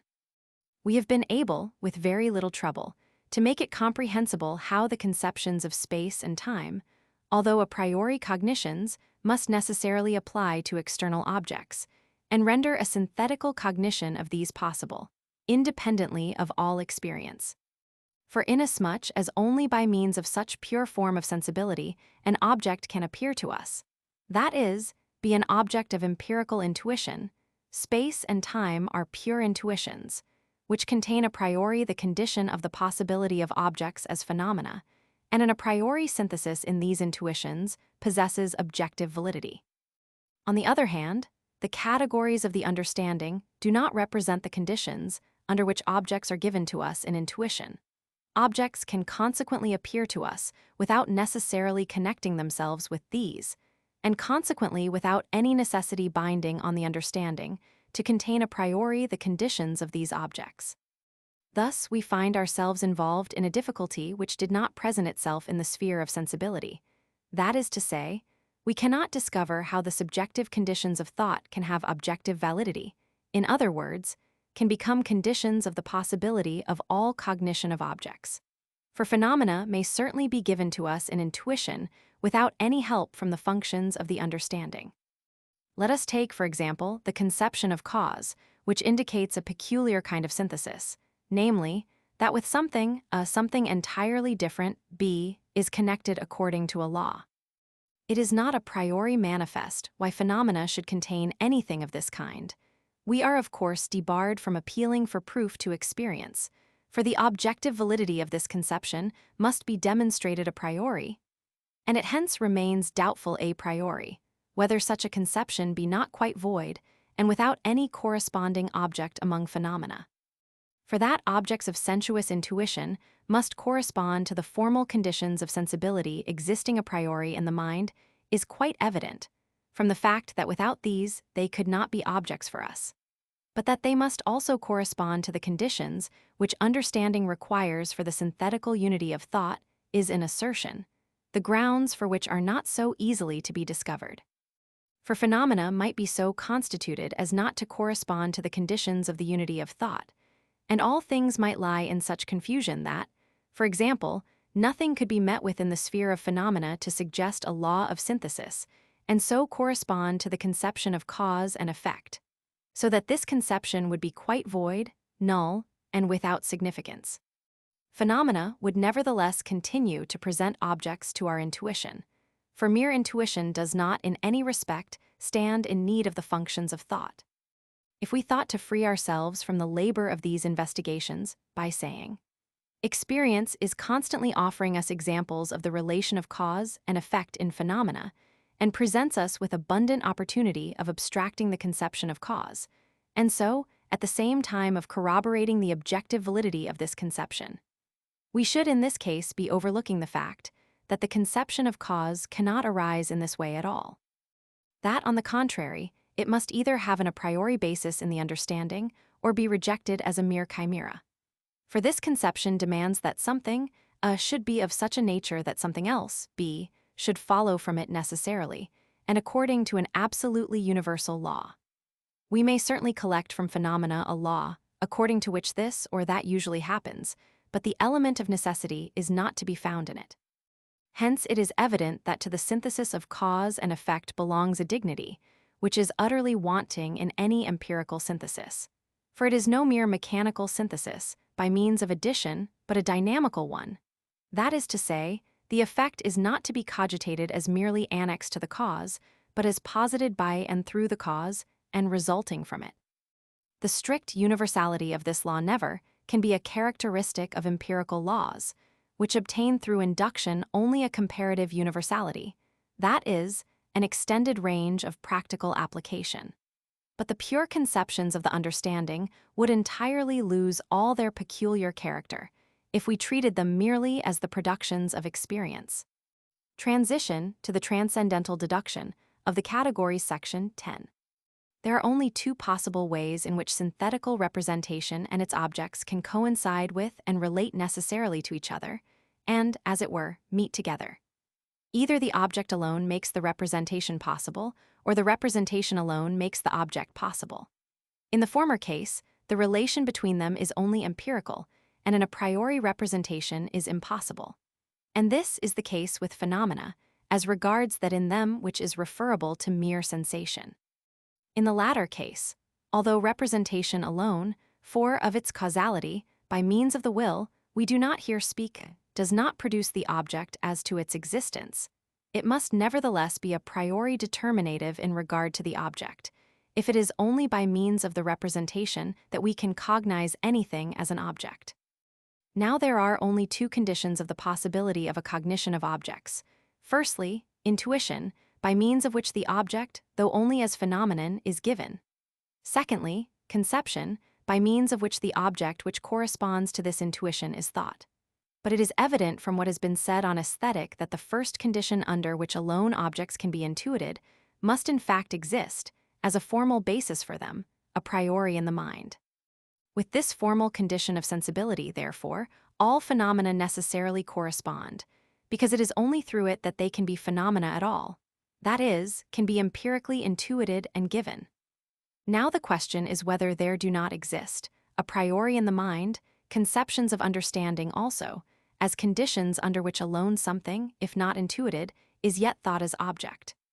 If this question be answered in the affirmative, it follows that all empirical cognition of objects is necessarily conformable to such conceptions, since, if they are not presupposed, it is impossible that anything can be an object of experience. Now all experience contains, besides the intuition of the senses through which an object is given, a conception also of an object that is given in intuition. Accordingly, conceptions of objects in general must lie as a priori conditions at the foundation of all empirical cognition, and consequently, the objective validity of the categories, as a priori conceptions, will rest upon this, that experience, as far as regards the form of thought, is possible only by their means. For in that case, they apply necessarily and a priori to objects of experience, because only through them can an object of experience be thought. The whole aim of the transcendental deduction of all a priori conceptions is to show that these conceptions are a priori conditions of the possibility of all experience. Conceptions which afford us the objective foundation of the possibility of experience are for that very reason necessary. But the analysis of the experiences in which they are met with is not deduction, but only an illustration of them, because from experience they could never derive the attribute of necessity. Without their original applicability and relation to all possible experience, in which all objects of cognition present themselves, the relation of the categories to objects, of whatever nature, would be quite incomprehensible. The celebrated Locke, for want of due reflection on these points, and because he met with pure conceptions of the understanding in experience, sought also to deduce them from experience, and yet proceeded so inconsequently as to attempt, with their aid, to arrive at cognitions which lie far beyond the limits of all experience. David Hume perceived that, to render this possible, it was necessary that the conceptions should have an a priori origin. But as he could not explain how it was possible that conceptions which are not connected with each other in the understanding must nevertheless be thought as necessarily connected in the object, and it never occurred to him that the understanding itself might, perhaps, by means of these conceptions, be the author of the experience in which its objects were presented to it. He was forced to drive these conceptions from experience, that is, from a subjective necessity arising from repeated association of experiences erroneously considered to be objective, in one word, from habit. But he proceeded with perfect consequence and declared it to be impossible, with such conceptions and the principles arising from them, to overstep the limits of experience. The empirical derivation, however, which both of these philosophers attributed to these conceptions, cannot possibly be reconciled with the fact that we do possess scientific a priori cognitions, namely, those of pure mathematics and general physics. The former of these two celebrated men opened a wide door to extravagance. For if reason has once undoubted right on its side, it will not allow itself to be confined to set limits by vague recommendations of moderation. The latter gave himself up entirely to skepticism, a natural consequence, after having discovered, as he thought, that the faculty of cognition was not trustworthy. We now intend to make a trial whether it be not possible safely to conduct reason between these two rocks, to assign her determinate limits, and yet leave open for her the entire sphere of her legitimate activity. I shall merely premise an explanation of what the categories are. They are conceptions of an object in general, by means of which its intuition is contemplated as determined in relation to one of the logical functions of judgment. The following will make this plain. The function of the categorical judgment is that of the relation of subject to predicate. For example, in the proposition, all bodies are divisible. But in regard to the merely logical use of the understanding, it still remains undetermined to which of these two conceptions belongs the function of subject and to which that of predicate. For we could also say, some divisible is a body. But the category of substance, when the conception of a body is brought under it, determines that, and its empirical intuition in experience must be contemplated always as subject and never as mere predicate. And so with all the other categories. Section 2, Transcendental Deduction of the pure conceptions of the understanding. Of the possibility of a conjunction of the manifold representations given by sense section 11. The manifold content in our representations can be given in an intuition which is merely sensuous, in other words, is nothing but susceptibility. And the form of this intuition can exist a priori in our faculty of representation, without being anything else but the mode in which the subject is affected. But the conjunctio of a manifold in intuition never can be given us by the senses. It cannot therefore be contained in the pure form of sensuous intuition, for it is a spontaneous act of the faculty of representation. And as we must, to distinguish it from sensibility, entitle this faculty understanding, so all conjunction, whether conscious or unconscious, be it of the manifold in intuition, sensuous or non-sensuous, or of several conceptions, is an act of the understanding. To this act we shall give the general appellation of synthesis, thereby to indicate, at the same time, that we cannot represent anything as conjoined in the object without having previously conjoined it ourselves. Of all mental notions, that of conjunction is the only one which cannot be given through objects, but can be originated only by the subject itself, because it is an act of its purely spontaneous activity. The reader will easily enough perceive that the possibility of conjunction must be grounded in the very nature of this act, and that it must be equally valid for all conjunction, and that analysis, which appears to be its contrary, must, nevertheless, always presuppose it. For where the understanding has not previously conjoined, it cannot dissect or analyze, because only as conjoined by it must that which is to be analyzed have been given to our faculty of representation.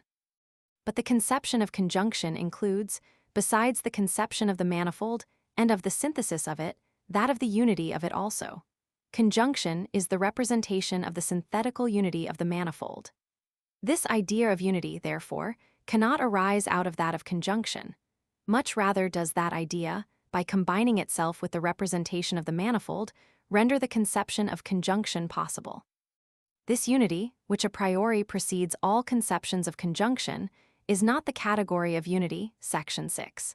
For all the categories are based upon logical functions of judgment, and in these functions we already have conjunction, and consequently unity of given conceptions. It is therefore evident that the category of unity presupposes conjunction. We must therefore look still higher for this unity, as qualitative, section 8. In that, namely, which contains the ground of the unity of diverse conceptions in judgments, the ground, consequently, of the possibility of the existence of the understanding, even in regard to its logical use. Whether the representations are in themselves identical, and consequently whether one can be thought analytically by means of and through the other, is a question which we need not at present consider. Our consciousness of the one, when we speak of the manifold, is always distinguishable from our consciousness of the other, and it is only respecting the synthesis of this possible consciousness that we here treat. Of the originally synthetical unity of apperception, section 12. The I think must accompany all my representations, for otherwise something would be represented in me which could not be thought. In other words, the representation would either be impossible, or at least be, in relation to me, nothing. That representation which can be given previously to all thought is called intuition. All the diversity or manifold content of intuition has, therefore, a necessary relation to the I think in the subject in which this diversity is found. But this representation, I think, is an act of spontaneity. That is to say, it cannot be regarded as belonging to mere sensibility. I call it pure apperception in order to distinguish it from empirical or primitive apperception, because it is self-consciousness which, whilst it gives birth to the representation, I think, must necessarily be capable of accompanying all our representations. It is in all acts of consciousness one and the same, and unaccompanied by it, no representation can exist for me. The unity of this apperception I call the transcendental unity of self-consciousness, in order to indicate the possibility of a priori cognition arising from it. For the manifold representations which are given in an intuition, would not all of them be my representations, if they did not all belong to one self-consciousness, that is, as my representations, even although I am not conscious of them as such? They must conform to the condition under which alone they can exist together in a common self-consciousness, because otherwise they would not all without exception belong to me. From this primitive conjunction follow many important results. For example, this universal identity of the apperception of the manifold given in intuition contains a synthesis of representations and is possible only by means of the consciousness of this synthesis.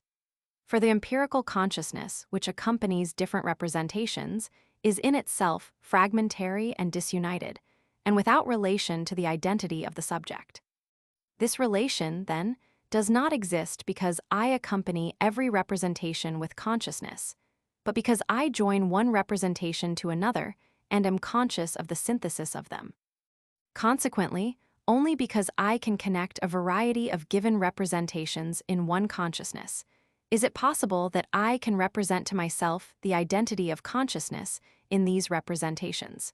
In other words, the analytical unity of a perception is possible only under the presupposition of a synthetical unity.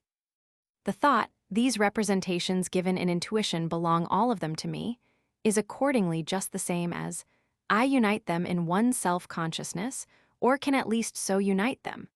And although this thought is not itself the consciousness of the synthesis of representations, it presupposes the possibility of it. That is to say, for the reason alone that I can comprehend the variety of my representations in one consciousness, do I call them my representations, for otherwise I must have as many colored and various a self as are the representations of which I am conscious. Synthetical unity of the manifold in intuitions, as given a priori, is therefore the foundation of the identity of apperception itself, which antecedes a priori all determinate thought. But the conjunction of representations into a conception is not to be found in objects themselves, nor can it be, as it were, borrowed from them and taken up into the understanding by perception, but it is on the contrary an operation of the understanding itself, which is nothing more than the faculty of conjoining a priori and of bringing the variety of given representations under the unity of apperception.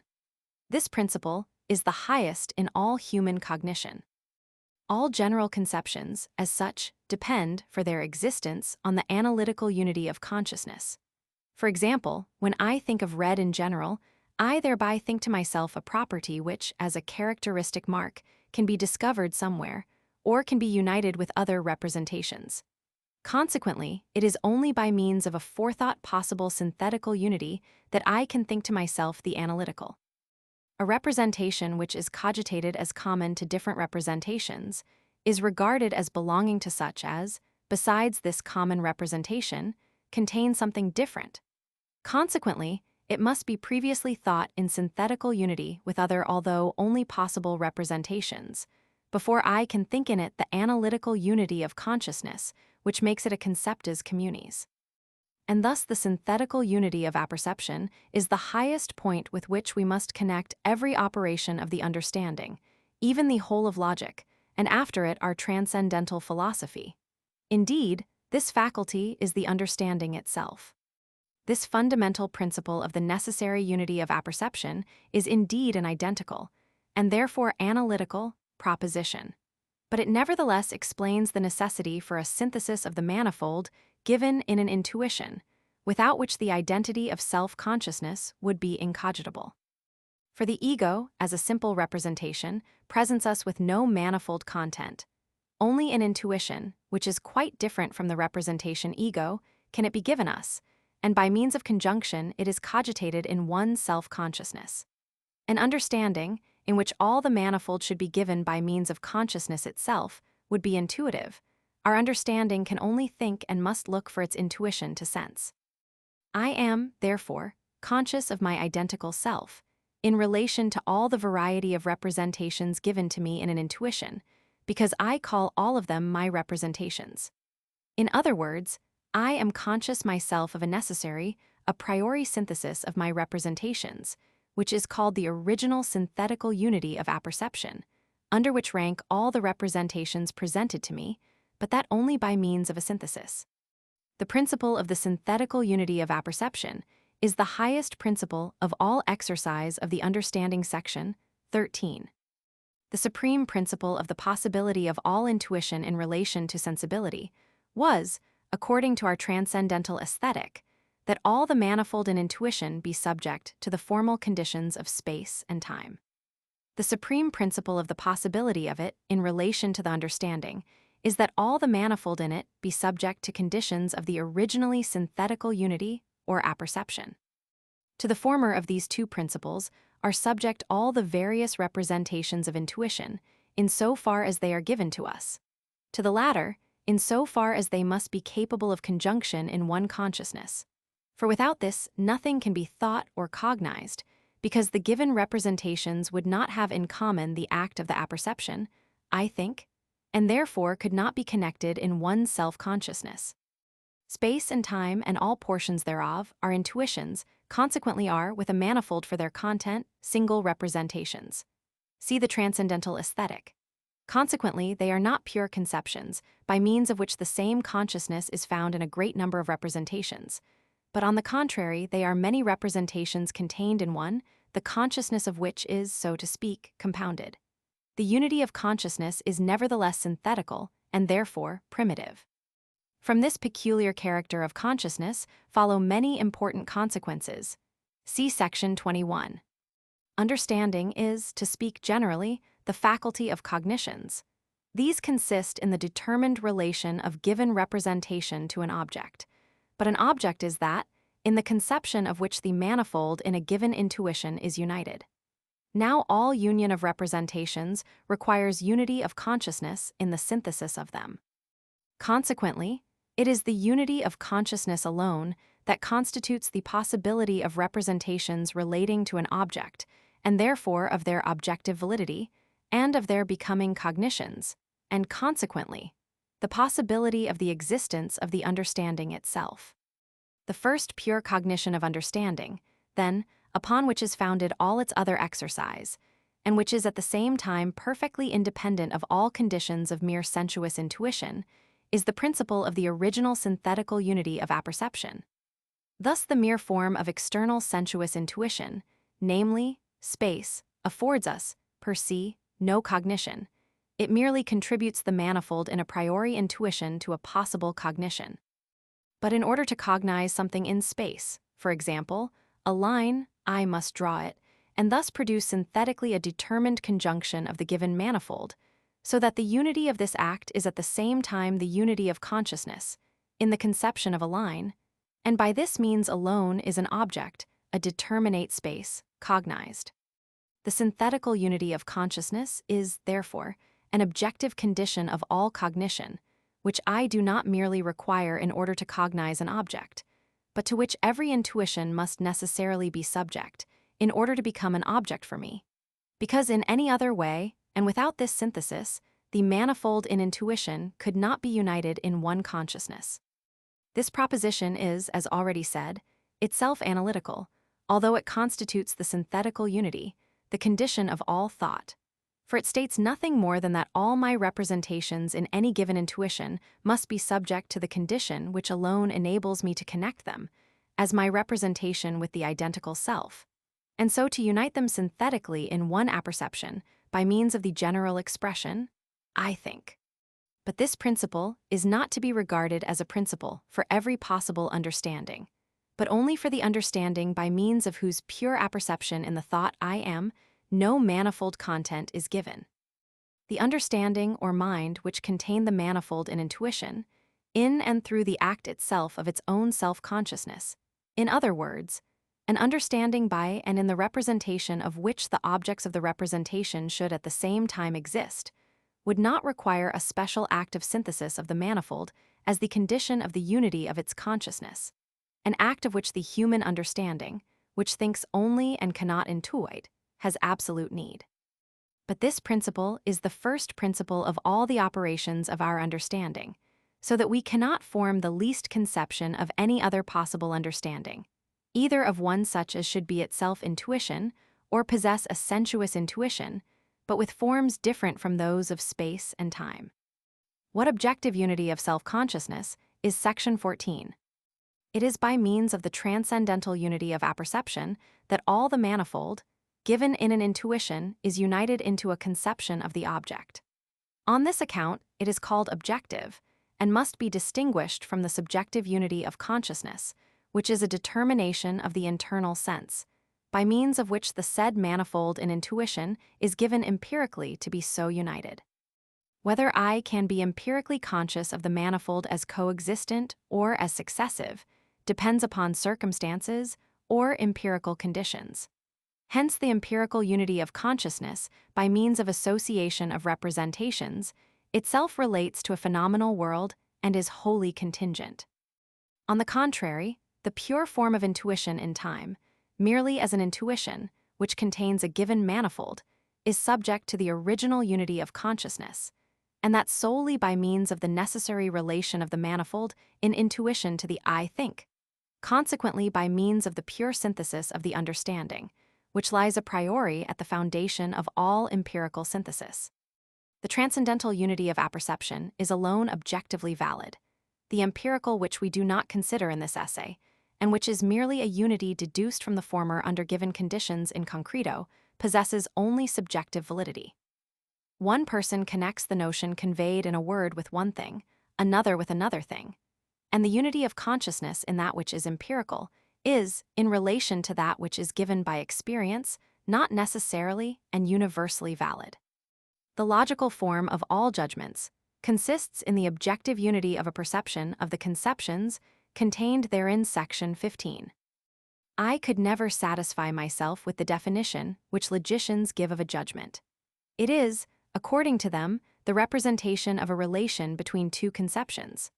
I shall not dwell here on the faultiness of this definition, in that it suits only for categorical and not for hypothetical or disjunctive judgments, these latter containing a relation not of conceptions, but of judgments themselves, a blunder from which many evil results have followed. It is more important for our present purpose to observe that this definition does not determine in what the said relation consists. The tedious doctrine of the four syllogistic figures concerns only categorical syllogisms. And although it is nothing more than an artifice by surreptitiously introducing immediate conclusions, consequentiae immediati, among the premises of a pure syllogism, to give rise to an appearance of more modes of drawing a conclusion than that in the first figure, the artifice would not have had much success, had not its authors succeeded in bringing categorical judgments into exclusive respect, as those to which all others must be referred. A doctrine, however, which, according to Section 5, is utterly false. But if I investigate more closely the relation of given cognitions in every judgment, and distinguish it, as belonging to the understanding, from the relation which is produced according to laws of the reproductive imagination, which has only subjective validity, I find that judgment is nothing but the mode of bringing given cognitions under the objective unit of apperception. This is plain from our use of the term of relation is in Judgements, in order to distinguish the objective unity of given representations from the subjective unity. For this term indicates the relation of these representations to the original apperception, and also their necessary unity, even although the judgment is empirical, therefore contingent, as in the judgment, all bodies are heavy. I do not mean by this that these representations do necessarily belong to each other in empirical intuition, but that by means of the necessary unity of appreciation, they belong to each other in the synthesis of intuitions. That is to say, they belong to each other according to principles of the objective determination of all our representations, in so far as cognition can arise from them, these principles being all deduced from the main principle of the transcendental unity of apperception. In this way alone can there arise from this relation a judgment, that is, a relation which has objective validity, and is perfectly distinct from that relation of the very same representations which has only subjective validity. A relation, to wit, which is produced according to laws of association.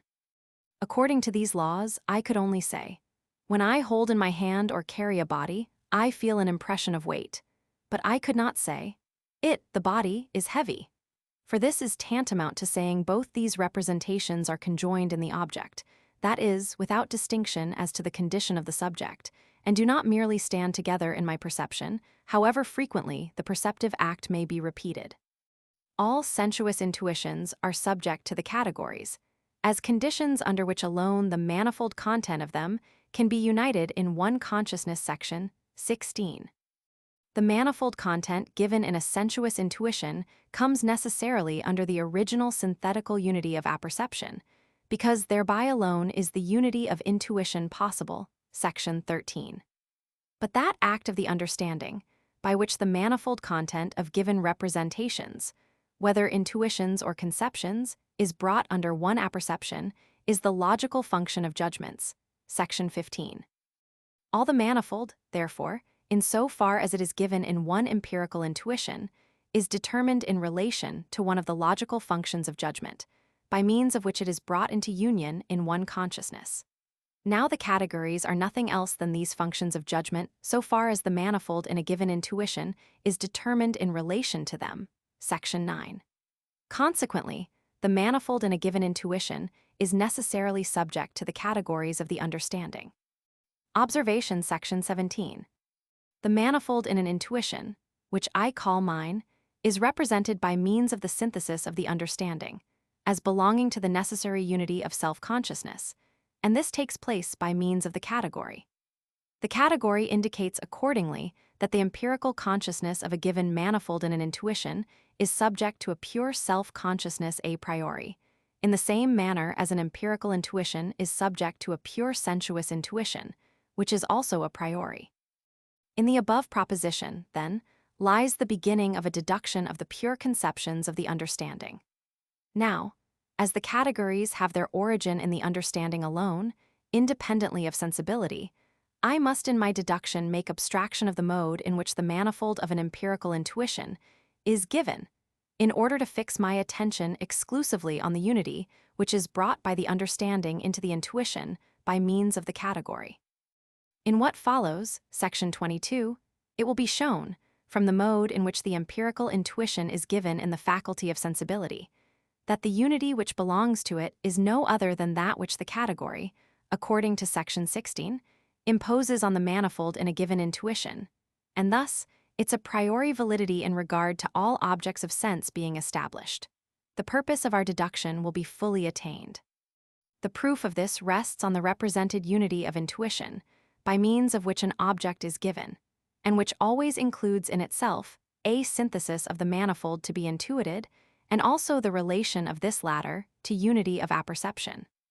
But there is one thing in the above demonstration of which I could not make abstraction, namely, that the manifold to be intuited must be given previously to the synthesis of the understanding and independently of it.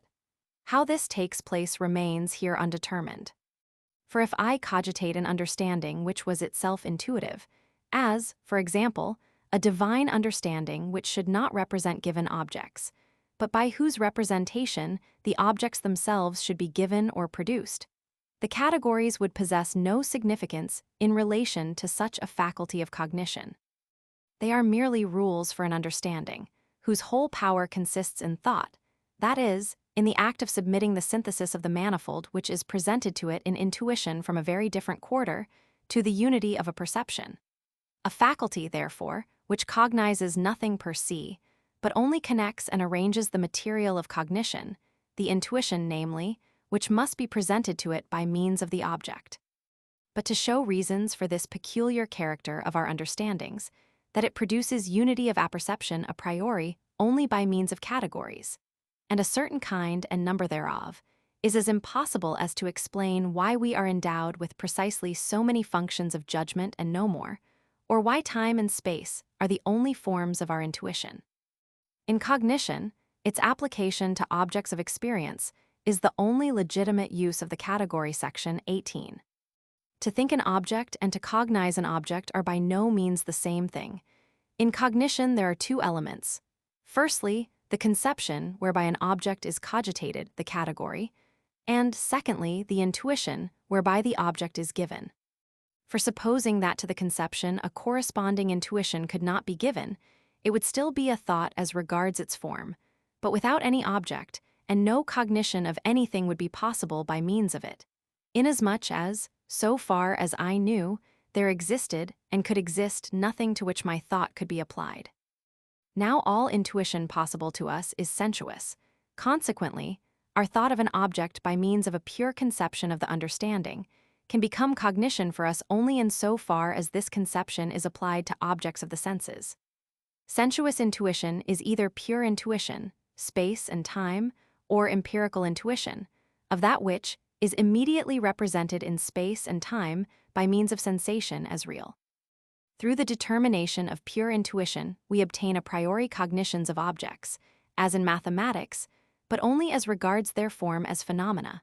Whether there can exist things which must be intuited in this form is not thereby established. All mathematical conceptions, therefore, are not per se cognition, except in so far as we presuppose that there exist things which can only be represented conformably to the form of our pure sensuous intuition. But things in space and time are given only in so far as they are perceptions, representations accompanied with sensation, therefore only by empirical representation. Consequently, the pure conceptions of the understanding, even when they are applied to intuitions a priori, as in mathematics, produce cognition only in so far as these, and therefore the conceptions of the understanding by means of them, can be applied to empirical intuitions. Consequently, the categories do not, even by means of pure intuition, afford us any cognition of things. They can only do so in so far as they can be applied to empirical intuition. That is to say, the categories serve only to render empirical cognition possible. But this is what we call experience. Consequently, in cognition, their application to objects of experience is the only legitimate use of the categories. Section 19. The foregoing proposition is of the utmost importance, for it determines the limits of the exercise of the pure conceptions of the understanding in regard to objects, just as Transcendental Æsthetic determined the limits of the exercise of the pure form of our sensuous intuition. Space and time, as conditions of the possibility of the presentation of objects to us, are valid no further than for objects of sense, consequently, only for experience. Beyond these limits they represent to us nothing, for they belong only to sense and have no reality apart from it. The pure conceptions of the understanding are free from this limitation, and extend to objects of intuition in general, be the intuition like or unlike to ours, provided only it be sensuous and not intellectual. But this extension of conceptions beyond the range of our intuition is of no advantage, for they are then mere empty conceptions of objects, as to the possibility or impossibility of the existence of which they furnish us with no means of discovery. They are mere forms of thought, without objective reality, because we have no intuition to which the synthetical unity of a perception, which alone the categories contain, could be applied for the purpose of determining an object. Our sensuous and empirical intuition can alone give them significance and meaning. If then we suppose an object of a non-sensuous intuition to be given, we can, in that case, represent it by all those predicates which are implied in the presupposition that nothing appertaining to sensuous intuition belongs to it. For example, that it is not extended or in space, that its duration is not time, that in it no change, the effect of the determinations in time, is to be met with, and so on. But it is no proper knowledge if I merely indicate what the intuition of the object is not, without being able to say what is contained in it. For I have not shown the possibility of an object to which my pure conception of understanding could be applicable, because I have not been able to furnish any intuition corresponding to it, but am only able to say that our intuition is not valid for it. But the most important point is this, that to a something of this kind not one category can be found applicable. Take, for example, the conception of substance, that is, something that can exist as subject but never as mere predicate. In regard to this conception, I am quite ignorant whether there can really be anything to correspond to such a determination of thought, if empirical intuition did not afford me the occasion for its application, but of this more in the sequel. Of the application of the categories to objects of the senses in general, section 20. The pure conceptions of the understanding apply to objects of intuition in general, through the understanding alone, whether the intuition be our own or some other, provided only it be sensuous. but are, for this very reason, mere forms of thought, by means of which alone no determined object can be cognized. The synthesis or conjunction of the manifold in these conceptions relates, we have said, only to the unity of apperception, and is for this reason the ground of the possibility of a priori cognition, in so far as this cognition is dependent on the understanding. This synthesis is, therefore, not merely transcendental, but also purely intellectual. But because a certain form of sensuous intuition exists in the mind a priori, which rests on the receptivity of the representative faculty, sensibility, the understanding, as a spontaneity, is able to determine the internal sense by means of the diversity of given representations, conformably to the synthetical unity of apperception, and thus to cogitate the synthetical unity of the apperception of the manifold of sensuous intuition a priori, as the condition to which must necessarily be submitted all objects of human intuition. And in this manner, the categories as mere forms of thought receive objective reality, that is, application to objects which are given to us in intuition, but that only as phenomena, for it is only of phenomena that we are capable of a priori intuition.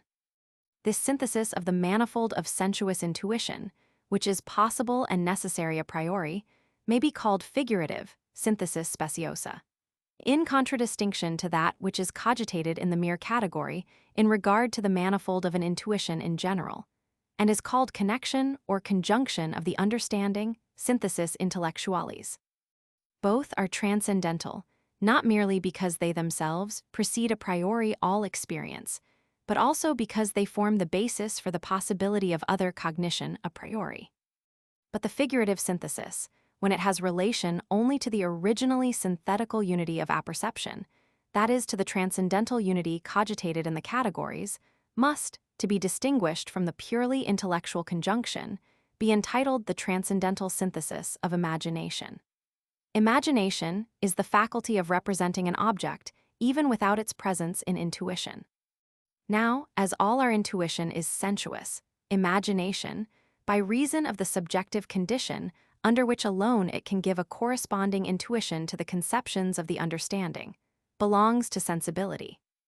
But in so far as the synthesis of the imagination is an act of spontaneity, which is determinative, and not, like sense, merely determinable, and which is consequently able to determine sense a priori, according to its form, conformably to the unity of apperception, in so far is the imagination a faculty of determining sensibility a priori, and its synthesis of intuitions according to the categories must be the transcendental synthesis of the imagination.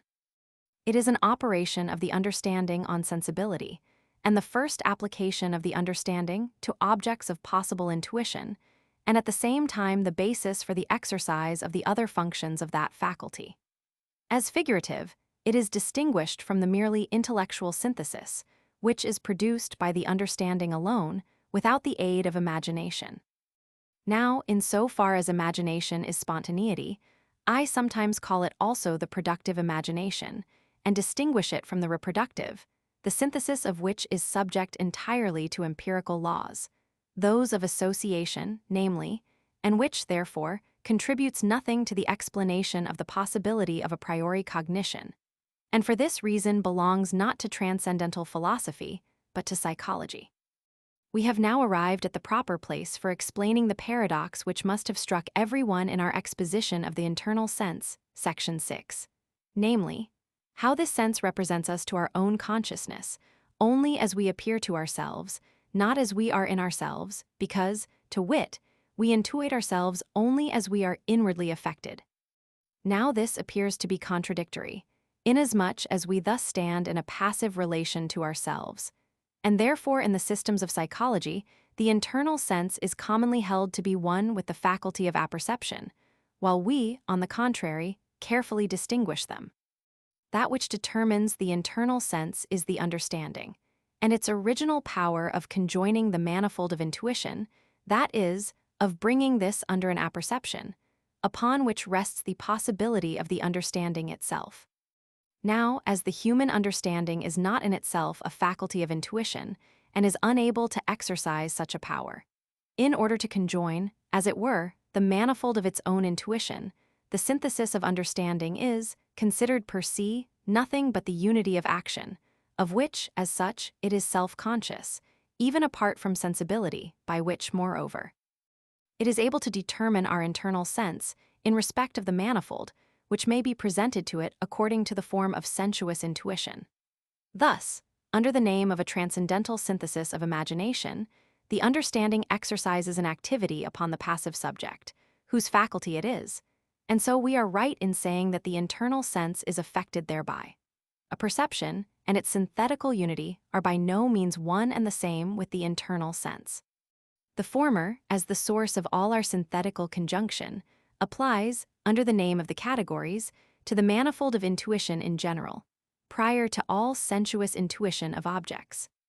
The internal sense, on the contrary, contains merely the form of intuition, but without any synthetical conjunction of the manifold therein, and consequently does not contain any determined intuition, which is possible only through consciousness of the determination of the manifold by the transcendental act of the imagination, synthetical influence of the understanding on the internal sense, which I have named figurative synthesis. This we can indeed always perceive in ourselves. We cannot cogitate a geometrical line without drawing it in thought, nor a circle without describing it, nor represent the 3 dimensions of space without drawing 3 lines from the same point perpendicular to one another. We cannot even cogitate time, unless, in drawing a straight line, which is to serve as the external figurative representation of time, we fix our attention on the act of the synthesis of the manifold, whereby we determine successively the internal sense, and thus attend also to the succession of this determination. Motion as an act of the subject, not as a determination of an object. Consequently, the synthesis of the manifold in space, if we make abstraction of space and attend merely to the act by which we determine the internal sense according to its form, is that which produces the conception of succession. The understanding, therefore, does by no means find in the internal sense any such synthesis of the manifold, but produces it, in that it affects this sense. At the same time, how I who think is distinct from the I, which intuits itself, other modes of intuition being cogitable as at least possible, and yet one and the same with this latter as the same subject. How, therefore, I am able to say, I, as an intelligence and thinking subject, cognize myself as an object thought, so far as I am, moreover, given to myself in intuition, only, like other phenomena, not as I am in myself, and as considered by the understanding, but merely as I appear, is a question that has in it neither more nor less difficulty than the question, how can I be an object to myself? Or this, how I can be an object of my own intuition and internal perceptions. But that such must be the fact, if we admit that space is merely a pure form of the phenomena of external sense, can be clearly proved by the consideration that we cannot represent time, which is not an object of external intuition, in any other way than under the image of a line, which we draw in thought, a mode of representation without which we could not cognize the unity of its dimension, and also that we are necessitated to take our determination of periods of time, or of points of time, for all our internal perceptions from the changes which we perceive in outward things. It follows that we must arrange the determinations of the internal sense, as phenomena in time, exactly in the same manner as we arrange those of the external senses in space. And consequently, if we grant, respecting this latter, that by means of them we know objects only in so far as we are affected externally, we must also confess, with regard to the internal sense, that by means of it we intuit ourselves only as we are internally affected by ourselves. In other words, as regards internal intuition, we cognize our own subject only as phenomenon, and not as it is in itself. Motion of an object in space does not belong to a pure science, consequently not to geometry, because that a thing is movable cannot be known a priori, but only from experience. But motion, considered as the description of a space, is a pure act of the successive synthesis of the manifold in external intuition by means of productive imagination, and belongs not only to geometry, but even to transcendental philosophy. I do not see why so much difficulty should be found in admitting that our internal sense is affected by ourselves. Every act of attention exemplifies it. In such an act, the understanding determines the internal sense by the synthetical conjunction which it cogitates, conformably to the internal intuition which corresponds to the manifold in the synthesis of the understanding. How much the mind is usually affected, thereby everyone will be able to perceive in himself. Section 21. On the other hand, in the transcendental synthesis of the manifold content of representations, consequently in the synthetical unity of a perception, I am conscious of myself, not as I appear to myself, nor as I am in myself, but only that I am. This representation is a thought, not an intuition. Now, as in order to cognize ourselves, in addition to the act of thinking, which subjects the manifold of every possible intuition to the unity of apperception, there is necessary a determinate mode of intuition, whereby this manifold is given. Although my own existence is certainly not mere phenomenon, much less mere illusion, the determination of my existence can only take place conformably to the form of the internal sense, according to the particular mode in which the manifold which I conjoin is given in internal intuition, and I have therefore no knowledge of myself as I am, but merely as I appear to myself. The consciousness of self is thus very far from a knowledge of self, in which I do not use the categories, whereby I cogitate an object, by means of the conjunction of the manifold in one apperception. In the same way as I require, for the sake of the cognition of an object distinct from myself, not only the thought of an object in general, in the category, but also an intuition by which to determine that general conception, in the same way do I require, in order to the cognition of myself, not only the consciousness of myself or the thought that I think myself, but in addition an intuition of the manifold in myself, by which to determine this thought. It is true that I exist as an intelligence which is conscious only of its faculty of conjunction or synthesis, but subjected in relation to the manifold, which this intelligence has to conjoin to a limitative conjunction called the internal sense.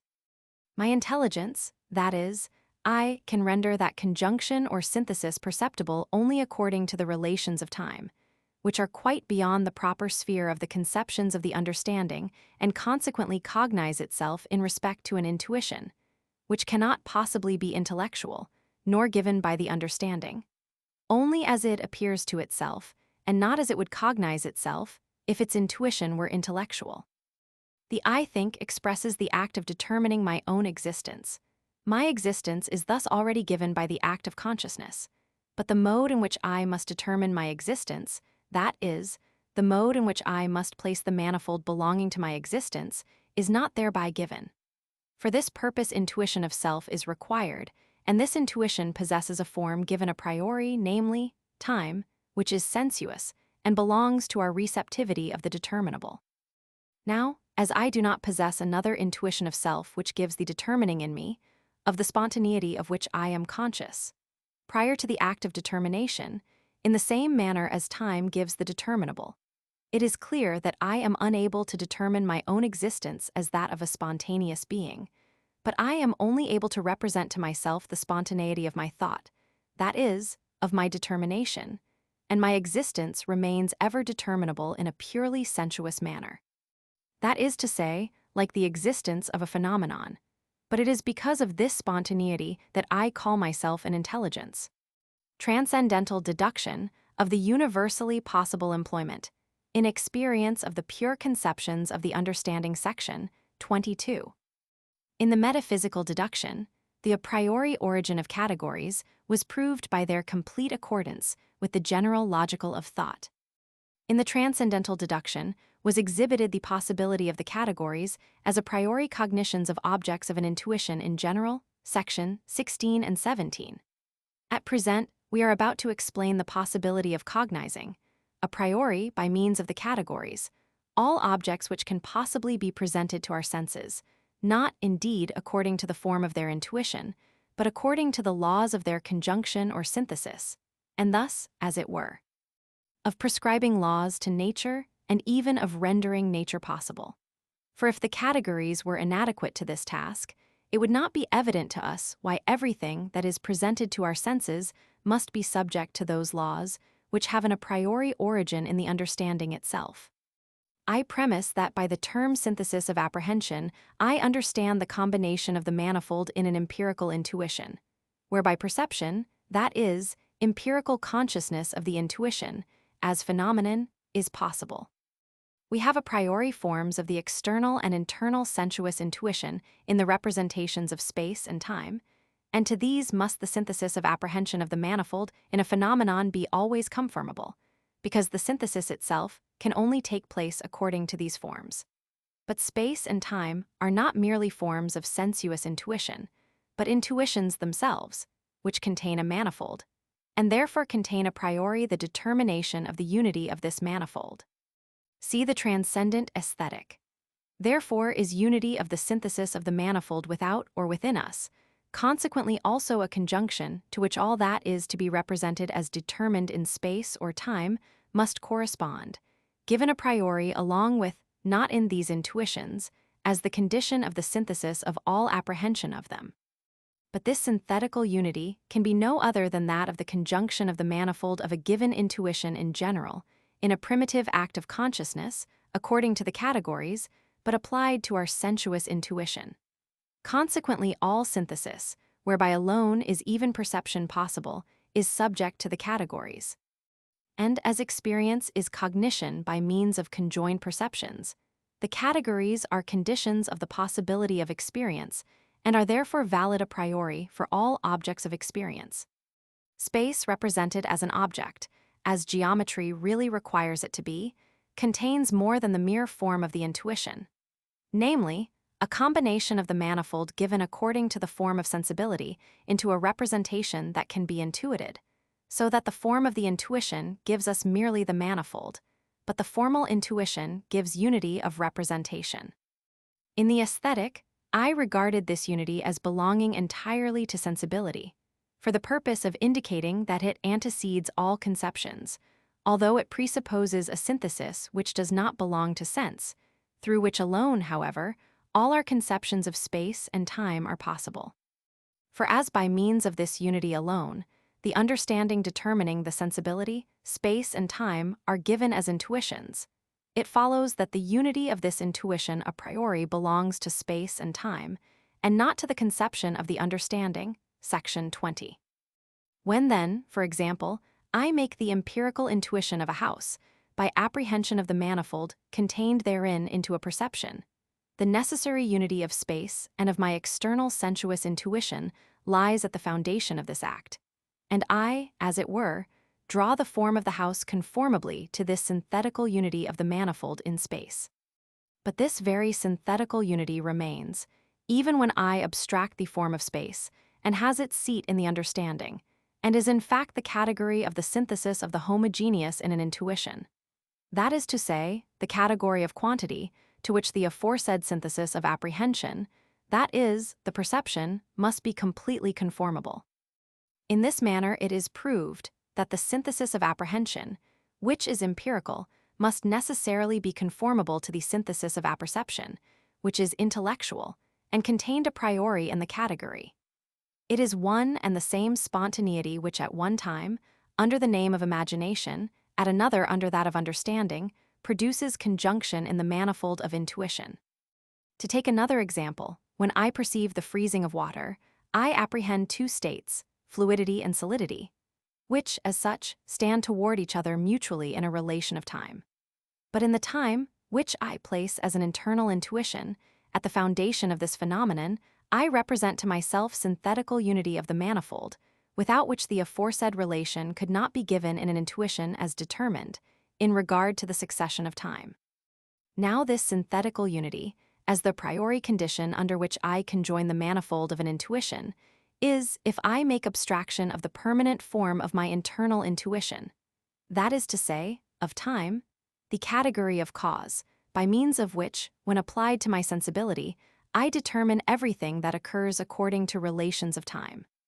Consequently, apprehension in such an event, and the event itself, as far as regards the possibility of its perception, stands under the conception of the relation of cause and effect, and so in all other cases. Categories are conceptions which prescribe laws a priori to phenomena, consequently to nature, as the complex of all phenomena, natura materialiter spectata.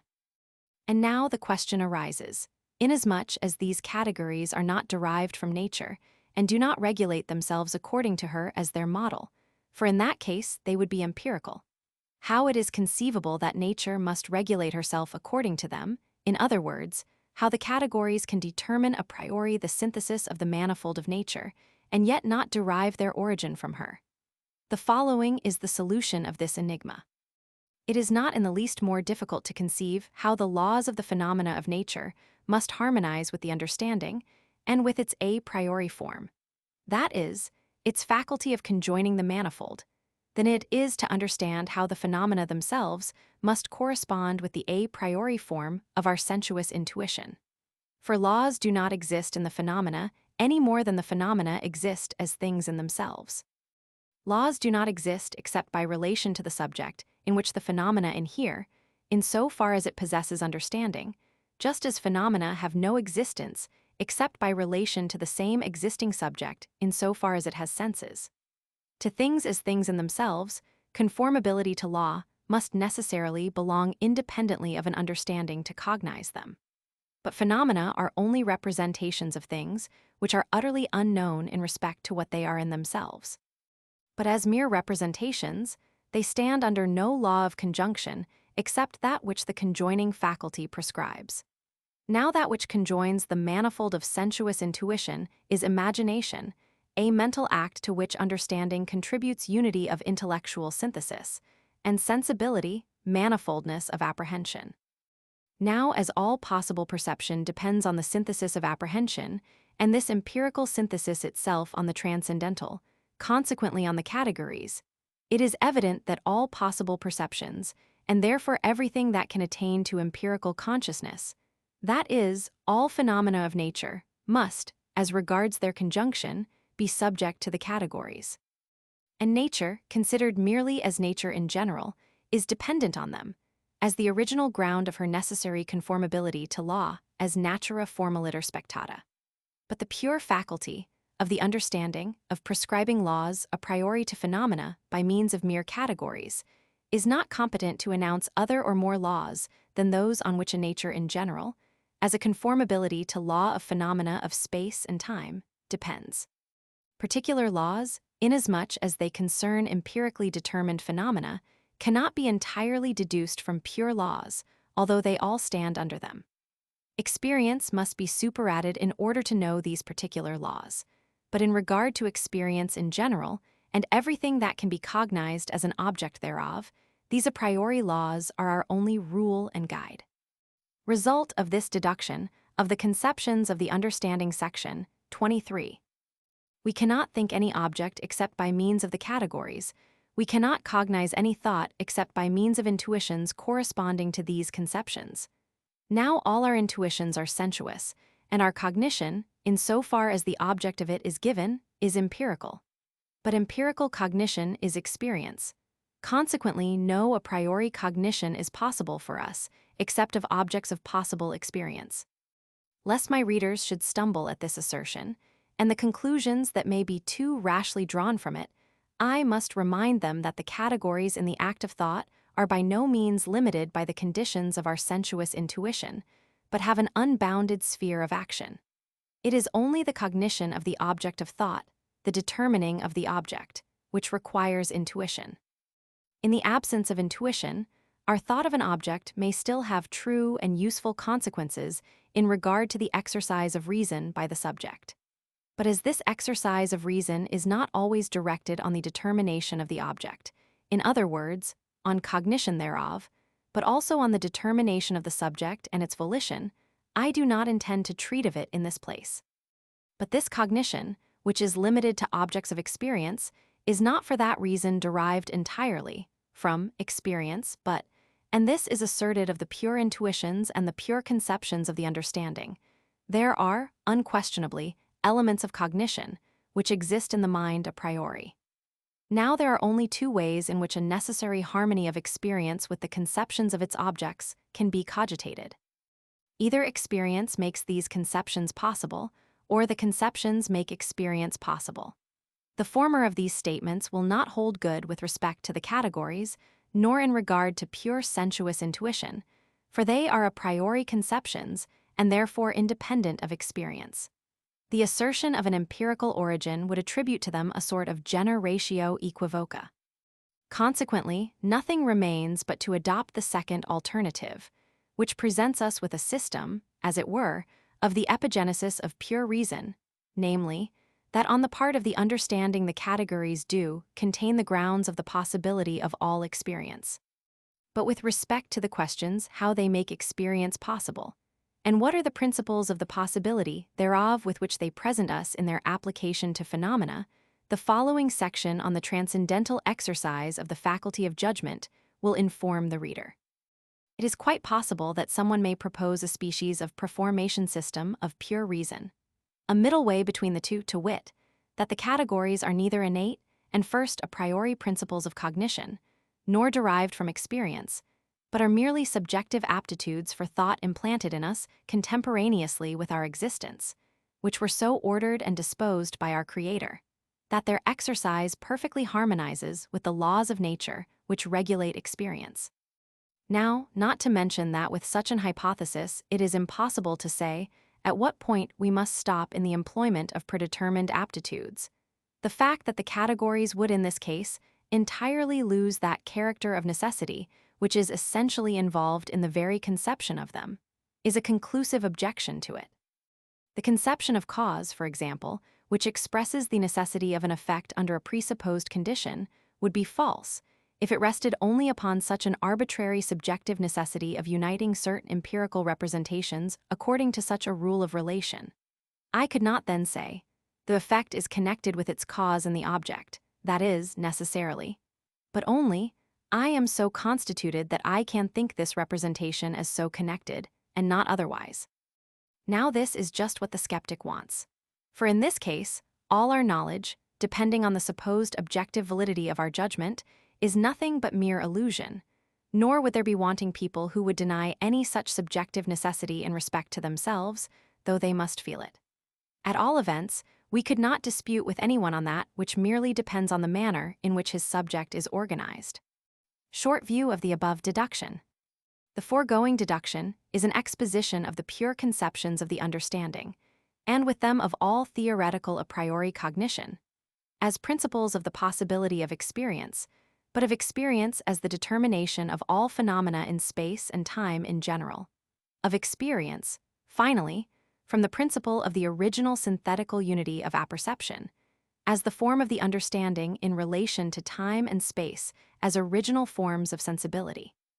I consider the division by paragraphs to be necessary only up to this point, because we had to treat of the elementary conceptions. As we now proceed to the exposition of the employment of these, I shall not designate the chapters in this manner any further. Book 2, Analytic of Principles.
General logic is constructed upon a plan which coincides exactly with the division of the higher faculties of cognition. These are understanding, judgment, and reason. This science, accordingly, treats in its Analytic of conceptions, judgments, and conclusions in exact correspondence with the functions and order of those mental powers, which we include generally under the generic denomination of understanding. As this merely formal logic makes abstraction of all content of cognition, whether pure or empirical, and occupies itself with the mere form of thought, discursive cognition, it must contain in its analytic a canon for reason. For the form of reason has its law, which, without taking into consideration the particular nature of the cognition about which it is employed, can be discovered a priori, by the simple analysis of the action of reason into its momenta. Transcendental logic, limited as it is to a determinate content, that of pure a priori cognitions, to wit, cannot imitate general logic in this division. For it is evident that the transcendental employment of reason is not objectively valid, and therefore does not belong to the logic of truth, that is, to analytic, but as a logic of illusion occupies a particular department in the scholastic system under the name of transcendental dialectic. Understanding and judgment accordingly possess in transcendental logic a canon of objectively valid, and therefore true exercise, and are comprehended in the analytical department of that logic. But reason, in her endeavors to arrive by a priori means at some true statement concerning objects, and to extend cognition beyond the bounds of possible experience, is altogether dialectic, and her illusory assertions cannot be constructed into a canon such as an analytic ought to contain. Accordingly, the analytic of principles will be merely a canon for the faculty of judgment, for the instruction of this faculty in its application to phenomena of the pure conceptions of the understanding, which contain the necessary condition for the establishment of a priori laws. On this account, although the subject of the following chapters is the especial principles of understanding, I shall make use of the term doctrine of the faculty of judgment, in order to define more particularly my present purpose.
Introduction of the transcendental faculty of judgment in general. If understanding in general be defined as the faculty of laws or rules, the faculty of judgment may be termed the faculty of subsumption under these rules.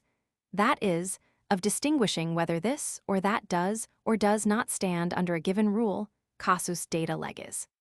General logic contains no directions or precepts for the faculty of judgment, nor can it contain any such. For as it makes abstraction of all content of cognition, no duty is left for it, except that of exposing analytically the mere form of cognition in conceptions, judgments, and conclusions, and of thereby establishing formal rules for all exercise of the understanding.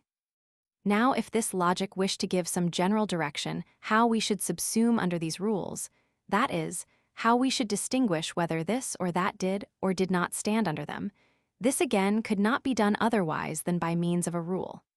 But this rule, precisely because it is a rule, requires for itself direction from the faculty of judgment. Thus, it is evident that the understanding is capable of being instructed by rules, but that the judgment is a peculiar talent, which does not and cannot require tuition, but only exercise. This faculty is therefore the specific quality of the so-called mother wit, the want of which no scholastic discipline can compensate.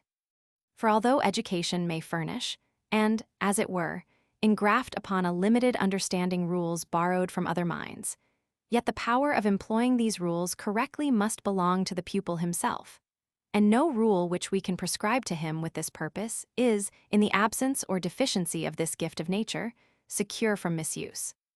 A physician, therefore, a judge or a statesman, may have in his head many admirable pathological, juridical, or political rules, in a degree that may enable him to be a profound teacher in his particular science, and yet in the application of these rules he may very possibly blunder, either because he is wanting in natural judgment, though not in understanding, and, whilst he can comprehend the general in abstracto, cannot distinguish whether a particular case in concreto ought to rank under the former, or because his faculty of judgment has not been sufficiently exercised by examples and real practice. Indeed, the grand and only use of examples is to sharpen the judgment. For as regards the correctness and precision of the insight of the understanding, examples are commonly injurious rather than otherwise, because, as casus in terminis, they seldom adequately fulfill the conditions of the rule. Besides, they often weaken the power of our understanding to apprehend rules or laws in their universality, independently of particular circumstances of experience, and hence accustom us to employ them more as formulae than as principles. Examples are thus the go-cart of the judgment, which he who is naturally deficient in that faculty cannot afford to dispense with. Deficiency in judgment is properly that which is called stupidity, and for such a failing we know no remedy. A dull or narrow-minded person, to whom nothing is wanting but a proper degree of understanding, may be improved by tuition, even so far as to deserve the epithet of learned. But as such persons frequently labor under a deficiency in the faculty of judgment, it is not uncommon to find men extremely learned, who, in the application of their science, betray a lamentable degree this irremediable want. But although general logic cannot give directions to the faculty of judgment, the case is very different as regards transcendental logic, insomuch that it appears to be the especial duty of the latter to secure and direct, by means of determinate rules, the faculty of judgment in the employment of the pure understanding. For, as a doctrine, that is, as an endeavor to enlarge the sphere of the understanding in regard to pure a priori cognitions, philosophy is worse than useless, since from all the attempts hitherto made, little or no ground has been gained. But as a critique, in order to guard against the mistakes of the faculty of judgment, lapsus judicae, in the employment of the few pure conceptions of the understanding which we possess. Although its use is in this case purely negative, philosophy is called upon to apply all its acuteness and penetration. But transcendental philosophy has this peculiarity, that besides indicating the rule, or rather the general condition for rules, which is given in the pure conception of the understanding, it can, at the same time, indicate a priori the case to which the rule must be applied. The cause of the superiority which, in this respect, transcendental philosophy possesses above all other sciences except mathematics, lies in this. It treats of conceptions which must relate a priori to their objects, whose objective validity consequently cannot be demonstrated a posteriori, and is, at the same time, under the obligation of presenting in general but sufficient tests, the conditions under which objects can be given in harmony with those conceptions. Otherwise, they would be mere logical forms, without content, and not pure conceptions of the understanding.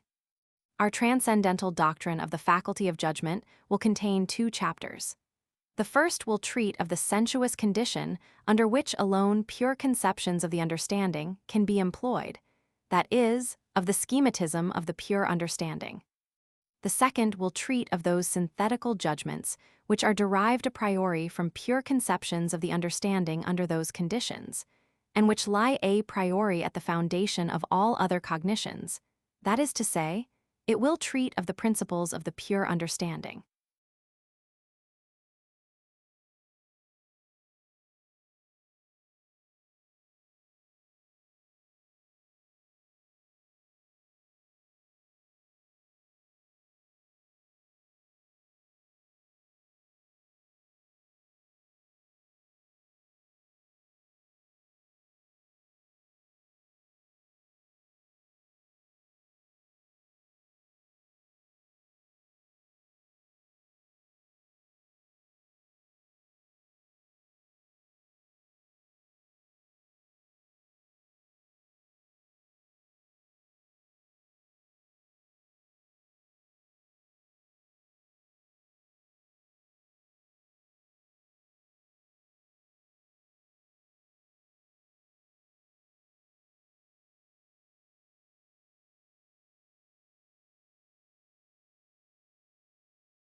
Transcendental Doctrine of the Faculty of Judgement, or Analytic of Principles. Chapter 1. Of the Schematism out of the Pure Conceptions of the Understanding. In all subsumptions of an object under a conception, the representation of the object must be homogeneous with the conception. In other words, the conception must contain that which is represented in the object to be subsumed under it. For this is the meaning of the expression, an object is contained under a conception. Thus, the empirical conception of a plate is homogeneous with the pure geometrical conception of a circle, inasmuch as the roundness which is cogitated in the former is intuited in the latter. But pure conceptions of the understanding, when compared with empirical intuitions, or even with sensuous intuitions in general, are quite heterogeneous and never can be discovered in any intuition. How then is the subsumption of the latter under the former, and consequently the application of the categories to phenomena, possible? For it is impossible to say, for example, causality can be intuited through the senses and is contained in the phenomenon. This natural and important question forms the real cause of the necessity of a transcendental doctrine of the faculty of judgment, with the purpose, to wit, of showing how pure conceptions of the understanding can be applied to phenomena. In all other sciences, where the conceptions by which the object is thought in the general are not so different and heterogeneous from those which represent the object in concreto, as it is given, it is quite unnecessary to institute any special inquiries concerning the application of the former to the latter. Now it is quite clear that there must be some third thing, which on the one side is homogeneous with the category and with the phenomenon on the other, and so makes the application of the former to the latter possible. This mediating representation must be pure, without any empirical content, and yet must on the one side be intellectual, on the other sensuous. Such a representation is the transcendental schema. The conception of the understanding contains pure synthetical unity of the manifold in general. Time, as the formal condition of the manifold of the internal sense, consequently of the conjunction of all representations, contains a priori a manifold in the pure intuition. Now a transcendental determination of time is so far homogeneous with the category, which constitutes the unity thereof, that it is universal and rests upon a rule a priori. On the other hand, it is so far homogeneous with the phenomenon, inasmuch as time is contained in every empirical representation of the manifold. Thus an application of the category to phenomena becomes possible by means of the transcendental determination of time, which, as the schema of the conceptions of the understanding, mediates the subsumption of the latter under the former.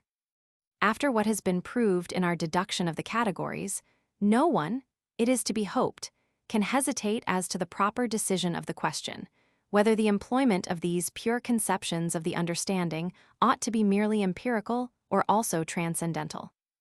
In other words, whether the categories, as conditions of a possible experience, relate a priori solely to phenomena, or whether, as conditions of the possibility of things in general, their application can be extended to objects as things in themselves.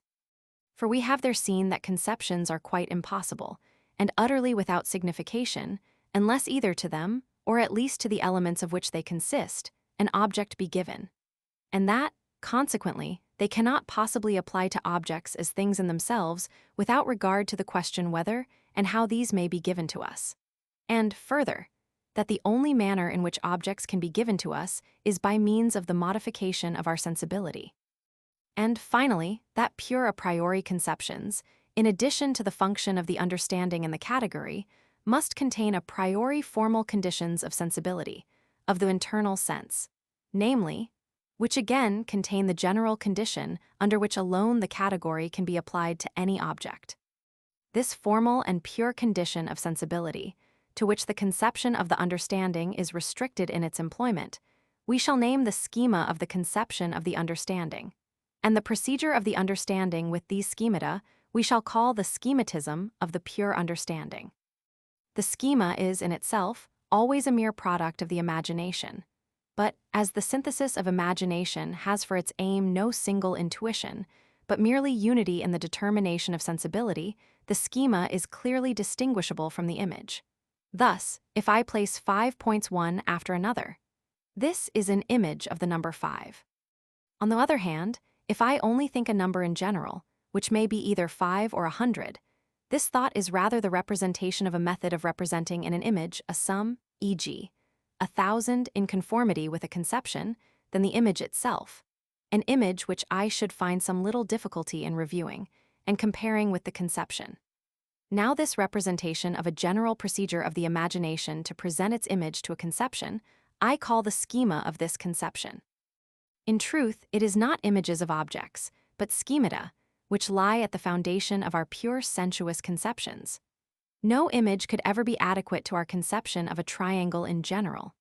For the generalness of the conception, it never could attain to, as this includes under itself all triangles, whether right-angled, acute-angled, etc., whilst the image would always be limited to a single part of this sphere. The schema of the triangle can exist nowhere else than in thought, and it indicates a rule of the synthesis of the imagination in regard to pure figures in space. Still less is an object of experience, or an image of the object, ever to the empirical conception. On the contrary, the conception always relates immediately to the schema of the imagination, as a rule for the determination of our intuition, in conformity with a certain general conception.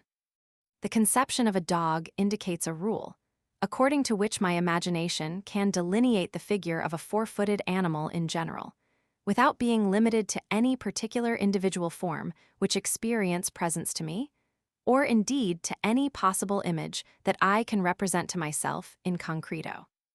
This schematism of our understanding in regard to phenomena and their mere form is an art, hidden in the depths of the human soul, whose true modes of action we shall only with difficulty discover and unveil. Thus much only can we say. The image is a product of the empirical faculty of the productive imagination, the schema of sensuous conceptions of figures in space, for example, is a product, and, as it were, a monogram of the pure imagination a priori, whereby and according to which images first become possible, which, however, can be connected with the conception only mediately by means of the schema which they indicate, and are in themselves never fully adequate to it.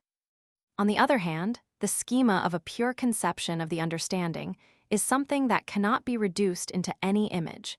It is nothing else than the pure synthesis expressed by the category, conformably, to a rule of unity according to conceptions. It is a transcendental product of the imagination, a product which concerns the determination of the internal sense, according to conditions of its form, time, in respect to all representations, in so far as these representations must be conjoined a priori in one conception, conformably to the unity of apperception. Without entering upon a dry and tedious analysis of the essential requisites of transcendental schemata of the pure conceptions of the understanding, we shall rather proceed at once to give an explanation of them according to the order of the categories and in connection therewith. For the external sense, the pure image of all quantities, quantorum, is space. The pure image of all objects of sense in general is time. But the pure schema of quantity, quantitates, as a conception of the understanding, is number, a representation which comprehends the successive addition of one-to-one homogeneous quantities. Thus, number is nothing else than the unity of the synthesis of the manifold in a homogeneous intuition, by means of my generating time itself in my apprehension of the intuition. Reality, in the pure conception of the understanding, is that which corresponds to a sensation in general, that, consequently, the conception of which indicates a being, in time. Negation is that the conception of which represents a not-being, in time. The opposition of these two consists therefore in the difference of one and the same time, as a time filled or a time empty. Now as time is only the form of intuition, consequently of objects as phenomena, that which in objects corresponds to sensation is the transcendental matter of all objects as things in themselves, Sachheit reality. Now every sensation has a degree or quantity by which it can fill time, that is to say, the internal sense in respect of the representation of an object, more or less, until it vanishes into nothing equals negatio. Thus there is a relation and connection between reality and negation, or rather a transition from the former to the latter, which makes every reality representable to us as a quantum. And the schema of a reality as the quantity of something in so far as it fills time is exactly this continuous and uniform generation of the reality in time, as we descend in time from the sensation which has a certain degree, down to the vanishing thereof, or gradually ascend from negation to the quantity thereof. The schema of substance is the permanence of the real in time, that is, the representation of it as a substratum of the empirical determination of time, a substratum which therefore remains whilst all else changes. Time passes not, but in it passes the existence of the changeable. To time, therefore, which is itself unchangeable and permanent, corresponds that which in the phenomenon is unchangeable in existence, that is, substance, and it is only by it that the succession and coexistence of phenomena can be determined in regard to time.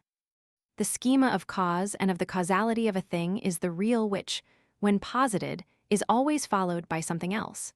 It consists, therefore, in the succession of the manifold, in so far as that succession is subjected to a rule. The schema of community, reciprocity of action and reaction, or the reciprocal causality of substances in respect of their accidents, is the coexistence of the determinations of the one with those of the other, according to a general rule.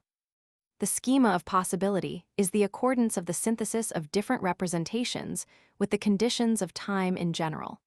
As, for example, opposites cannot exist together at the same time in the same thing, but only after each other, and is therefore the determination of the representation of a thing at any time. The schema of reality is existence in a determined time. The schema of necessity is the existence of an object in all time.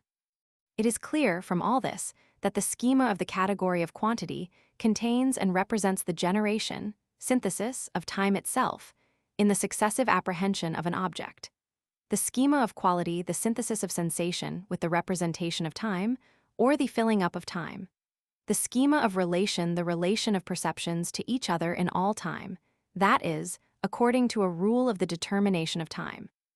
And finally, the schema of modality and its categories, time itself as the correlative of the determination of an object, whether it does belong to time and how.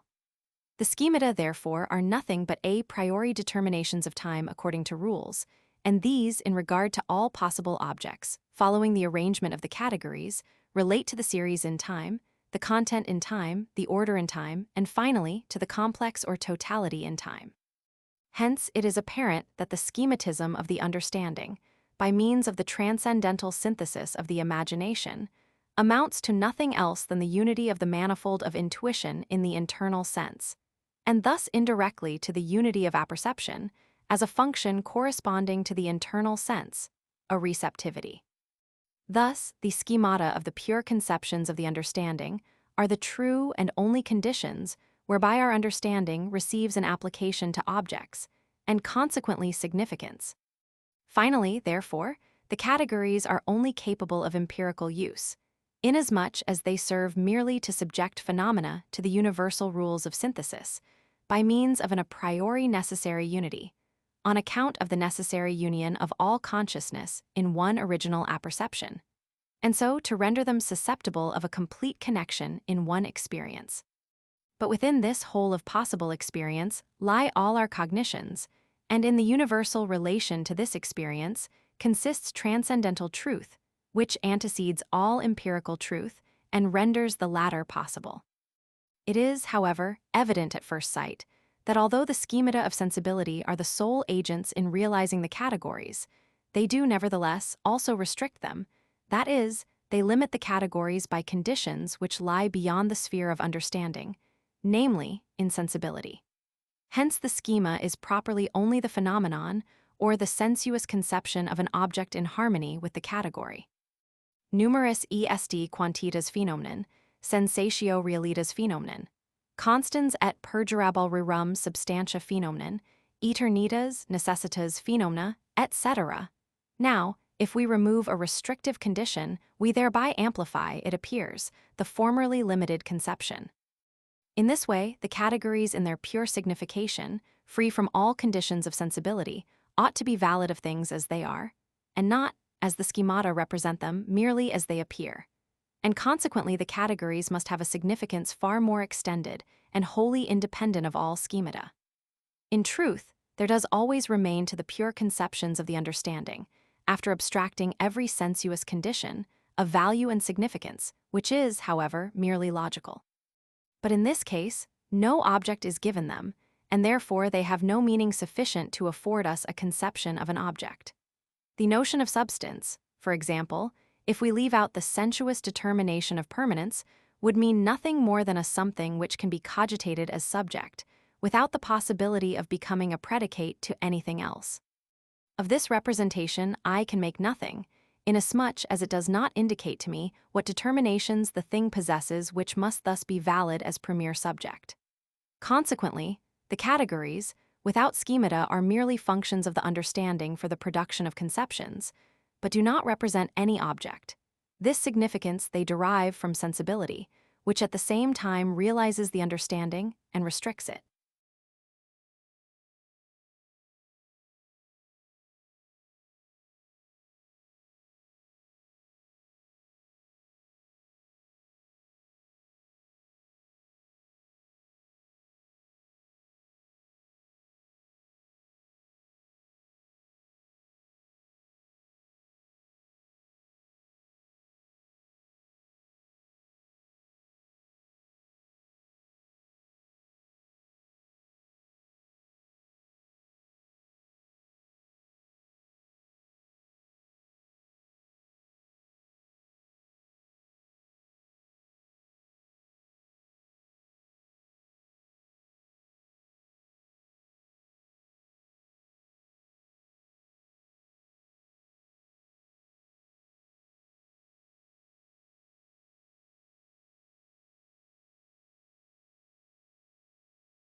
Chapter 2: System of all principles of the pure understanding.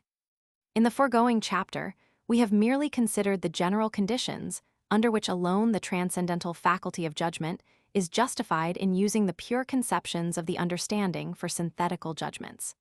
Our duty at present is to exhibit in systematic connection those judgments which the understanding really produces a priori. For this purpose, our table of the categories will certainly afford us the natural and safe guidance. For it is precisely the categories whose application to possible experience must constitute all pure a priori cognition of the understanding, and the relation of which to sensibility will, on that very account, present us with a complete and systematic catalogue of all the transcendental principles of the use of the understanding. Principles a priori are so called, not merely because they contain in themselves the grounds of other judgments, but also because they themselves are not grounded in higher and more general cognitions.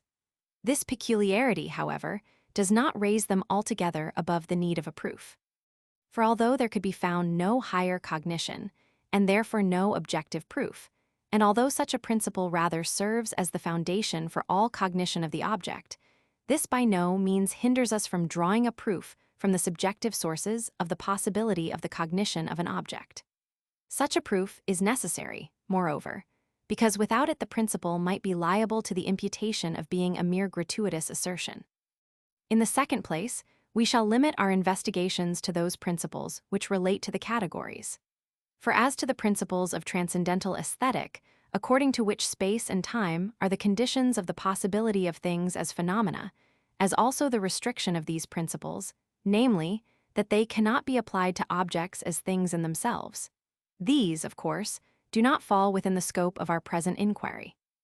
In like manner, the principles of mathematical science form no part of this system, because they are all drawn from intuition and not from the pure conception of the understanding.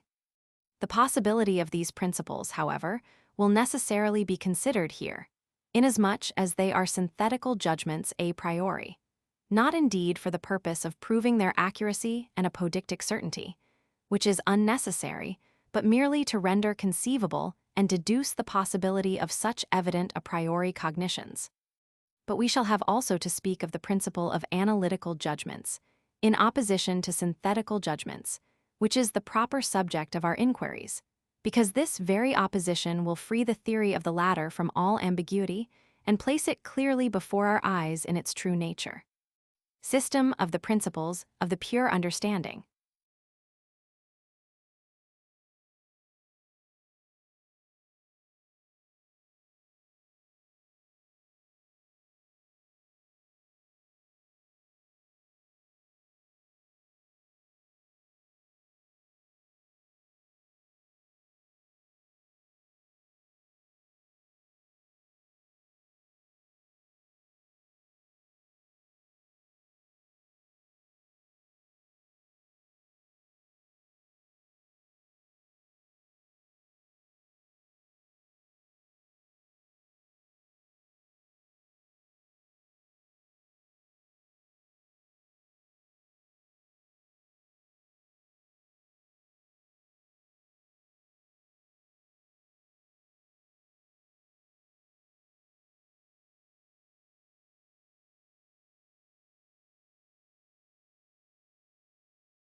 Section 1 of the supreme principle of all analytical judgments.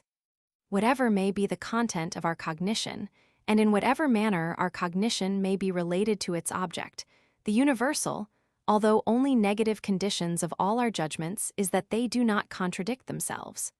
Otherwise, these judgments are in themselves, even without respect to the object, nothing. But although there may exist no contradiction in our judgment, it may nevertheless connect conceptions in such a manner that they do not correspond to the object, or without any grounds either a priori or a posteriori for arriving at such a judgment.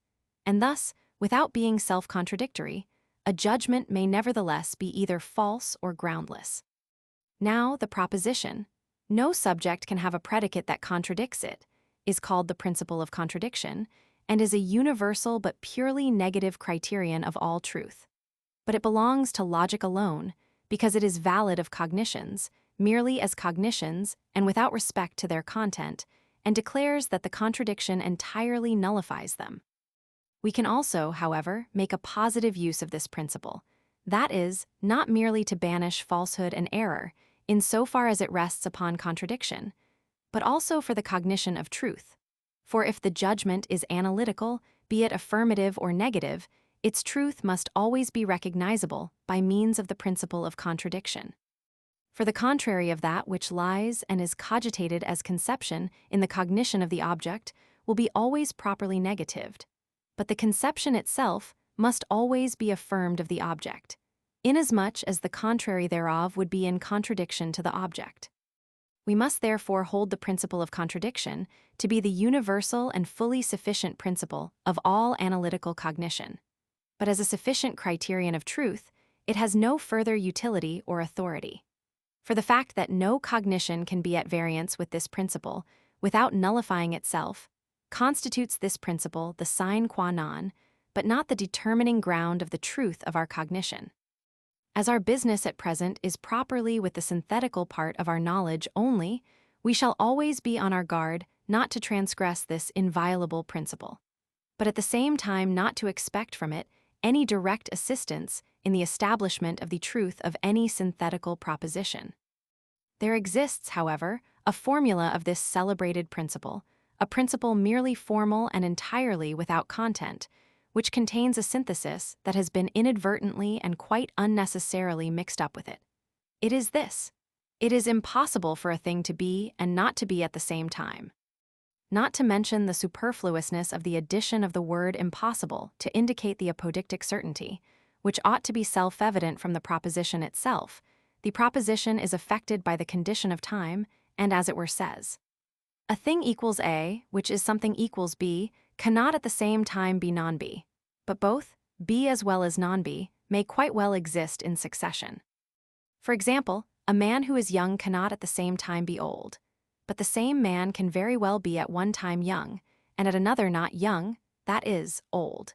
Now the principle of contradiction as a merely logical proposition must not by any means limit its application merely to relations of time, and consequently a formula like the preceding is quite foreign to its true purpose. The misunderstanding arises in this way.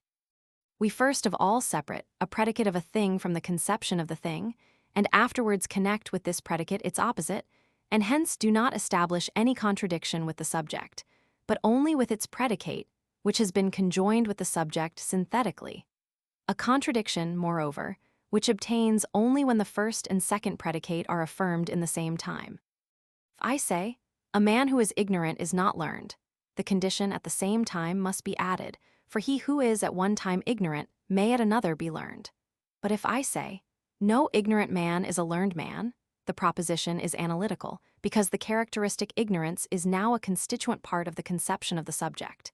And in this case, the negative proposition is evident immediately from the proposition of contradiction, without the necessity of adding the condition, the same time. This is the reason why I have altered the formula of this principle, an alteration which shows very clearly the nature of an analytical proposition.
Section 2 of the supreme principle of all synthetical judgments. The explanation of the possibility of synthetical judgments is a task with which general logic has nothing to do. Indeed, she needs not even be acquainted with its name. But in transcendental logic, it is the most important matter to be dealt with. Indeed, the only one, if the question is of the possibility of synthetical judgments a priori, the conditions and extent of their validity. For when this question is fully decided, it can reach its aim with perfect ease, the determination, to wit, of the extent and limits of the pure understanding. In an analytical judgment, I do not go beyond the given conception in order to arrive at some decision respecting it. If the judgment is affirmative, I predicate of the conception only that which was already cogitated in it. If negative, I merely exclude from the conception its contrary. But in synthetical judgments, I must go beyond the given conception in order to cogitate, in relation with it, something quite different from that which was cogitated in it, a relation which is consequently never one either of identity or contradiction, and by means of which the truth or error of the judgment cannot be discerned merely from the judgment itself.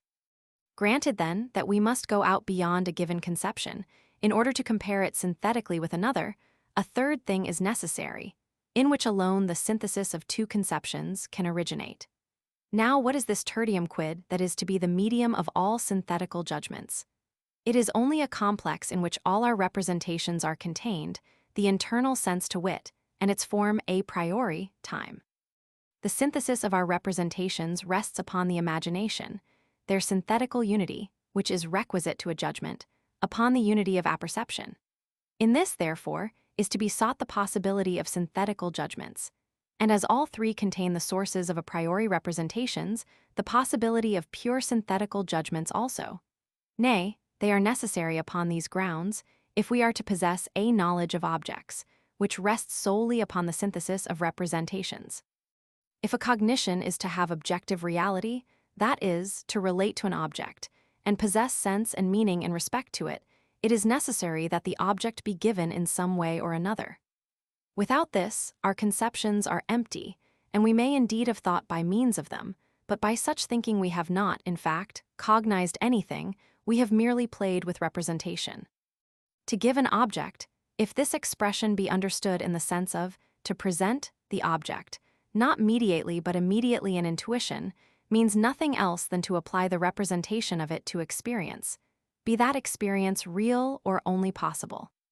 Space and time themselves, pure as these conceptions are from all that is empirical, and certain as it is that they are represented fully a priori in the mind, would be completely without objective validity, and without sense and significance if their necessary use in the objects of experience were not shown.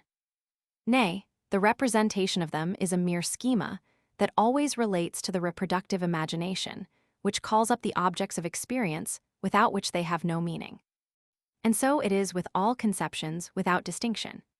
The possibility of experience is, then, that which gives objective reality to all our a priori cognitions. Now experience depends upon the synthetical unity of phenomena, that is, upon a synthesis according to conceptions of the object of phenomena in general. A synthesis without which experience never could become knowledge, but would be merely a rhapsody of perceptions, never fitting together into any connected text, according to rules of a thoroughly united possible consciousness, and therefore never subjected to the transcendental and necessary unity of apperception. Experience has therefore for a foundation a priori principles of its form, that is to say, general rules of unity in the synthesis of phenomena, the objective reality of which rules, as necessary conditions even of the possibility of experience, can which rules, as necessary conditions, even of the possibility of experience, can always be shown in experience. But apart from this relation, a priori synthetical propositions are absolutely impossible, because they have no third term, that is, no pure object, in which the synthetical unity can exhibit the objective reality of its conceptions. Although, then, respecting space, or the forms which productive imagination describes therein, we do cognize much a priori in synthetical judgments, and are really in no need of experience for this purpose. Such knowledge would nevertheless amount to nothing but a busy trifling with a mere chimera, were not space to be considered as the condition of the phenomena which constitute the material of external experience. Hence those pure synthetical judgments do relate, though but mediately, to possible experience, or rather to the possibility of experience, and upon that alone is founded the objective validity of their synthesis. While then, on the one hand, experience, as empirical synthesis, is the only possible mode of cognition which gives reality to all other synthesis. On the other hand, this latter synthesis, as cognition a priori, possesses truth, that is, accordance with its object, only in so far as it contains nothing more than what is necessary to the synthetical unity of experience. Accordingly, the supreme principle of all synthetical judgments is: every object is subject to the necessary conditions of the synthetical unity of the manifold of intuition in a possible experience. A priori synthetical judgments are possible when we apply the formal conditions of the priori intuition, the synthesis of the imagination, and the necessary unity of that synthesis in a transcendental perception, to a possible cognition of experience, and say, the conditions of the possibility of experience in general are at the same time conditions of the possibility of the objects of experience, and have, for that reason, objective validity in an a priori synthetical judgment.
Section 3.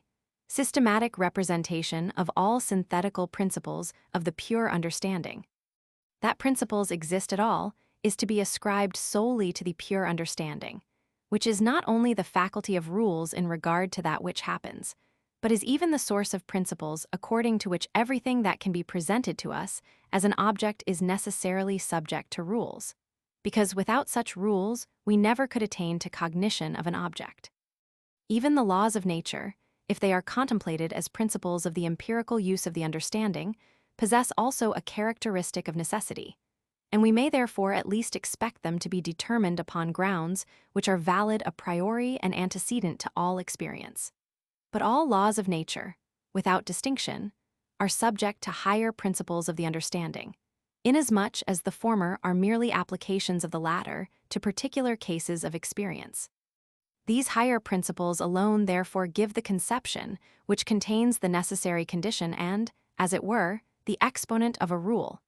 Experience, on the other hand, gives the case which comes under the rule. There is no danger of our mistaking merely empirical principles for principles of the pure understanding, or conversely, for the character of necessity, according to conceptions which distinguish the latter. And the absence of this in every empirical proposition, how extensively valid soever it may be, is a perfect safeguard against confounding them. There are, however, pure principles a priori, which nevertheless I should not ascribe to the pure understanding, for this reason, that they are not derived from pure conceptions, but although by the mediation of the understanding, from pure intuitions. But understanding is the faculty of conceptions. Such principles mathematical science possesses, but their application to experience, consequently their objective validity, nay the possibility of such a priori synthetical cognitions, the deduction thereof, rests entirely upon the pure understanding. On this account, I shall not reckon among my principles those of mathematics, though I shall include those upon the possibility and objective validity a priori, of principles of the mathematical science, which, consequently, are to be looked upon as the principle of these, and which proceed from conceptions to intuition, and not from intuition to conceptions. In the application of the pure conceptions of the understanding to possible experience, the employment of their synthesis is either mathematical or dynamical, for it is directed partly on the intuition alone, partly on the existence of a phenomenon. But the a priori conditions of intuition are in relation to a possible experience absolutely necessary. Those of the existence of objects of a possible empirical intuition are in themselves contingent. Hence the principles of the mathematical use of the categories will possess a character of absolute necessity, that is, will be apodictic. Those, on the other hand, of the dynamical use, the character of an a priori necessity indeed, but only under the condition of empirical thought in an experience, therefore only mediately and indirectly. Consequently, they will not possess that immediate evidence which is peculiar to the former, although their application to experience does not, for that reason, lose its truth and certitude. But of this point, we shall be better able to judge at the conclusion of this system of principles. The table of the categories is naturally our guide to the table of principles, because these are nothing else than rules for the objective employment of the former. Accordingly, all principles of the pure understanding are axioms of intuition anticipations, analogies of perception of experience postulates of empirical thought in general. These appellations I have chosen advisedly, in order that we might not lose sight of the distinctions in respect of the evidence and the employment of these principles. It will, however, soon appear that a fact which concerns both the evidence of these principles and the a priori determination of phenomena, according to the categories of quantity and quality. If we attend merely to the form of these, the principles of these categories are distinguishable from those of the two others, inasmuch as the former are possessed of an intuitive, but the latter of a merely discursive, though in both instances a complete, certitude. I shall therefore call the former mathematical, and the latter dynamical principles. It must be observed, however, that by these terms I mean just as little in the one case the principles of mathematics as those of general, physical dynamics in the other. I have here in view merely the principles of the pure understanding, in their application to the internal sense, without distinction of the representations given therein, by means of which the sciences of mathematics and dynamics become possible. Accordingly, I have named these principles rather with reference to their application than their content, and I shall now proceed to consider them in the order in which they stand in the table. All combination, conjunctio, is either composition, compositio, or connection nexus. The former is the synthesis of a manifold, the parts of which do not necessarily belong to each other. For example, the two triangles into which a square is divided by a diagonal do not necessarily belong to each other, and of this kind is the synthesis of the homogeneous in everything that can be mathematically considered. This synthesis can be divided into those of aggregation and coalition, the former of which is applied to extensive, the latter to intensive quantities. The second sort of combination, nexus, is the synthesis of a manifold, insofar as its parts do belong necessarily to each other. For example, the accident to a substance or the effect to the cause. Consequently, it is a synthesis of that which, though heterogeneous, is represented as connected a priori. This combination, not an arbitrary one, I entitle dynamical because it concerns the connection of the existence of the manifold. This, again, may be divided into the physical synthesis, of the phenomena divided among each other, and the metaphysical synthesis, or the connection of phenomena a priori in the faculty of cognition.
One, Axioms of Intuition. The principle of these is, all intuitions are extensive quantities. Proofs. All phenomena contain, as regards their form, an intuition in space and time, which lies a priori at the foundation of all without exception. Phenomena, therefore, cannot be apprehended, that is, received into empirical consciousness otherwise than through the synthesis of a manifold, through which the representations of a determinate space or time are generated. That is to say, through the composition of the homogeneous and the consciousness of the synthetical unity of this manifold, homogeneous. Now the consciousness of a homogeneous manifold in intuition, in so far as thereby the representation of an object is rendered possible, is the conception of a quantity, quanti. Consequently, even the perception of an object as phenomenon is possible only through the same synthetical unity of the manifold of the given sensuous intuition, through which the unity of the composition of the homogeneous manifold in the conception of a quantity is cogitated.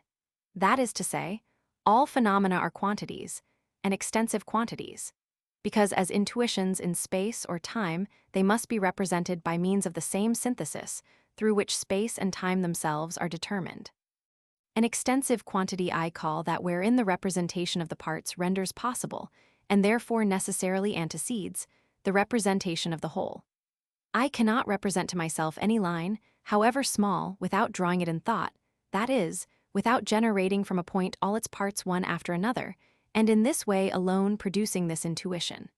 Precisely the same is the case with every, even the smallest, portion of time. I cogitate therein only the successive progress from one moment to another, and hence, by means of the different portions of time and the addition of them, a determinate quantity of time is produced. As the pure intuition in all phenomena is either time or space, so is every phenomenon in its character of intuition an extensive quantity, inasmuch as it can only be cognized in our apprehension by successive synthesis, from part to part. All phenomena are, accordingly, to be considered as aggregates, that is, as a collection of previously given parts, which is not the case with every sort of quantities, but only with those which are represented and apprehended by us as extensive.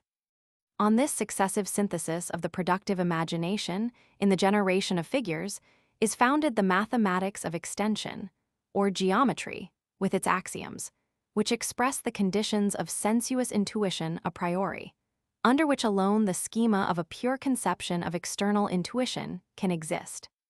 For example, between 2 points only one straight line is possible. 2 straight lines cannot enclose a space, etc. These are the axioms which properly relate only to quantities, quanta, as such. But as regards the quantity of a thing, quantitas, that is to say, the answer to the question, how large is this or that object? Although, in respect to this question, we have various propositions synthetical and immediately certain in demonstrabilia, we have, in the proper sense of the term, no axioms. For example, the propositions: if equals be added to equals, the wholes are equal. If equals be taken from equals, the remainders are equal, are analytical, because I am immediately conscious of the identity of the production of the one quantity with the production of the other, whereas axioms must be a priori synthetical propositions. On the other hand, the self-evident propositions as to the relation of numbers are certainly synthetical but not universal, like those of geometry, and for this reason cannot be called axioms but numerical formulae. That 7 plus 5 equals 12 is not an analytical proposition, for neither in the representation of 7, nor of 5, nor of the composition of the two numbers do I cogitate the number 12. Whether I cogitate the number in the addition of both is not at present the question, for in the case of an analytical proposition, the only point is whether I really cogitate the predicate in the representation of the subject. But although the proposition is synthetical, it is nevertheless only a singular proposition. In so far as regard is here had merely to the synthesis of the homogeneous, the units, it cannot take place except in one manner, although our use of these numbers is afterwards general. If I say, a triangle can be constructed with 3 lines, any 2 of which taken together are greater than the third, I exercise merely the pure function of the productive imagination, which may draw the lines longer or shorter and construct the angles at its pleasure. On the contrary, the number 7 is possible only in one manner, and so is likewise the number 12, which results from the synthesis of 7 and 5. Such propositions, then, cannot be termed axioms, for in that case we should have an infinity of these, but numerical formulae. This transcendental principle of the mathematics of phenomena greatly enlarges our a priori cognition, for it is by this principle alone that pure mathematics is rendered applicable in all its precision to objects of experience, and without it the validity of this application would not be so self-evident. On the contrary, contradictions and confusions have often arisen on this very point. Phenomena are not things in themselves. Empirical intuition is possible only through pure intuition of space and time. Consequently, what geometry affirms of the latter is indisputably valid of the former. All evasions, such as the statement that objects of sense do not conform to the rules of construction in space, for example, to the rule of the infinite divisibility of lines or angles, must fall to the ground. For if these objections hold good, we deny to space, and with it to all mathematics, objective validity, and no longer know wherefore, and how far, mathematics can be applied to phenomena. The synthesis of spaces and times as the essential form of all intuition is that which renders possible the apprehension of a phenomenon, and therefore every external experience, consequently all cognition of the objects of experience, and whatever mathematics in its pure use proves of the former must necessarily hold good of the latter. All objections are but the chicaneries of an ill-instructed reason, which erroneously thinks to liberate the objects of sense from the formal conditions of our sensibility, and represents these, although mere phenomena, as things in themselves, presented as such to our understanding. But in this case, no a priori synthetical cognition of them could be possible. consequently not through pure conceptions of space, and the science which determines these conceptions, that is to say, geometry, would itself be impossible.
Two, anticipations of perception. The principle of these is, in all phenomena, the real, that which is an object of sensation, has intensive quantity, that is, has a degree. Proof. Perception is empirical consciousness, that is to say, a consciousness which contains an element of sensation. Phenomena as objects of perception are not pure, that is, merely formal intuitions, like space and time, for they cannot be perceived in themselves. They contain, then, over and above the intuition, the materials for an object, through which is represented something existing in space or time. That is to say, they contain the real of sensation, as a representation merely subjective, which gives us merely the consciousness that the subject is affected, and which we refer to some external object.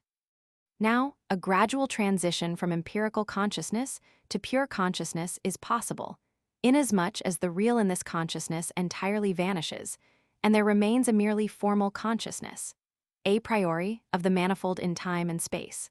Consequently, there is possible a synthesis also of the production of the quantity of a sensation from its commencement, that is, from the pure intuition equals 0 onwards up to a certain quantity of the sensation.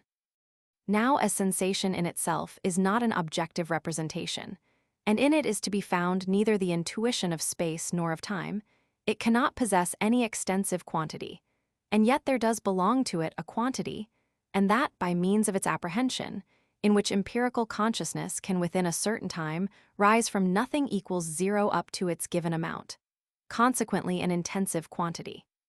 And thus we must ascribe intensive quantity, that is, a degree of influence on sense to all objects of perception, in so far as this perception contains sensation.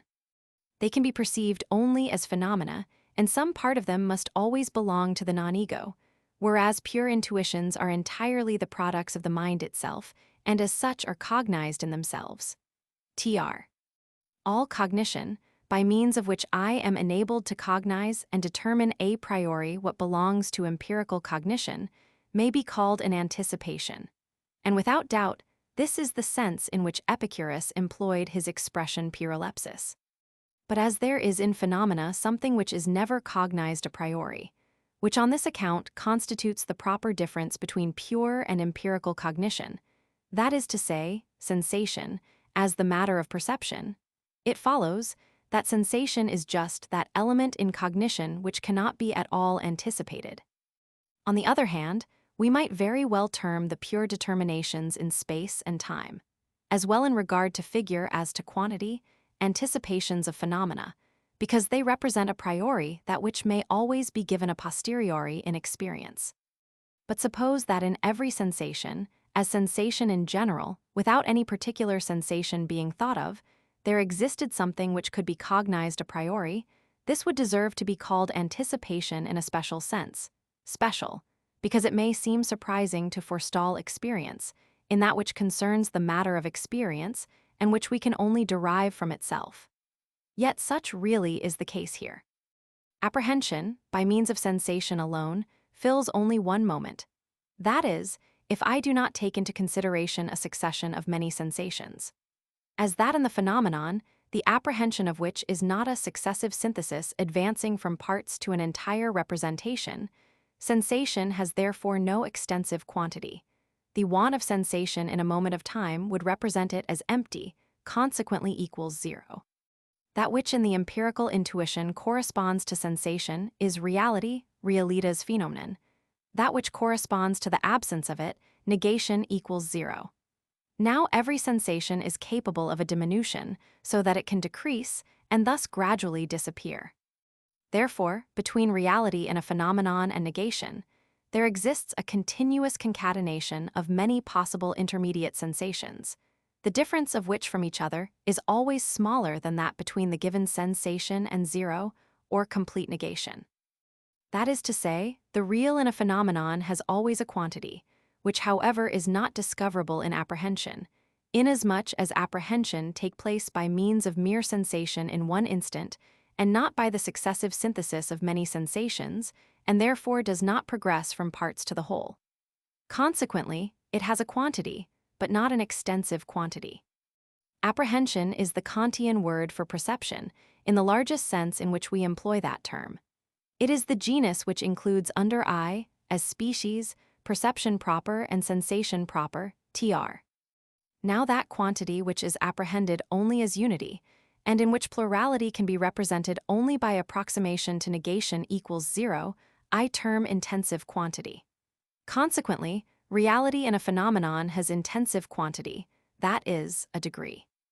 If we consider this reality as cause, be it of sensation or of another reality in the phenomenon, for example, a change, we call the degree of reality in its character of cause a momentum, for example, the momentum of weight. And for this reason, that the degree only indicates that quantity the apprehension of which is not successive, but instantaneous. This, however, I touch upon only in passing, for with causality I have at present nothing to do. Accordingly, every sensation, consequently every reality and phenomena, however small it may be, has a degree, that is, an intensive quantity which may always be lessened, and between reality and negation there exists a continuous connection of possible realities and possible smaller perceptions. Every color, for example, red, has a degree, which, be it ever so small, is never the smallest, and so is it always with heat, the momentum of weight, etc. This property of quantities, according to which no part of them is the smallest possible, no part simple, is called their continuity. Space and time are quanta continua, because no part of them can be given without enclosing it within boundaries, points, and moments. Consequently, this given part is itself a space or a time. Space, therefore, consists only of spaces and time of times. Points and moments are only boundaries, that is, the mere places or positions of their limitation. But places always presuppose intuitions which are to limit or determine them, and we cannot conceive either space or time composed of constituent parts which are given before space or time. Such quantities may also be called flowing, because synthesis, of the productive imagination, in the production of these quantities is a progression in time, the continuity of which we are accustomed to indicate by the expression flowing. All phenomena, then, are continuous quantities, in respect both to intuition and mere perception, sensation, and with it reality. In the former case, they are extensive quantities, in the latter, intensive. When the synthesis of the manifold of a phenomenon is interrupted, there results merely an aggregate of several phenomena, and not properly a phenomenon as a quantity, which is not produced by the mere continuation of the productive synthesis of a certain kind, but by the repetition of a synthesis always ceasing. For example, if I call $13 a sum or quantity of money, I employ the term quite correctly, inasmuch as I understand by $13 the value of a mark in standard silver, which is, to be sure, a continuous quantity, in which no part is the smallest, but every part might constitute a piece of money, which would contain material for still smaller pieces. If, however, by the words $13 I understand so many coins, be their value in silver what it may, it would be quite erroneous to use the expression a quantity of dollars. On the contrary, I must call them aggregate, that is, a number of coins. And as in every number, we must have unity as the foundation, so a phenomenon taken as unity is a quantity, and as such always a continuous quantity, quantum continuum. Now, seeing all phenomena, whether considered as extensive or intensive, are continuous quantities, the proposition. All change, transition of a thing from one state into another, is continuous, might be proved here easily, and with mathematical evidence, were it not that the causality of a change lies entirely beyond the bounds of a transcendental philosophy and presupposes empirical principles. For of the possibility of a cause which changes the condition of things, that is, which determines them to the contrary to a certain given state, the understanding gives us a priori no knowledge, not merely because it has no insight into the possibility of it, for such insight is absent in several a priori cognitions, but because the notion of change concerns only certain determinations of phenomena, which experience alone can acquaint us with, while their cause lies in the unchangeable. But seeing that we have nothing which we could here employ but the pure fundamental conceptions of all possible experience, among which of course nothing empirical can be admitted, we dare not, without injuring the unity of our system, anticipate general physical science, which is built upon certain fundamental experiences. Nevertheless, we are in no want of proofs of the great influence which the principle above developed exercises in the anticipation of perceptions, and even in supplying the want of them, so far as to shield us against the false conclusions which otherwise we might rashly draw. If all reality and perception has a degree, between which and negation there is an endless sequence of ever smaller degrees, and if nevertheless every sense must have a determinate degree of receptivity for sensations, no perception, and consequently no experience, is possible, which can prove, either immediately or mediately, an entire absence of all reality in a phenomenon. In other words, it is impossible ever to draw from experience a proof of the existence of empty space or of empty time. For in the first place, an entire absence of reality in a sensuous intuition cannot, of course, be an object of perception. Secondly, such absence cannot be deduced from the contemplation of any single phenomenon, and the difference of the degrees in its reality, nor ought it ever to be admitted in explanation of any phenomenon.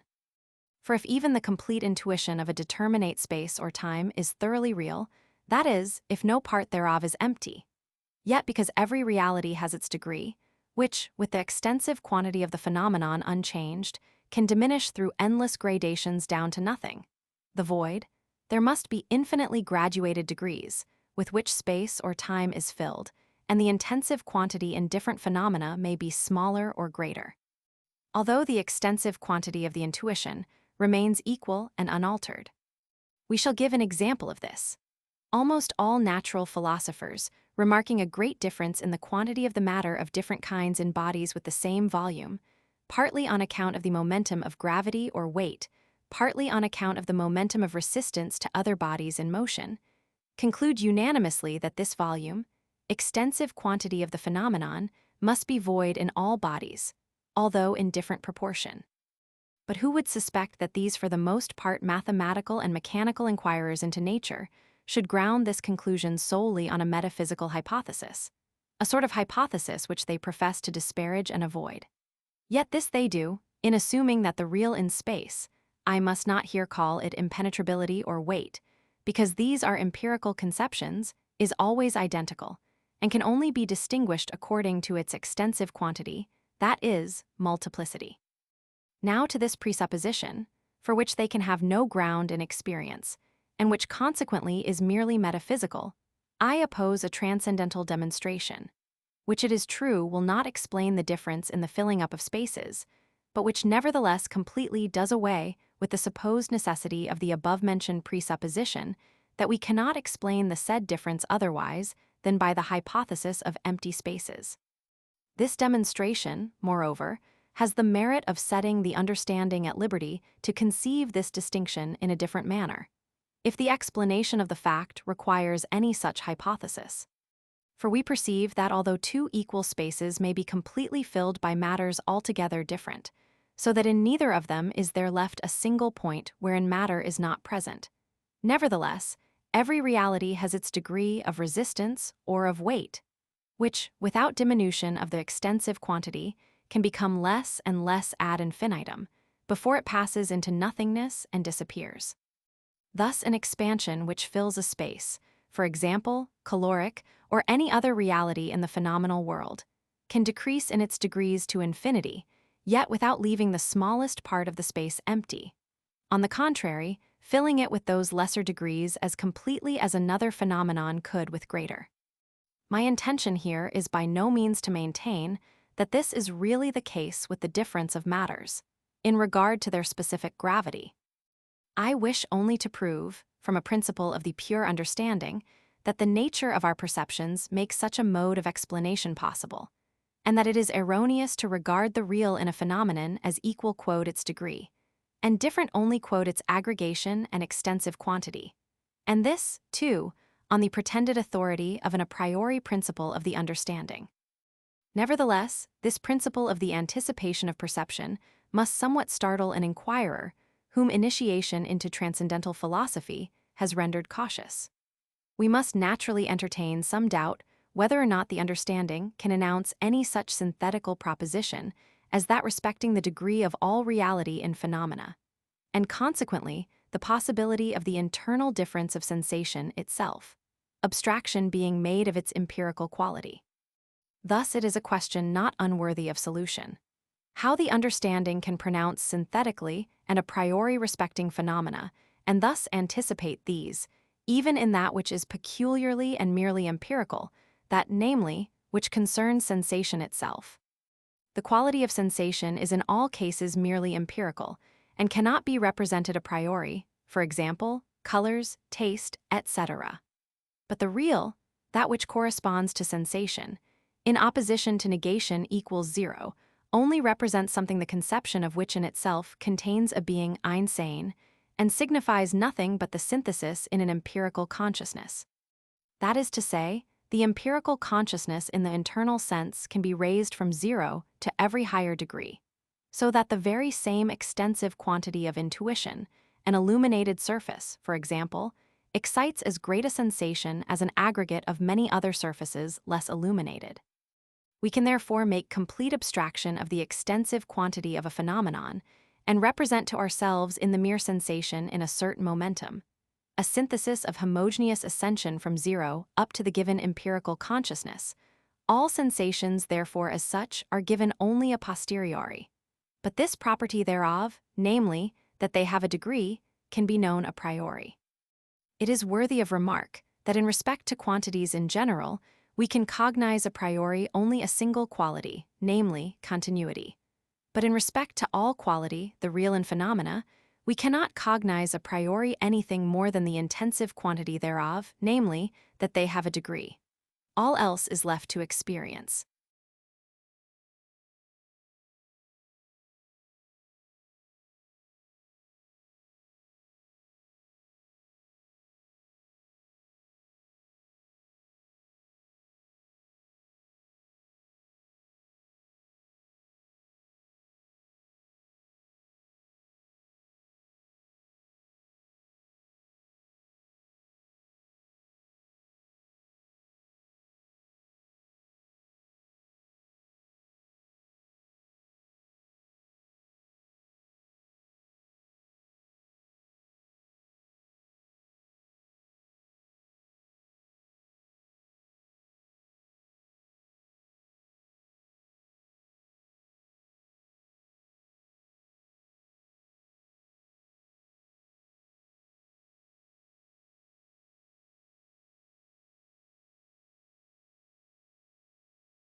Three analogies of experience.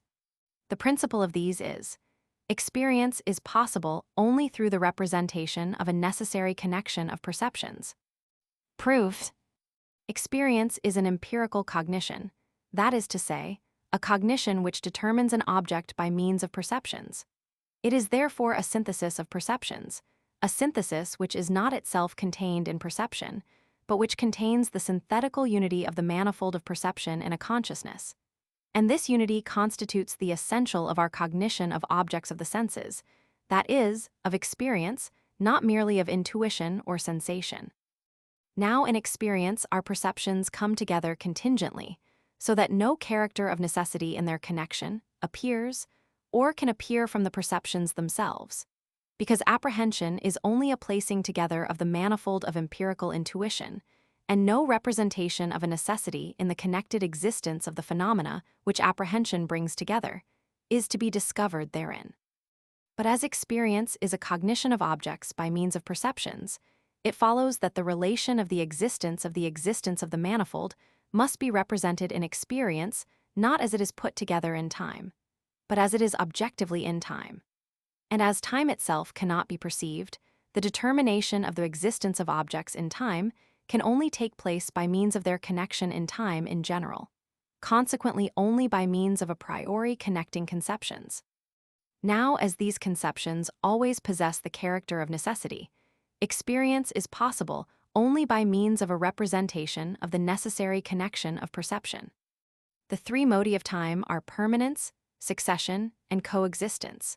Accordingly, there are three rules of all relations of time in phenomena, according to which the existence of every phenomenon is determined in respect of the unity of all time, and these antecede all experience and render it possible. The general principle of all three analogies rests on the necessary unity of apperception in relation to all possible empirical consciousness, perception. At every time, consequently, as this unity lies a priori at the foundation of all mental operations, the principle rests on the synthetical unity of all phenomena according to their relation in time. For the original apperception relates to our internal sense, the complex of all representations, and indeed relates a priori to its form, that is to say, the relation of the manifold empirical consciousness in time.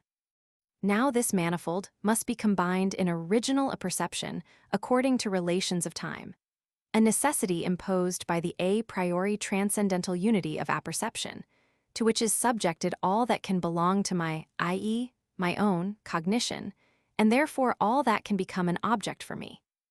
This synthetical and a priori determined unity in relation of perceptions in time is therefore the rule.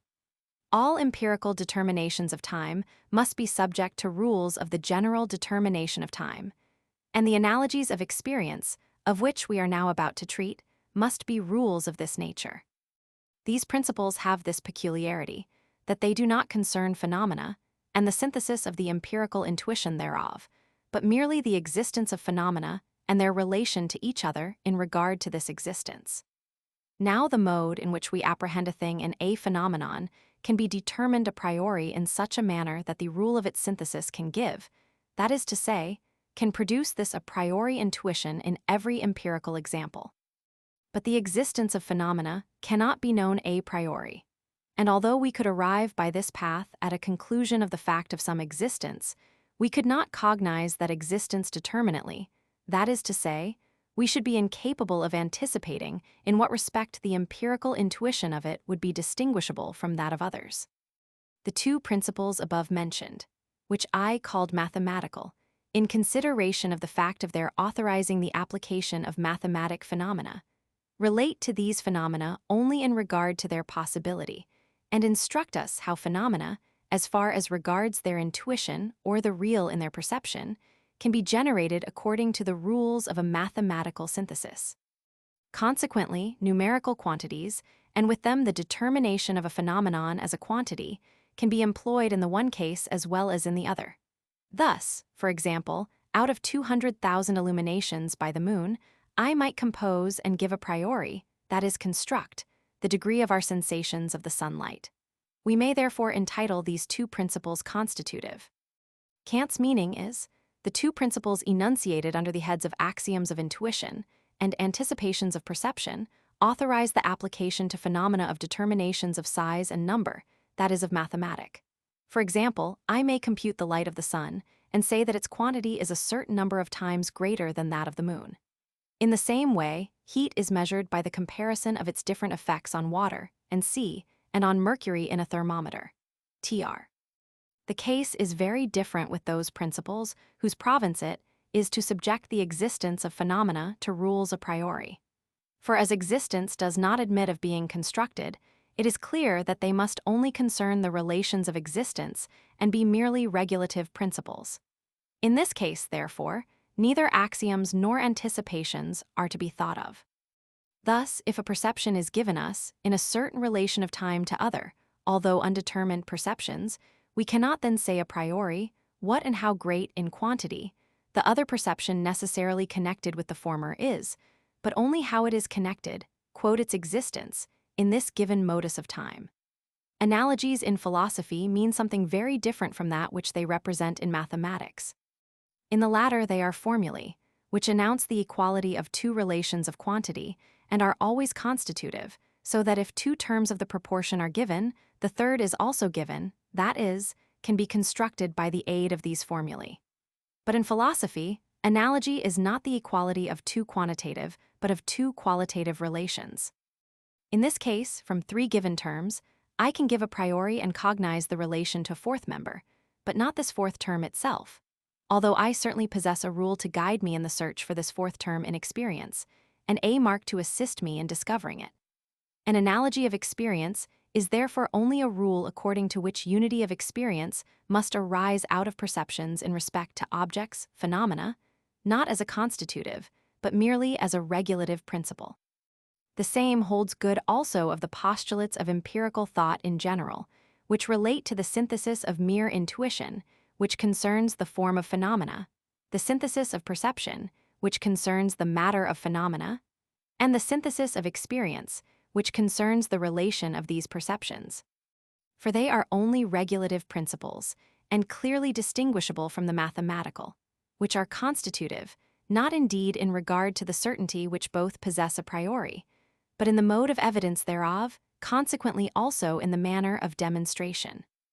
But what has been observed of all synthetical propositions, and must be particularly remarked in this place, is this, that these analogies possess significance and validity, not as principles of the transcendental, but only as principles of the empirical use of the understanding, and their truth can therefore be proved only as such, and that consequently the phenomena must not be subjoined directly under the categories, but only under their schemata.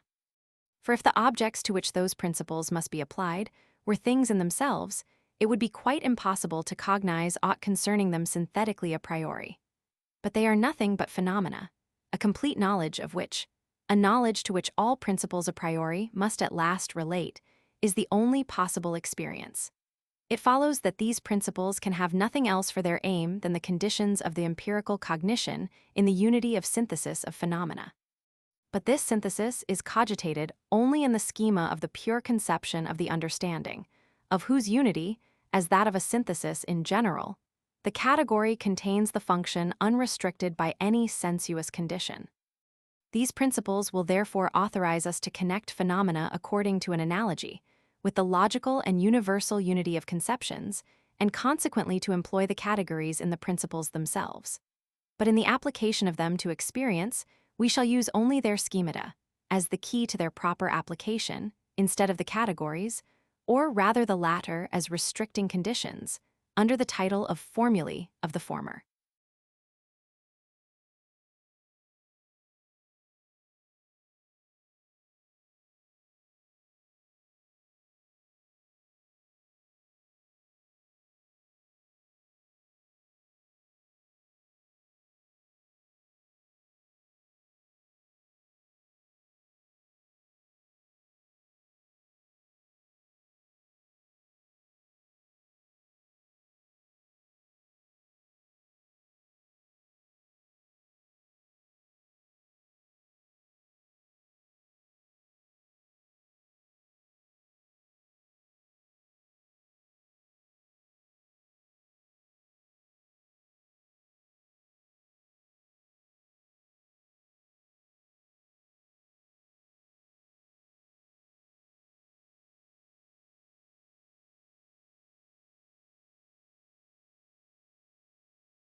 A first analogy. Principle of the permanence of substance. In all changes of phenomena, substance is permanent, and the quantum thereof in nature is neither increased nor diminished. Proved. All phenomena exist in time, wherein alone as substratum, that is, as the permanent form of the internal intuition, coexistence and succession can be represented. Consequently, time, in which all changes of phenomena must be cogitated, remains and changes not, because it is that in which succession and coexistence can be represented only as determinations thereof. Now, time in itself cannot be an object of perception.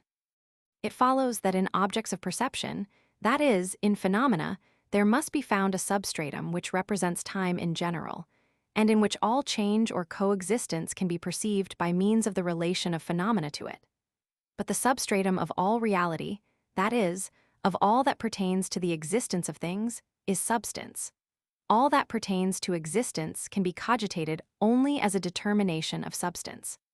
Consequently, the permanent, in relation to which alone can all relations of time and phenomena be determined, is substance in the world of phenomena, that is, the real in phenomena, that which, as the substratum of all change, remains ever the same. Accordingly, as this cannot change in existence, its quantity in nature can neither be increased nor diminished. Our apprehension of the manifold in a phenomenon is always successive, is consequently always changing. By it alone we could, therefore, never determine whether this manifold, as an object of experience, is coexistent or successive, unless it had for a foundation something fixed and permanent, of the existence of which all succession and coexistence are nothing but so many modi of time. Only in the permanent, then, are relations of time possible, for simultaneity and succession are the only relations in time. That is to say, the permanent is the substratum of our empirical representation of time itself, in which alone all determination of time is possible. Permanence is, in fact, just another expression for time, as the abiding correlate of all existence of phenomena, and of all change, and of all coexistence. For change does not affect time itself, but only the phenomena in time, just as coexistence cannot be regarded as a modus of time itself, seeing that in time no parts are coexistent, but all successive. If we were to attribute succession to time itself, we should be obliged to cogitate another time, in which this succession would be possible. It is only by means of the permanent that existence in different parts of the successive series of time receives a quantity, which we entitle duration. For in mere succession, existence is perpetually vanishing and recommencing, and therefore never has even the least quantity. Without the permanent, then, no relation in time is possible. Now, time in itself is not an object of perception. Consequently, the permanent in phenomena must be regarded as the substratum of all determination of time, and consequently also as the condition of the possibility of all synthetical unity of perceptions, that is, of experience. And all existence and all change in time can only be regarded as a mode in the existence of that which abides unchangeably. Therefore, in all phenomena, the permanent is the object in itself, that is, the substance, phenomenon. But all that changes or can change belongs only to the mode of the existence of this substance or substances, consequently to its determinations. I find that in all ages not only the philosopher, but even the common understanding, has preposited this permanence as a substratum of all change and phenomena. Indeed, I am compelled to believe that they will always accept this as an indubitable fact. Only the philosopher expresses himself in a more precise and definite manner, when he says, "In all changes in the world, the substance remains, and the accidents alone are changeable." But of this decidedly synthetical proposition, I nowhere meet with even an attempt at proof. Nay, it very rarely has the good fortune to stand, as it deserves to do, at the head of the pure and entirely a priori laws of nature. In truth, the statement that substance is permanent is tautological. For this very permanence is the ground on which we apply the category of substance to the phenomenon. And we should have been obliged to prove that in all phenomena there is something permanent, of the existence of which the changeable is nothing but a determination.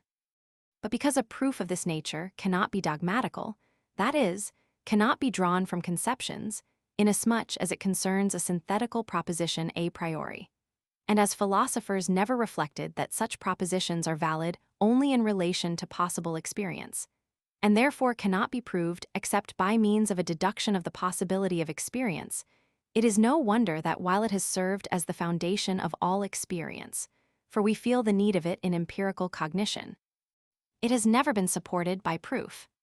A philosopher was asked, "What is the weight of smoke?" He answered, "Subtract from the weight of the burnt wood the weight of the remaining ashes, and you will have the weight of the smoke." Thus he presumed it to be incontrovertible that even in fire the matter, substance, does not perish, but that only the form of it undergoes a change. In like manner was the saying, "From nothing comes nothing," only another inference from the principle or permanence, or rather of the ever-abiding existence of the true subject in phenomena. For if that in the phenomenon which we call substance is to be the proper substratum of all determination of time, it follows that all existence in past as well as in future time must be determinable by means of it alone. Hence we are entitled to apply the term substance to a phenomenon, only because we suppose its existence in all time, a notion which the word permanence does not fully express, as it seems rather to be referable to future time. However, the internal necessity perpetually to be is inseparably connected with the necessity always to have been, and so the expression may stand as it is. Gigni de nihilo nihil, in nihilum nil posse reverti, are two propositions which the ancients never parted, and which people nowadays sometimes mistakenly disjoin, because they imagine that the propositions apply to objects as things in themselves, and that the former might be inimical to the dependence, even in respect of its substance also of the world upon a supreme cause. But this apprehension is entirely needless, for the question in this case is only of phenomena in the sphere of experience, the unity of which never could be possible, if we admitted the possibility that new things in respect of their substance should arise.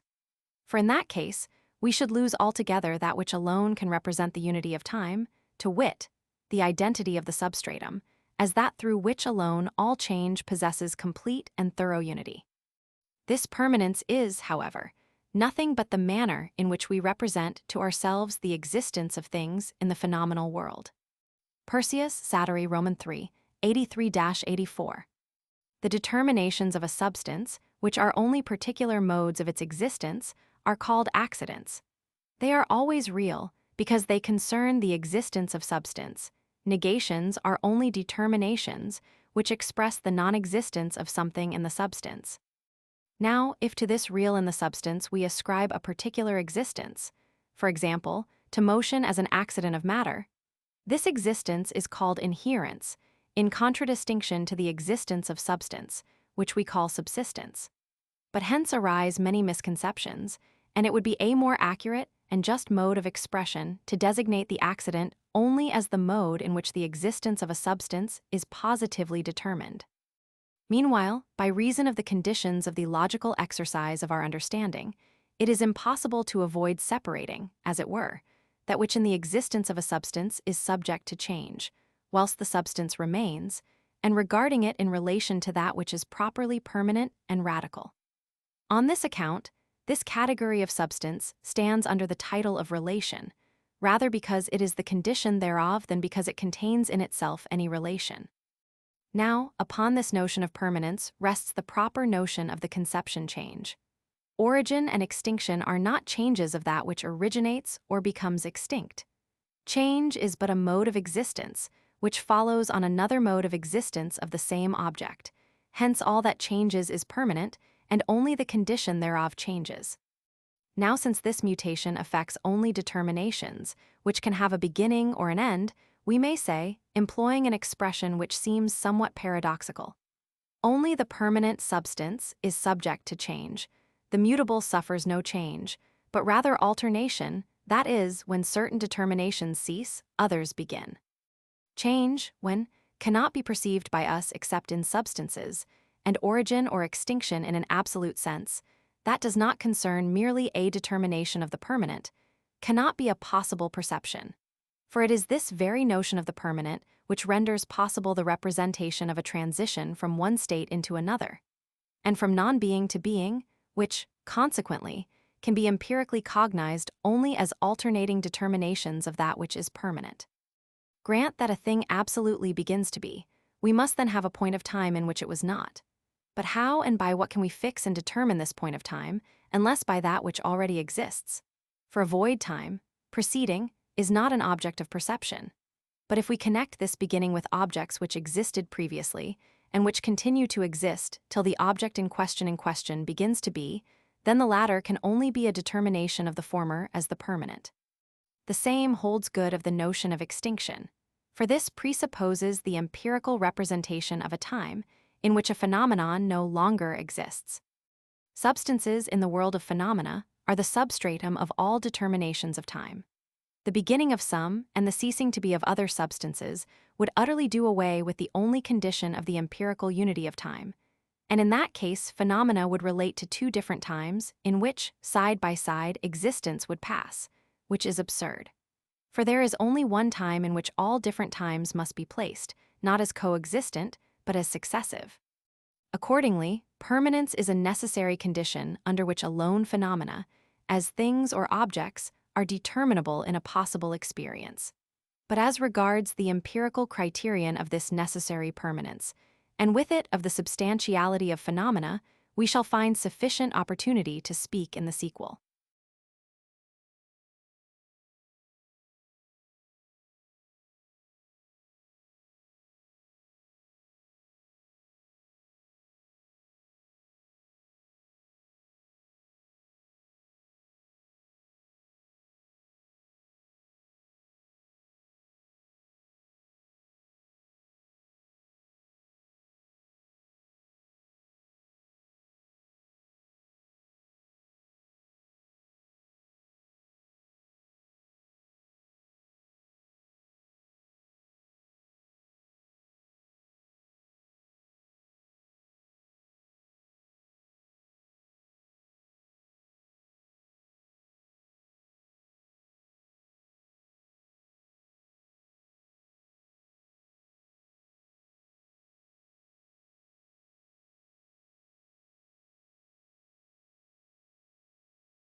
B's second analogy.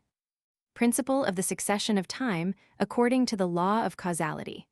All changes take place according to the law of the connection of cause and effect. Proved that all phenomena in the succession of time are only changes, that is, a successive being and non-being of the determinations of substance, which is permanent. Consequently, that a being of substance itself which follows on the non-being thereof, or a non-being of substance which follows on the being thereof, in other words, that the origin or extinction of substance itself is impossible. All this has been fully established in treating of the foregoing principle. This principle might have been expressed as follows. All alteration, succession of phenomena is merely change. For the changes of substance are not origin or extinction, because the conception of change presupposes the same subject as existing with two opposite determinations, and consequently as permanent. After this premonition, we shall proceed to the proof. I perceive that phenomena succeed one another, that is to say, a state of things exists at one time, the opposite of which existed in a former state. In this case, then, I really connect together two perceptions in time. Now connection is not an operation of mere sense and intuition, but is the product of a synthetical faculty of imagination, which determines the internal sense in respect of a relation of time. But imagination can connect these two states in two ways, so that either the one or the other may antecede in time. For time in itself cannot be an object of perception, and what in an object precedes and what follows cannot be empirically determined in relation to it. I am only conscious, then, that my imagination places one state before and the other after, not that the one state antecedes the other in the object. In other words, the objective relation of the successive phenomena remains quite undetermined by means of mere perception. Now, in order that this relation may be cognized as determined, the relation between the two states must be so cogitated that it is thereby determined as necessary. which of them must be placed before and which after, and not conversely. But the conception which carries with it a necessity of synthetical unity can be none other than a pure conception of the understanding which does not lie in mere perception. And in this case, it is the conception of the relation of cause and effect, the former of which determines the latter in time, as its necessary consequence, and not as something which might possibly antecede, or which might in some cases not be perceived to follow. It follows that it is only because we subject the sequence of phenomena, and consequently all change, to the law of causality, that experience itself, that is, empirical cognition of phenomena, becomes possible. And consequently, that phenomena themselves, as objects of experience, are possible only by virtue of this law. Our apprehension of the manifold of phenomena is always successive. The representations of parts succeed one another. Whether they succeed one another in the object also is a second point for reflection, which was not contained in the former. Now we may certainly give the name of object to everything, even to every representation, so far as we are conscious thereof. But what this word may mean in the case of phenomena, not merely in so far as they, as representations, are objects, but only in so far as they indicate an object, is a question requiring deeper consideration. In so far as they, regarded merely as representations, are at the same time objects of consciousness, they are not to be distinguished from apprehension, that is, reception into the synthesis of imagination, and we must therefore say, the manifold of phenomena is always produced successively in the mind. If phenomena were things in themselves, no man would be able to conjecture from the succession of our representations how this manifold is connected in the object, for we have to do only with our representations. How things may be in themselves, without regard to the representations through which they affect us, is utterly beyond the sphere of our cognition. Now, although phenomena are not things in themselves, and are nevertheless the only thing given to us to be cognized, it is my duty to show what sort of connection in time belongs to the manifold in phenomena themselves, while the representation of this manifold in apprehension is always successive. For example, the apprehension of the manifold in the phenomenon of a house which stands before me is successive. Now comes the question whether the manifold of this house is in itself successive, which no one will be at all willing to grant. But, so soon as I raise my conception of an object to the transcendental signification thereof, I find that the house is not a thing in itself, but only a phenomenon, that is, a representation, the transcendental object of which remains utterly unknown. What then am I to understand by the question? How can the manifold be connected in the phenomenon itself, not considered as a thing in itself, but merely as a phenomenon? Here, that which lies in my successive apprehension is regarded as representation, whilst the phenomenon which is given me, notwithstanding that it is nothing more than a complex of these representations, is regarded as the object thereof, with which my conception, drawn from the representations of apprehension, must harmonize. It is very soon seen that, as accordance of the cognition with its object constitutes truth, the question now before us can only relate to the formal conditions of empirical truth, and that the phenomenon, in opposition to the representations of apprehension, can only be distinguished therefrom as the object of them, if it is subject to a rule which distinguishes it from every other apprehension, and which renders necessary a mode of connection of the manifold. That in the phenomenon which contains the condition of this necessary rule of apprehension is the object. Let us now proceed to our task. That something happens, that is to say, that something or some state exists which before was not, cannot be empirically perceived unless a phenomenon proceeds, which does not contain in itself this state. For a reality which should follow upon a void time, in other words, a beginning which no state of things precedes, can just as little be apprehended as the void time itself. Every apprehension of an event is therefore a perception which follows upon another perception. But as this is the case with all synthesis of apprehension, as I have shown above in the example of a house, my apprehension of an event is not yet sufficiently distinguished from other apprehensions. But I remark also that if in a phenomenon which contains an occurrence, I call the antecedent state of my perception, A, and the following state, B, the perception B can only follow an apprehension, and the perception A cannot follow B, but only precede it. For example, I see a ship float down the stream of a river. My perception of its place lower down follows upon my perception of its place higher up the course of the river, and it is impossible that, in the apprehension of this phenomenon, the vessel should be perceived first below and afterwards higher up the stream. Here, therefore, the order in the sequence of perceptions in apprehension is determined, and by this order apprehension is regulated. In the former example, my perceptions in the apprehension of a house might begin at the roof and end at the foundation, or vice versa. Or I might apprehend the manifold in this empirical intuition by going from left to right and from right to left.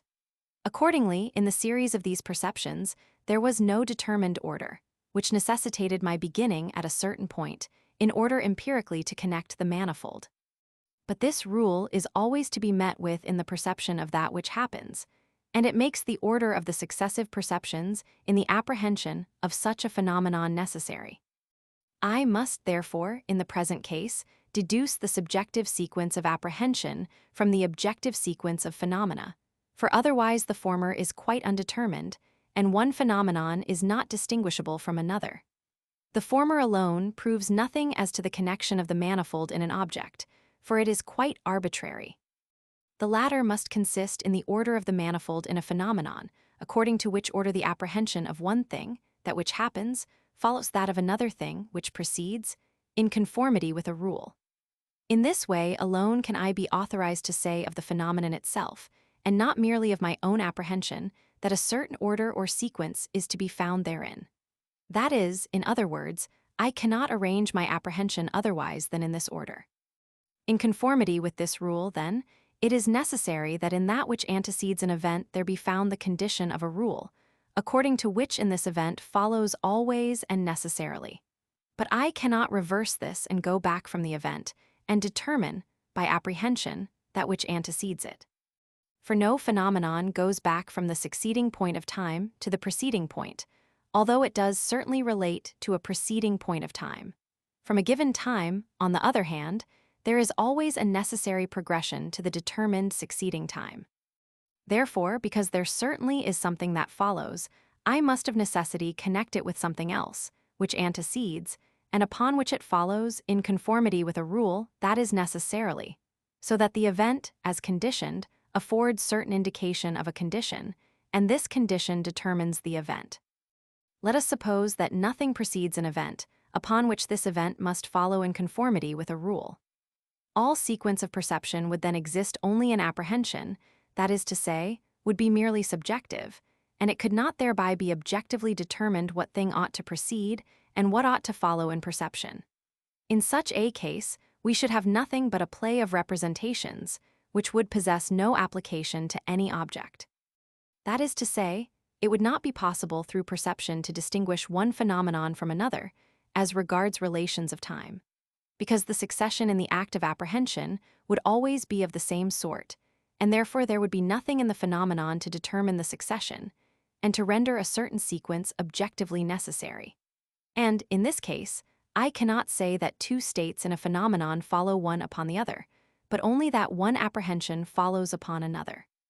But this is merely subjective, and does not determine an object, and consequently cannot be held to be cognition of an object, not even in the phenomenal world. Accordingly, when we know in experience that something happens, we always presuppose that something precedes, whereupon it follows in conformity with a rule. For otherwise, I could not say of the object that it follows, because the mere succession in my apprehension, if it be not determined by a rule in relation to something preceding, does not authorize succession in the object. Only, therefore, in reference to a rule according to which phenomena are determined in their sequence, that is, as they happen by the preceding state, can I make my subjective synthesis of apprehension objective, and it is only under this presupposition that even the experience of an event is possible. No doubt it appears as if this were in thorough contradiction to all the notions which people have hitherto entertained in regard to the procedure of the human understanding. According to these opinions, it is by means of the perception and comparison of similar consequences following upon certain antecedent phenomena that the understanding is led to the discovery of a rule, according to which certain events always follow certain phenomena, and it is only by this process that we attain to the conception of cause. Upon such a basis, it is clear that this conception must be merely empirical, and the rule which it furnishes us with, everything that happens must have a cause, would be just as contingent as experience itself. The universality and necessity of the rule or law would be perfectly spurious attributes of it. Indeed, it could not possess universal validity, inasmuch as it would not in this case be a priori, but founded on deduction. But the same is the case with this law as with other pure a priori representations, e.g., space and time, which we can draw in perfect clearness and completeness from experience, only because we had already placed them therein, and by that means, and by that alone, had rendered experience possible. Indeed, the logical clearness of this representation of a rule, determining the series of events, is possible only when we have made use thereof in experience. Nevertheless, the recognition of this rule, as a condition of the synthetical unity of phenomena in time, was the ground of experience itself, and consequently preceded it a priori. It is now our duty to show by an example that we never, even in experience, attribute to an object the notion of succession or effect, of an event. That is, the happening of something that did not exist before, and distinguish it from the subjective succession of apprehension, unless when a rule lies at the foundation, which compels us to observe this order of perception in preference to any other. And that, indeed, it is this necessity which first renders possible the representation of a succession in the object. We have representations within us, of which also we can be conscious. But however widely extended, however accurate and thoroughgoing this consciousness may be, these representations are still nothing more than representations, that is, internal determinations of the mind in this or that relation of time. Now how happens it that to these representations we should set an object, or that, in addition to their subjective reality, as modifications, we should still further attribute to them a certain unknown objective reality? It is clear that objective significancy cannot consist in a relation to another representation of that which we desire to term object. For in that case the question again arises, how does this other representation go out of itself and obtain objective significancy over and above the subjective, which is proper to it, as a determination of a state of mind? If we try to discover what sort of new property the relation to an object gives to our subjective representations, and what new importance they thereby receive, we shall find that this relation has no other effect than that of rendering necessary the connection of our representations in a certain manner, and of subjecting them to a rule. And that conversely, it is only because a certain order is necessary in the relations of time of our representations that objective significancy is ascribed to them. In the synthesis of phenomena, the manifold of our representations is always successive. Now hereby is not represented an object, for by means of this succession, which is common to all apprehension, no one thing is distinguished from another. But so soon as I perceive or assume that in this succession there is a relation to a state antecedent, from which the representation follows in accordance with a rule, so soon do I represent something as an event or as a thing that happens. In other words, I cognize an object to which I must assign a certain determinate position in time, which cannot be altered because of the preceding state in the object. When, therefore, I perceive that something happens, there is contained in this representation, in the first place, the fact that something antecedes, because it is only in relation to this that the phenomenon obtains its proper relation of time, in other words, exists after an antecedent time in which it did not exist. But it can receive its determined place in time only by the presupposition that something existed in the foregoing state, upon which it follows inevitably and always, that is, in conformity with a rule. From all this it is evident that, in the first place, I cannot reverse the order of succession, and make that which happens precede that upon which it follows. And that, in the second place, if the antecedent state be posited, a certain determinate event inevitably and necessarily follows. Hence it follows that there exists a certain order in our representations, whereby the present gives a sure indication of some previously existing state, as a correlate, though still undetermined, of the existing event which is given, a correlate which itself relates to the event as its consequence, conditions it, and connects it necessarily with itself in the series of time. If then it be admitted as a necessary law of sensibility, and consequently a formal condition of all perception, that the preceding necessarily determines the succeeding time, inasmuch as I cannot arrive at the succeeding except through the preceding. It must likewise be an indispensable law of empirical representation of the series of time that the phenomena of the past determine all phenomena in the succeeding time, and that the latter, as events, cannot take place, except in so far as the former determine their existence in time, that is to say, establish it according to a rule. For it is of course only in phenomena that we can empirically cognize this continuity in the connection of times. For all experience and for the possibility of experience, understanding is indispensable, and the first step which it takes in this sphere is not to render the representation of objects clear, but to render the representation of an object in general possible. It does this by applying the order of time to phenomena and their existence. In other words, it assigns to each phenomenon, as a consequence, a place in relation to preceding phenomena determined a priori in time, without which it could not harmonize with time itself, which determines a place a priori to all its parts. This determination of place cannot be derived from the relation of phenomena to absolute time, for it is not an object of perception. But, on the contrary, phenomena must reciprocally determine the places in time of one another, and render these necessary in the order of time. In other words, whatever follows or happens must follow in conformity with a universal rule upon that which was contained in the foregoing state.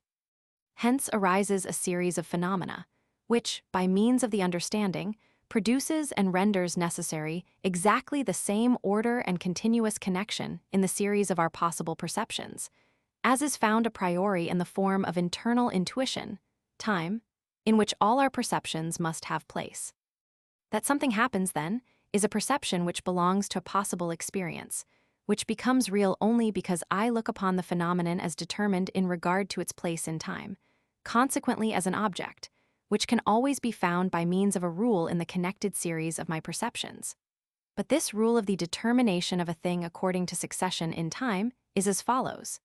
In what precedes may be found the condition, under which an event always, that is, necessarily, follows. From all this, it is obvious that the principle of cause and effect is the principle of possible experience, that is, of objective cognition of phenomena in regard to their relations in the succession of time. The proof of this fundamental proposition rests entirely on the following momenta of argument. To all empirical cognition belongs the synthesis of the manifold by the imagination, a synthesis which is always successive, that is, in which the representations therein always follow one another. But the order of succession in imagination is not determined, and the series of successive representations may be taken retrogressively as well as progressively. But if this synthesis is a synthesis of apprehension, of the manifold of a given phenomenon, then the order is determined in the object, or to speak more accurately, there is therein an order of successive synthesis which determines an object, and according to which something necessarily proceeds, and when this is posited, something else necessarily follows. If, then, my perception is to contain the cognition of an event, that is, of something which really happens, it must be an empirical judgment, wherein we think that the succession is determined. That is, it presupposes another phenomenon, upon which this event follows necessarily, or in conformity with a rule. If, on the contrary, when I posited the antecedent, the event did not necessarily follow, I should be obliged to consider it merely as a subjective play of my imagination. And if in this I represented to myself anything as objective, I must look upon it as a mere dream. Thus, the relation of phenomena as possible perceptions, according to which that which happens is, as to its existence, necessarily determined in time by something which antecedes, in conformity with a rule, in other words, the relation of cause and effect is the condition of the objective validity of our empirical judgments in regard to the sequence of perceptions, consequently of their empirical truth, and therefore of experience. The principle of the relation of causality in the succession of phenomena is therefore valid for all objects of experience, because it is itself the ground of the possibility of experience. Here, however, a difficulty arises which must be resolved. The principle of the connection of causality among phenomena is limited in our formula to the succession thereof, although in practice we find that the principle applies also when the phenomena exist together in the same time, and that cause and effect may be simultaneous. For example, there is heat in a room, which does not exist in the open air. I look about for the cause and find it to be the fire. Now the fire as the cause is simultaneous with its effect, the heat of the room. In this case, then, there is no succession as regards time between cause and effect, but they are simultaneous. And still the law holds good. The greater part of operating causes in nature are simultaneous with their effects, and the succession in time of the latter is produced only because the cause cannot achieve the total of its effect in one moment. But at the moment when the effect first arises, it is always simultaneous with the causality of its cause, because, if the cause had but a moment before ceased to be, the effect could not have arisen. Here it must be specially remembered that we must consider the order of time and not the lapse thereof. The relation remains, even though no time has elapsed. The time between the causality of the cause and its immediate effect may entirely vanish, and the cause and effect be thus simultaneous, but the relation of the one to the other remains always determinable according to time. If, for example, I consider a leaden ball, which lies upon a cushion and makes a hollow in it, as a cause, then it is simultaneous with the effect. But I distinguish the two through the relation of time of the dynamical connection of both. For if I lay the ball upon the cushion, then the hollow follows upon the before smooth surface. But supposing the cushion has, from some cause or another, a hollow, there does not thereupon follow a leaden ball. Thus, the law of succession of time is in all instances the only empirical criterion of effect in relation to the causality of the antecedent cause. The glass is the cause of the rising of the water above its horizontal surface, although the two phenomena are contemporaneous. For, as soon as I draw some water with the glass from a larger vessel, an effect follows thereupon, namely, the change of the horizontal state which the water had in the large vessel into a concave, which it assumes in the glass. This conception of causality leads us to the conception of action, that of action to the conception of force, and through it to the conception of substance. As I do not wish this critical essay, the sole purpose of which is to treat of the sources of our synthetical cognition a priori, to be crowded with analyses which merely explain, but do not enlarge the sphere of our conceptions, I reserve the detailed explanation of the above conceptions for a future system of pure reason. Such an analysis, indeed, executed with great particularity, may already be found in well-known works on this subject. But I cannot at present refrain from making a few remarks on the empirical criterion of a substance, in so far as it seems to be more evident and more easily recognized through the conception of action than through that of the permanence of a phenomenon. Where action, consequently activity and force, exists, substance also must exist, and in it alone must be sought the seat of that fruitful source of phenomena. Very well. But if we are called upon to explain what we mean by substance, and wish to avoid the vice of reasoning in a circle, the answer is by no means so easy. How shall we conclude immediately from the action to the permanence of that which acts, this being nevertheless an essential and peculiar criterion of substance, phenomenon? But after what has been said above, the solution of this question becomes easy enough, although by the common mode of procedure, merely analyzing our conceptions, it would be quite impossible. The conception of action indicates the relation of the subject of causality to the effect. Now, because all effect consists in that which happens, therefore in the changeable, the last subject thereof is the permanent, as the substratum of all that changes, that is, substance. For according to the principle of causality, actions are always the first ground of all change in phenomena, and, consequently, cannot be a property of a subject which itself changes, because if this were the case, other actions and another subject would be necessary to determine this change. From all this it results that action alone, as an empirical criterion, is a sufficient proof of the presence of substantiality, without any necessity on my part of endeavoring to discover the permanence of substance by a comparison. Besides, by this mode of induction, we could not attain to the completeness which the magnitude and strict universality of the conception requires. For that the primary subject of the causality of all arising and passing away, all origin and extinction, cannot itself, in the sphere of phenomena, arise and pass away, is a sound and safe conclusion. A conclusion which leads us to the conception of empirical necessity and permanence in existence, and consequently to the conception of a substance as phenomenon. When something happens, the mere fact of the occurrence, without regard to that which occurs, is an object requiring investigation. The transition from the non-being of a state into the existence of it, supposing that this state contains no quality which previously existed in the phenomenon, is a fact of itself demanding inquiry. Such an event, as has been shown in No. Does not concern substance, for substance does not thus originate, but its condition or state. It is therefore only change, and not origin from nothing. If this origin be regarded as the effect of a foreign cause, it is termed creation, which cannot be admitted as an event among phenomena, because the very possibility of it would annihilate the unity of experience. If, however, I regard all things not as phenomena, but as things in themselves and objects of understanding alone, they, although substances, may be considered as dependent, in respect of their existence, on a foreign cause. But this would require a very different meaning in the words, a meaning which could not apply to phenomena as objects of possible experience. How a thing can be changed, how it is possible that upon one state existing in one point of time, an opposite state should follow in another point of time, of this we have not the smallest conception a priori. There is requisite for this the knowledge of real powers, which can only be given empirically. For example, knowledge of moving forces, or, in other words, of certain successive phenomena, as movements, which indicate the presence of such forces.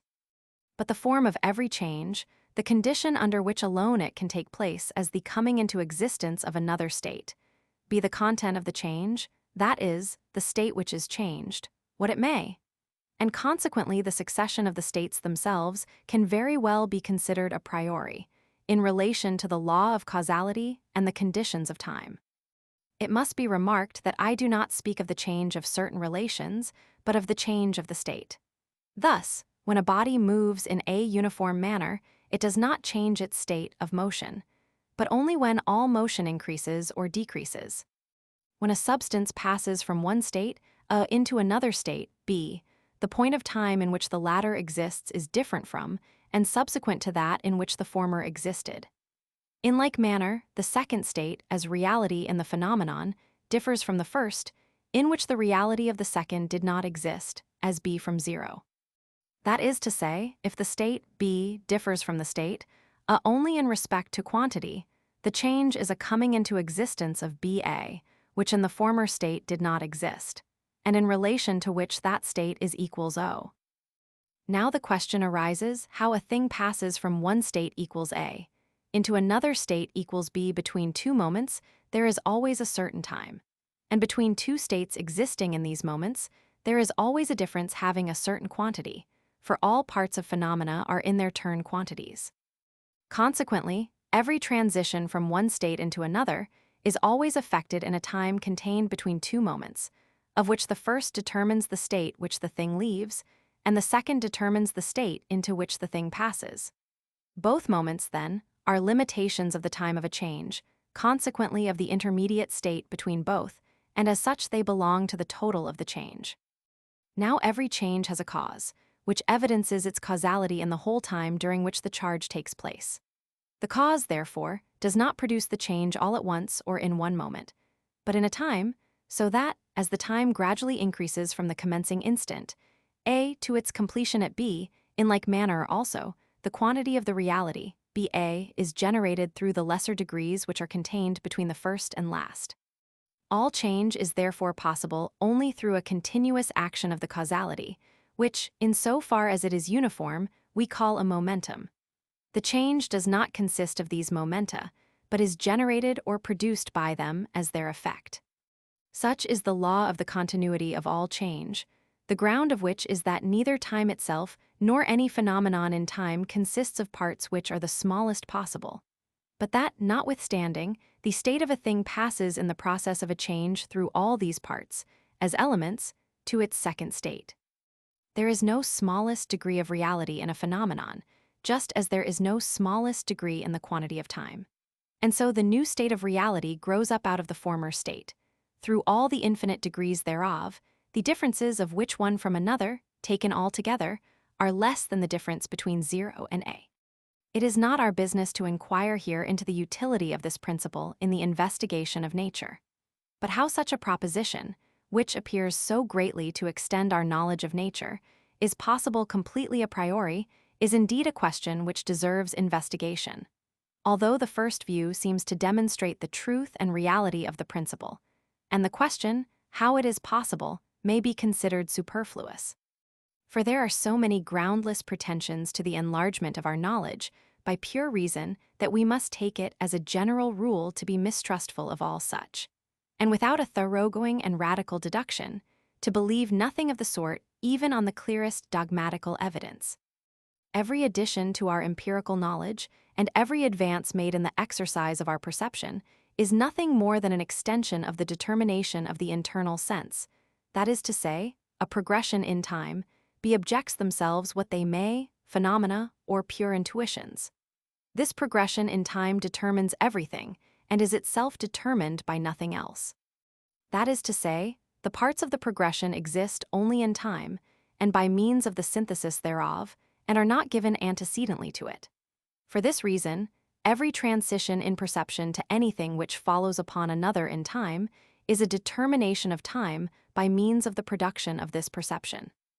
And as this determination of time is, always and in all its parts, a quantity, the perception produced is to be considered as a quantity which proceeds through all its degrees, no one of which is the smallest possible, from 0 up to its determined degree.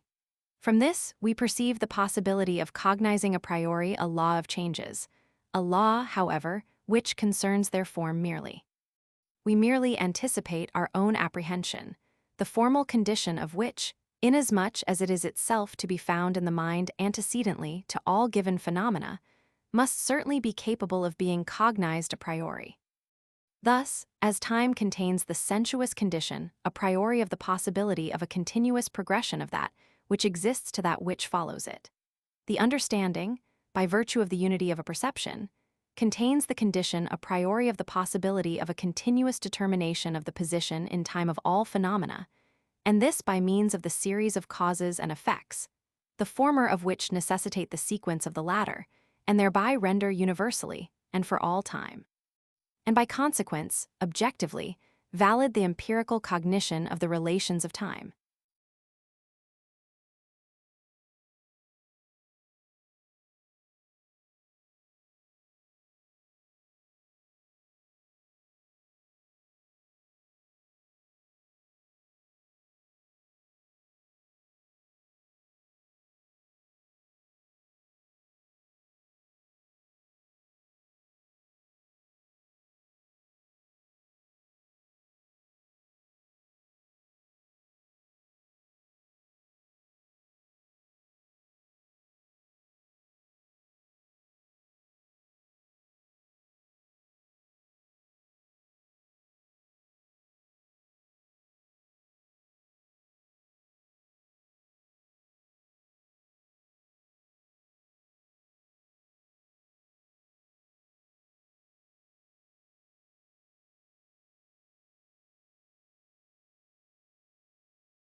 See third analogy.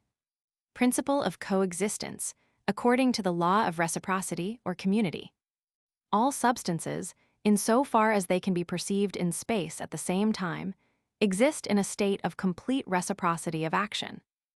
Proof: things are coexistent when in empirical intuition the perception of the one can follow upon the perception of the other, and vice versa, which cannot occur in the succession of phenomena, as we have shown in the explanation of the second principle. Thus I can perceive the moon and then the earth, or conversely, first the earth and then the moon, and for the reason that my perceptions of these objects can reciprocally follow each other, I say, they exist contemporaneously. Now coexistence is the existence of the manifold in the same time. But time itself is not an object of perception, and therefore we cannot conclude from the fact that things are placed in the same time, the other fact, that the perception of these things can follow each other reciprocally.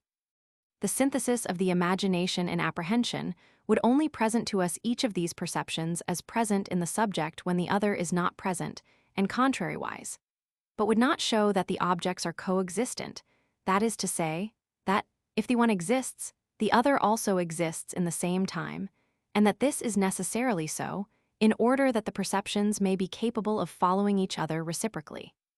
It follows that a conception of the understanding or category of the reciprocal sequence of the determinations of phenomena, existing, as they do, apart from each other, and yet contemporaneously, is requisite to justify us in saying that the reciprocal succession of perceptions has its foundation in the object, and to enable us to represent coexistence as objective. But that relation of substances, in which the one contains determinations the ground of which is in the other substance, is the relation of influence. And, when this influence is reciprocal, it is the relation of community or reciprocity. Consequently, the coexistence of substances in space cannot be cognized in experience otherwise than under the precondition of their reciprocal action. This is therefore the condition of the possibility of things themselves as objects of experience. Things are coexistent insofar as they exist in one and the same time. But how can we know that they exist in one and the same time? Only by observing that the order in the synthesis of apprehension of the manifold is arbitrary and a matter of indifference. That is to say, that it can proceed from A through B, C, D, to E, or contrariwise from E to A for if they were successive in time.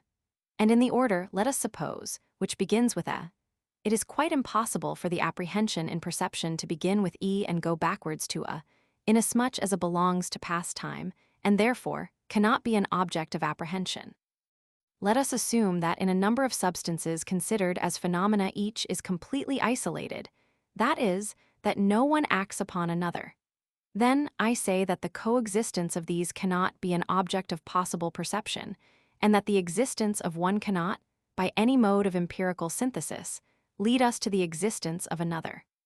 For we imagine them in this case to be separated by a completely void space, and thus perception, which proceeds from the one to the other in time, would indeed determine their existence by means of a following perception, but would be quite unable to distinguish whether the one phenomenon follows objectively upon the first or is coexistent with it.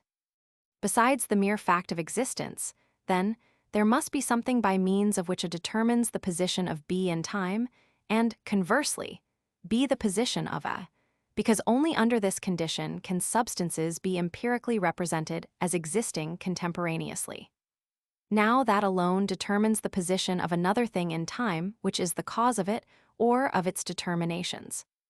Consequently, every substance, inasmuch as it can have succession predicated of it only in respect of its determinations, must contain the causality of certain determinations in another substance, and at the same time the effects of the causality of the other in itself. That is to say, substances must stand, mediately or immediately, in dynamical community with each other, if coexistence is to be cognized in any possible experience. But in regard to objects of experience, that is absolutely necessary, without which the experience of these objects would itself be impossible. Consequently, it is absolutely necessary that all substances in the world of phenomena, in so far as they are coexistent, stand in a relation of complete community of reciprocal action to each other. The word community has in our language two meanings, and contains the two notions conveyed in the Latin communio and commercium. We employ it in this place in the latter sense, that of a dynamical community, without which even the community of place, communio spatii, could not be empirically cognized. In our experiences, it is easy to observe that it is only the continuous influences in all parts of space that can conduct our senses from one object to another, that the light which plays between our eyes and the heavenly bodies produces a mediating community between them and us, and thereby evidences their coexistence with us. That we cannot empirically change our position, perceive this change, unless the existence of matter throughout the whole of space rendered possible the perception of the positions we occupy, and that this perception can prove the contemporaneous existence of these places only through their reciprocal influence, and thereby also the coexistence of even the most remote objects, although in this case the proof is only mediate. Without community, every perception of a phenomenon in space is separated from every other and isolated, and the chain of empirical representations, that is, of experience, must, with the appearance of a new object, begin entirely de novo, without the least connection with preceding representations, and without standing towards these even in the relation of time. My intention here is by no means to combat the notion of empty space, for it may exist where our perceptions cannot exist, inasmuch as they cannot reach thereto, and where, therefore, no empirical perception of coexistence takes place. But in this case, it is not an object of possible experience. German. The following remarks may be useful in the way of explanation. In the mind, all phenomena, as contents of a possible experience, must exist in community, communio, of apperception or consciousness, and in so far as it is requisite that objects be represented as coexistent and connected, in so far must they reciprocally determine the position in time of each other and thereby constitute a whole. If this subjective community is to rest upon an objective basis, or to be applied to substances as phenomena, the perception of one substance must render possible the perception of another, and conversely. For otherwise succession, which is always found in perceptions as apprehensions, would be predicated of external objects, and their representation of their coexistence be thus impossible. But this is a reciprocal influence, that is to say, a real community, commercium of substances, without which therefore the empirical relation of coexistence would be a notion beyond the reach of our minds. By virtue of this commercium, phenomena, in so far as they are apart from, and nevertheless in connection with each other, constitute a compositum real. Such composita are possible in many different ways. The three dynamical relations, then, from which all others spring, are those of inherence, consequence, and composition. These, then, are the three analogies of experience. They are nothing more than principles of the determination of the existence of phenomena in time, according to the three modi of this determination. To wit, the relation to time itself as a quantity, the quantity of existence, that is, duration, the relation in time as a series or succession, finally, the relation in time as the complex of all existence, simultaneity. This unity of determination in regard to time is thoroughly dynamical. That is to say, time is not considered as that in which experience determines immediately to every existence its position. For this is impossible, inasmuch as absolute time is not an object of perception, by means of which phenomena can be connected with each other. On the contrary, the rule of the understanding, through which alone the existence of phenomena can receive synthetical unity as regards relations of time, determines for every phenomenon its position in time, and consequently a priori, and with validity for all and every time. By nature, in the empirical sense of the word, we understand the totality of phenomena connected, in respect of their existence, according to necessary rules, that is, laws. There are therefore certain laws, which are moreover a priori, which make nature possible, and all empirical laws can exist only by means of experience, and by virtue of those primitive laws through which experience itself becomes possible. The purpose of the analogies is therefore to represent to us the unity of nature in the connection of all phenomena under certain exponents, the only business of which is to express the relation of time, in so far as it contains all existence in itself, to the unity of a perception, which can exist in synthesis only according to rules. The combined expression of all is this: all phenomena exist in one nature and must so exist, inasmuch as without this a priori unity, no unity of experience, and consequently no determination of objects in experience, is possible. As regards the mode of proof which we have employed in treating of these transcendental laws of nature, and the peculiar character of it, we must make one remark, which will at the same time be important as a guide in every other attempt to demonstrate the truth of intellectual and likewise synthetical propositions a priori. Had we endeavored to prove these analogies dogmatically, that is, from conceptions, that is to say, had we employed this method in attempting to show that everything which exists, exists only in that which is permanent, that every thing or event presupposes the existence of something in a preceding state, upon which it follows in conformity with a rule. Lastly, that in the manifold, which is coexistent, the states coexist in connection with each other according to a rule. All our labor would have been utterly in vain. For mere conceptions of things, analyze them as we may, cannot enable us to conclude from the existence of one object to the existence of another. What other course was left for us to pursue? This only, to demonstrate the possibility of experience as a cognition in which at last all objects must be capable of being presented to us, if the representation of them is to possess any objective reality. Now in this third, this mediating term, the essential form of which consists in the synthetical unity of the apperception of all phenomena, we found a priori conditions of the universal and necessary determination as to time of all existences in the world of phenomena, without which the empirical determination thereof as to time would itself be impossible. And we also discovered rules of synthetical unity a priori, by means of which we could anticipate experience. For want of this method, and from the fancy that it was possible to discover a dogmatical proof of the synthetical propositions which are requisite in the empirical employment of the understanding, has it happened that a proof of the principle of sufficient reason has been so often attempted, and always in vain.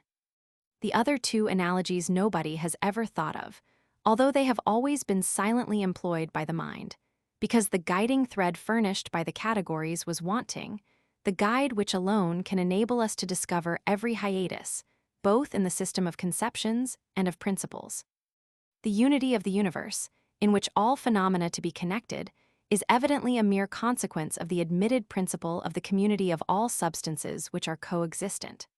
For were substances isolated, they could not as parts constitute a whole, and were their connection, reciprocal action of the manifold, not necessary from the very fact of coexistence, we could not conclude from the fact of the latter as a merely ideal relation to the former as a real one. We have, however, shown in its place that community is the proper ground of the possibility of an empirical cognition of coexistence, and that we may therefore properly reason from the latter to the former as its condition.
For the postulates of empirical thought. 1. That which agrees with the formal conditions, intuition and conception of experience, is possible.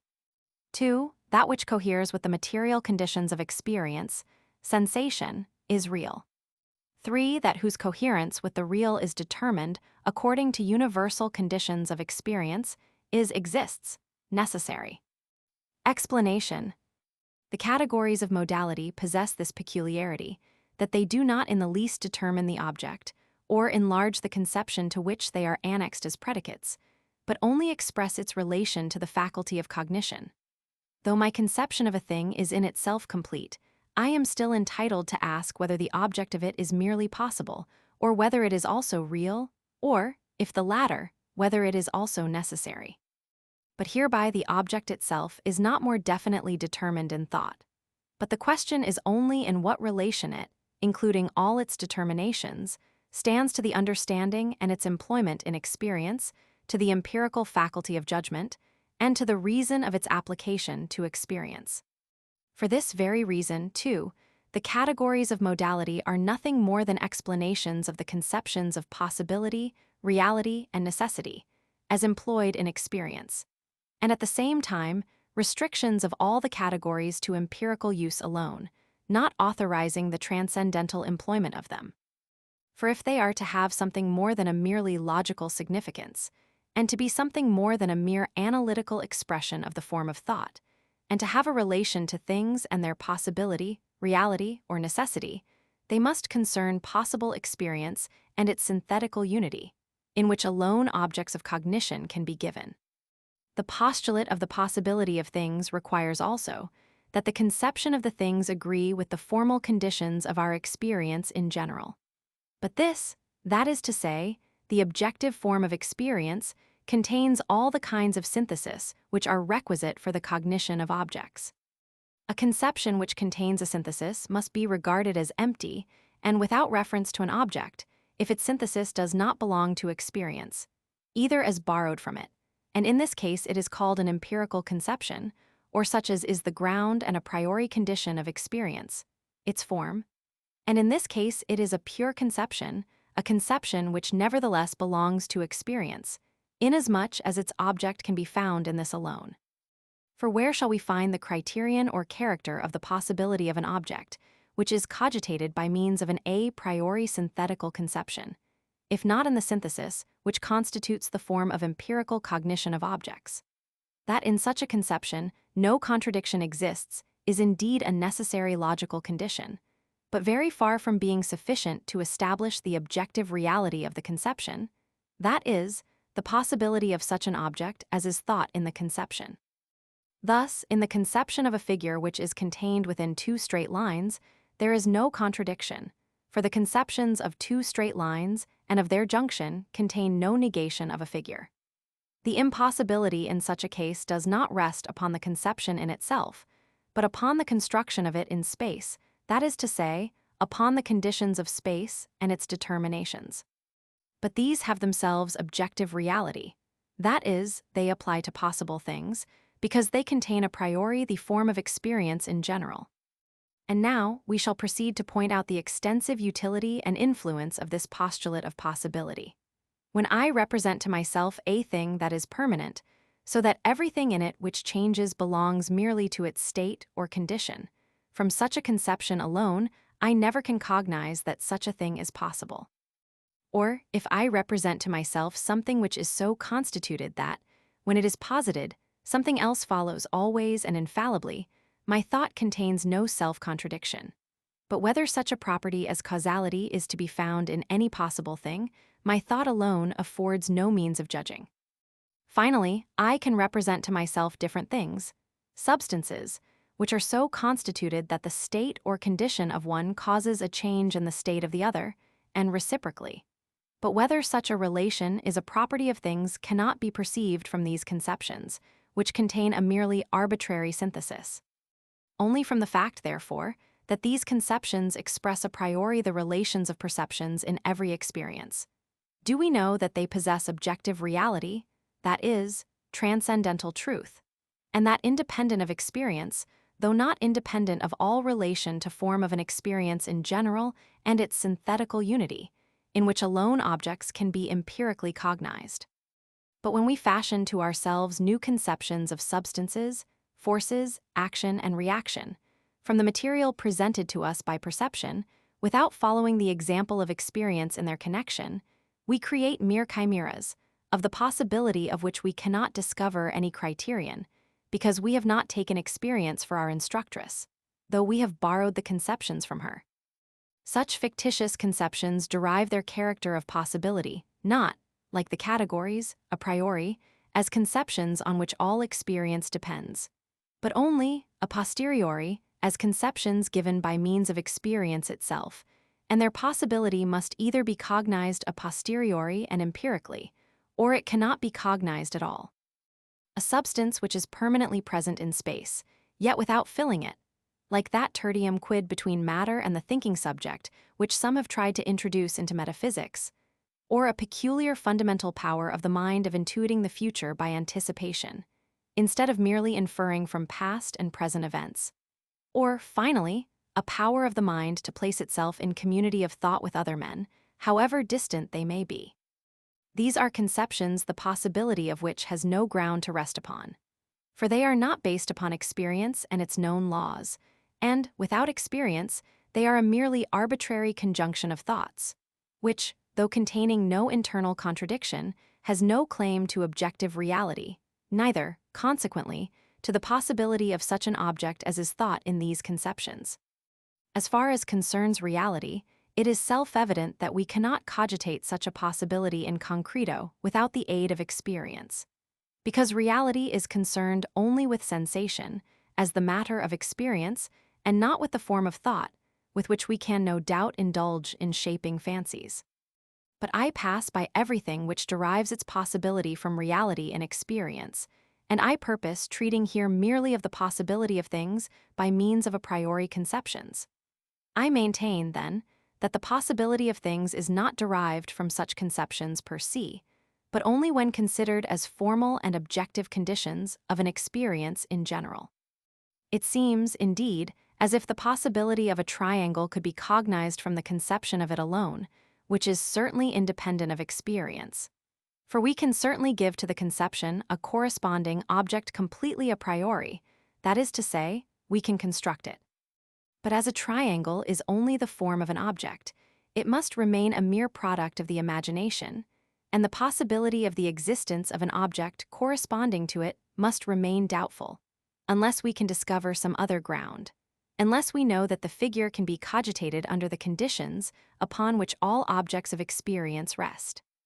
Now, the facts that space is a formal condition a priori of external experience, that the formative synthesis, by which we construct a triangle in imagination, is the very same as that we employ in the apprehension of a phenomenon for the purpose of making an empirical conception of it, are what alone connect the notion of the possibility of such a thing with the conception of it.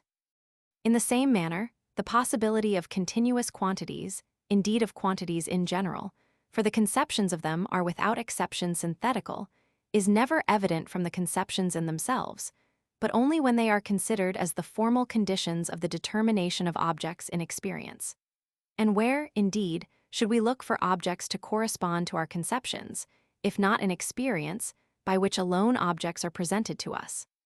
It is, however, true that without antecedent experience we can cognize and characterize the possibility of things, relatively to the formal conditions, under which something is determined in experience as an object, consequently completely a priori.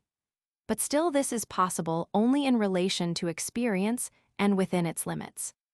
The postulate concerning the cognition of the reality of things requires perception, consequently conscious sensation, not indeed immediately, that is, of the object itself, whose existence is to be cognized, but still that the object have some connection with a real perception, in accordance with the analogies of experience, which exhibit all kinds of real connection in experience. From the mere conception of a thing, it is impossible to conclude its existence. For, let the conception be ever so complete, and containing a statement of all the determinations of the thing, the existence of it has nothing to do with all this, but only with the question whether such a thing is given, so that the perception of it can in every case precede the conception. For the fact that the conception of it precedes the perception merely indicates the possibility of its existence. It is perception which presents matter to the conception, that is the sole criterion of reality. Prior to the perception of the thing, however, and therefore comparatively a priori, we are able to cognize its existence, provided it stands in connection with some perceptions according to the principles of the empirical conjunction of these, that is, in conformity with the analogies of perception. For, in this case, the existence of the supposed thing is connected with our perception in a possible experience, and we are able, with the guidance of these analogies, to reason in the series of possible perceptions from a thing which we do really perceive to the thing we do not perceive. Thus, we cognize the existence of a magnetic matter penetrating all bodies from the perception of the attraction of the steel filings by the magnet. although the constitution of our organs renders an immediate perception of this matter impossible for us. For according to the laws of sensibility and the connected context of our perceptions, we should in an experience come also on an immediate empirical intuition of this matter, if our senses were more acute. But this obtuseness has no influence upon and cannot alter the form of possible experience in general. Our knowledge of the existence of things reaches as far as our perceptions, and what may be inferred from them according to empirical laws extend. If we do not set out from experience, or do not proceed according to the laws of the empirical connection of phenomena, our pretensions to discover the existence of a thing which we do not immediately perceive are vain. Idealism, however, brings forward powerful objections to these rules for proving existence mediately. This is, therefore, the proper place for its refutation.